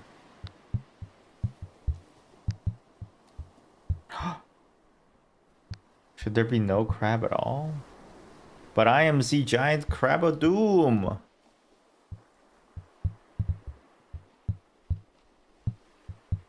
All the lefts have a...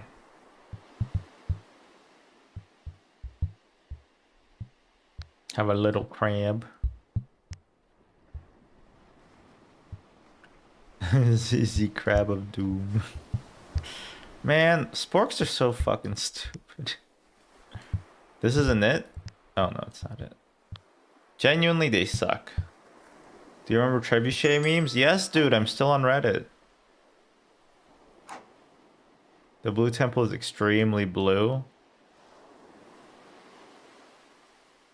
Okay, it's just an avant-garde piece.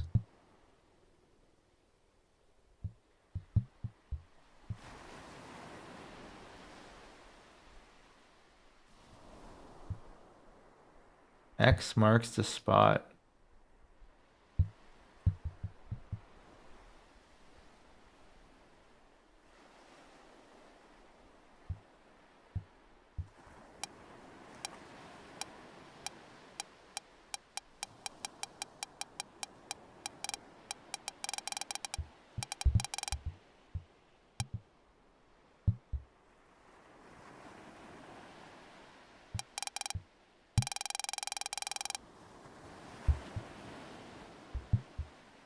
What?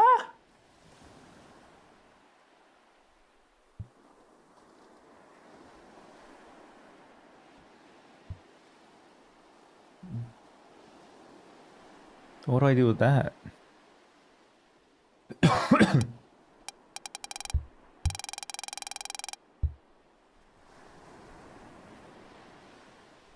Isn't that it?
I wonder where the blue temple is.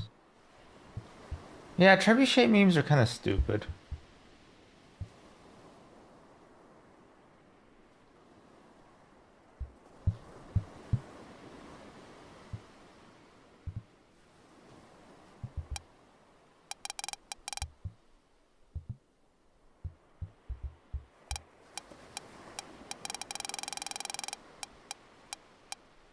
I just saw a cool trebuchet on Twitter. I mean, if there's an actual trebuchet, I think that's cool. I just don't think the memes themselves are very cool.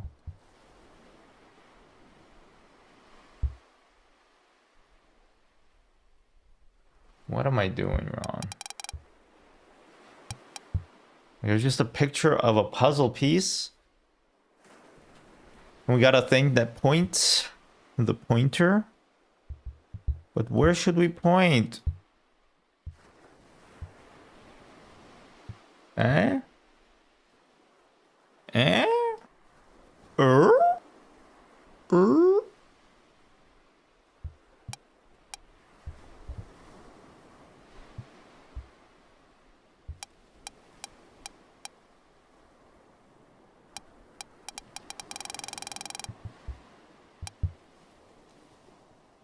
This puzzle's bugged. Chat, this puzzle has a bug in it.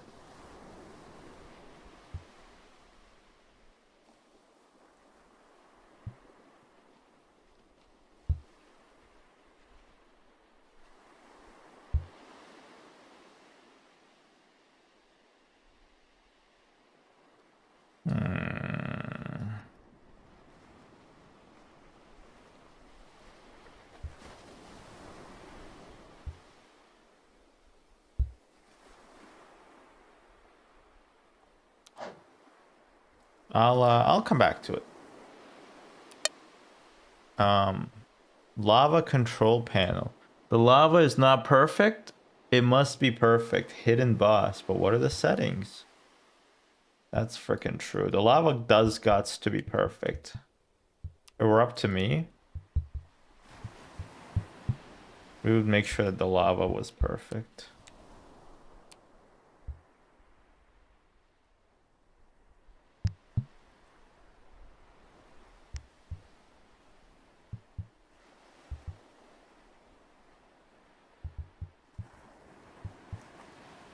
We has forgotten how to make the lava perfect.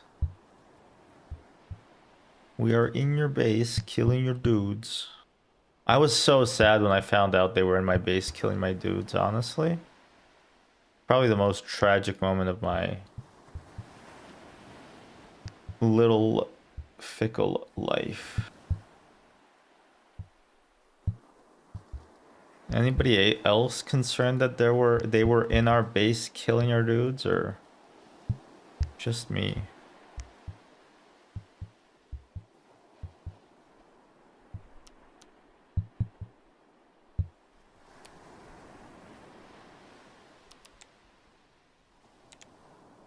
Just me, huh? Damn, alright.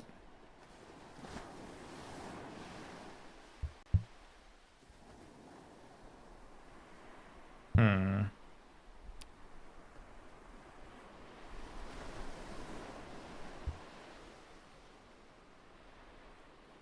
Oh.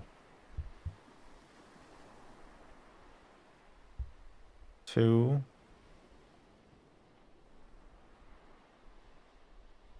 Or I guess.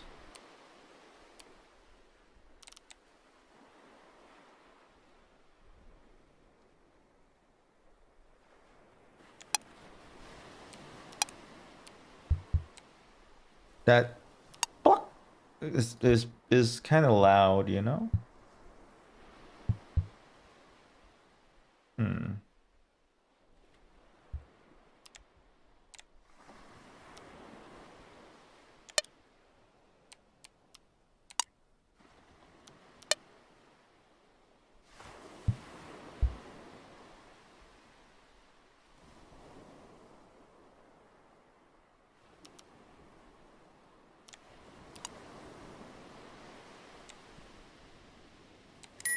Yay! Haha, yes, it's perfect. Shark. The shark has a colorful jigsaw but got hungry. Can you recreate the jigsaw?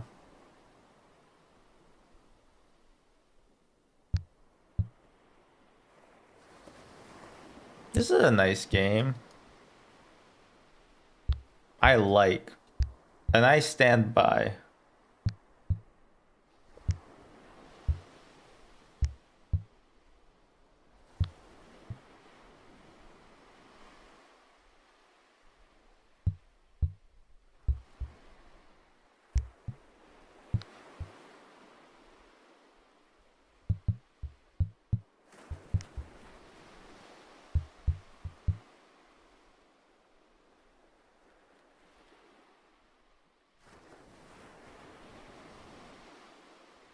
Huh. Too small. Too small. So that if the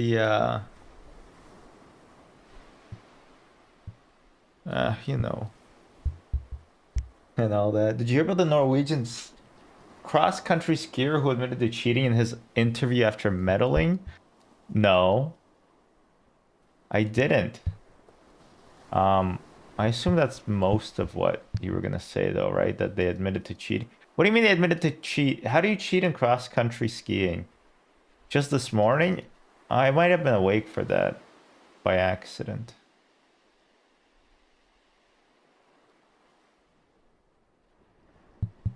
Oh, my bad. No, what? No, not your bad. Just tell me what happened?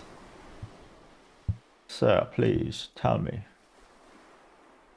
Cheated on his girlfriend, said he wanted to say it to the world and hopefully win her. Oh, cheated. I thought you said that he cheated in the sport. I wonder if that'll work out for him. I wonder. Women famously, I believe, love it when you admit that you cheated on them on transatlantic news, I suppose.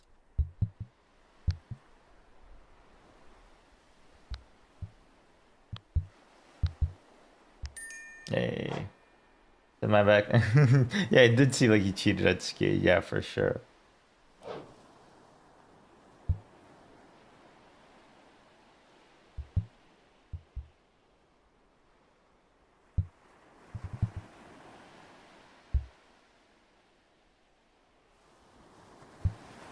What does this mean, though, bro?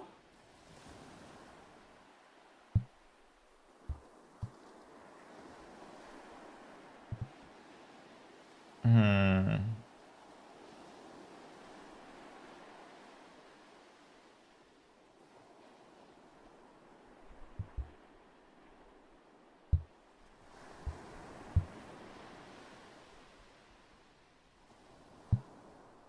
I'm getting stuck. I'm home stuck. I'm home stuck. Help me, home stuck, bro.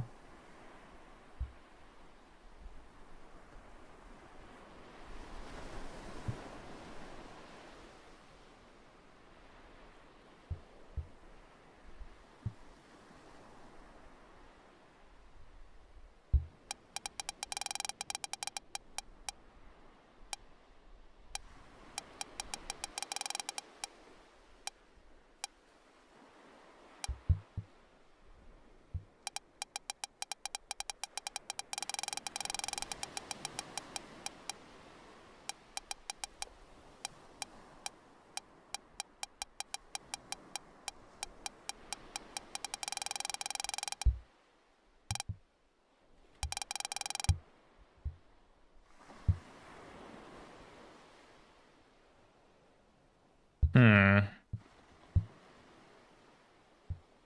Did he cheat on her in the Olympic Village?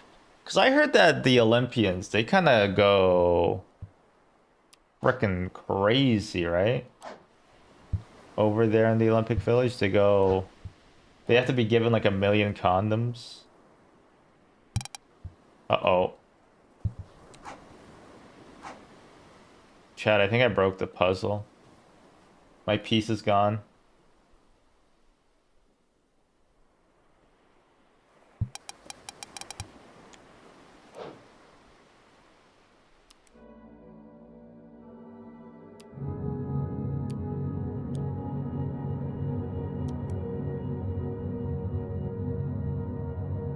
I do think I accidentally broke my puzzle.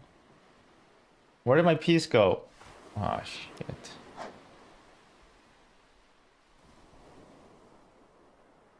Chat for real. Oh, shit.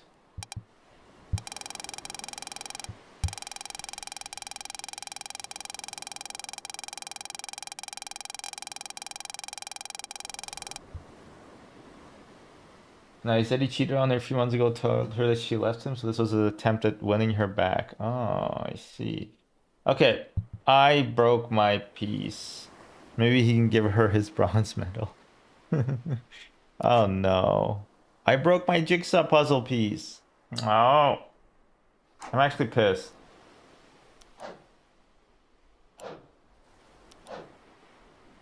Maybe if I restart the game?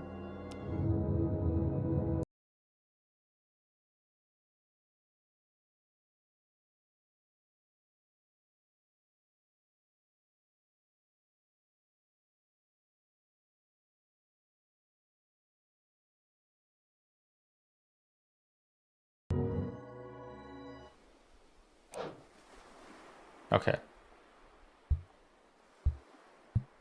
That's fine. X marks the spot.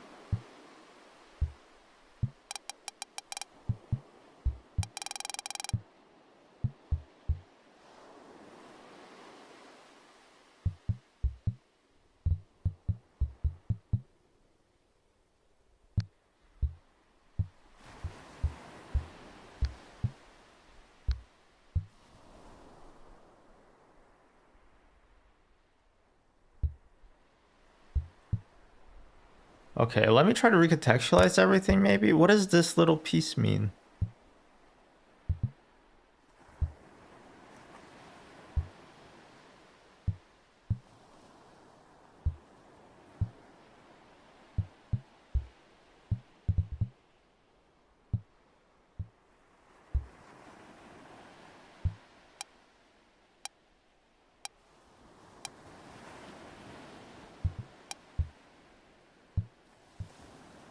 The blue temple is extremely blue, right? But the whole thing is blue, bro. Your kid's a moron. The whole goddamn thing is blue. Mm.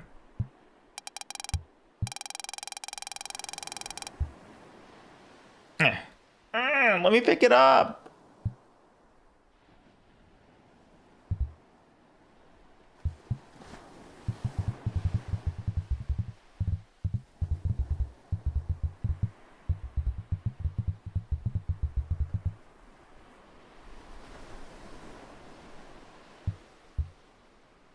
Does it maybe fit somewhere? Like, does this art fit somewhere? It looks too disparate though. It looks too disparate.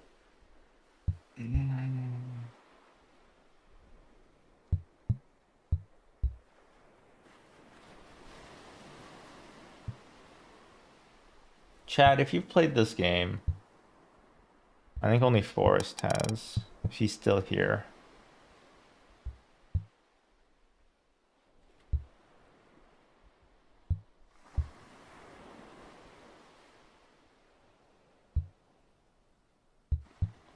What the heck am I to do here?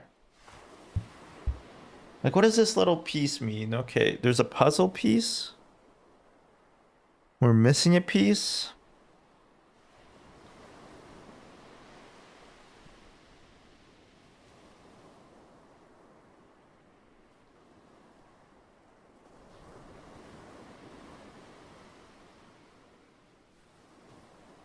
Ext. Maybe like next.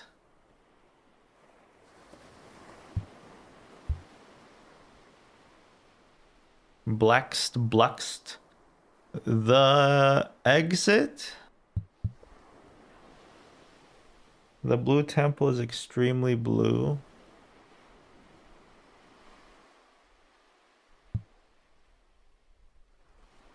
Let's see if we can form like a word. Text blue. Bext black. Bext blackst bluext black.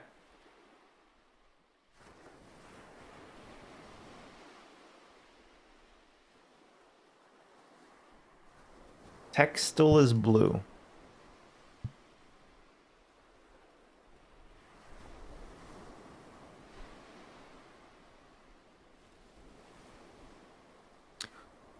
Rexley.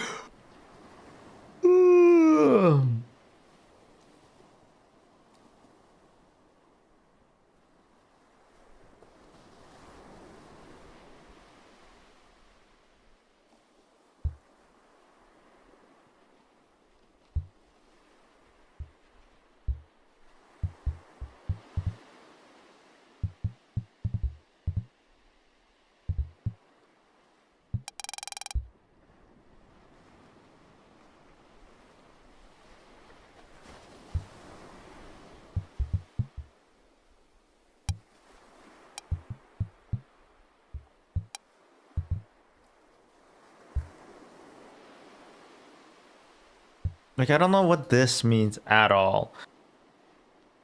It's a puzzle piece.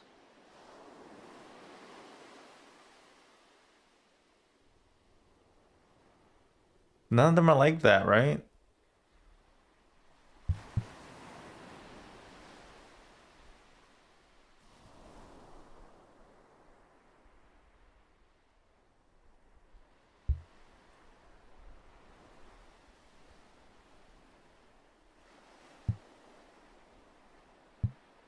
Like, this piece looks like a combination of this. Not even. No, I don't know. I have no frackin' clue. Frackin' frack.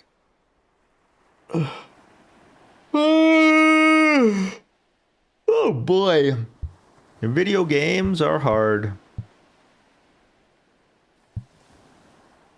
Okay, I think there's quite a bit left to this game. Let me just check. Yeah, look, I got this. So that's the 4 pieces of that. And then we got like another mini game thing. So you know what? I will, I think I'm going to stop right here. Thanks, y'all. We'll be back with some more strange jigsaws, hopefully tomorrow. Although I have actually... Somebody has to come over tomorrow and like vacuum my pipes. That's not a euphemism. They gotta clean out some stuff, so we'll see how that goes. Hopefully well. All right. Goodbye, YouTube.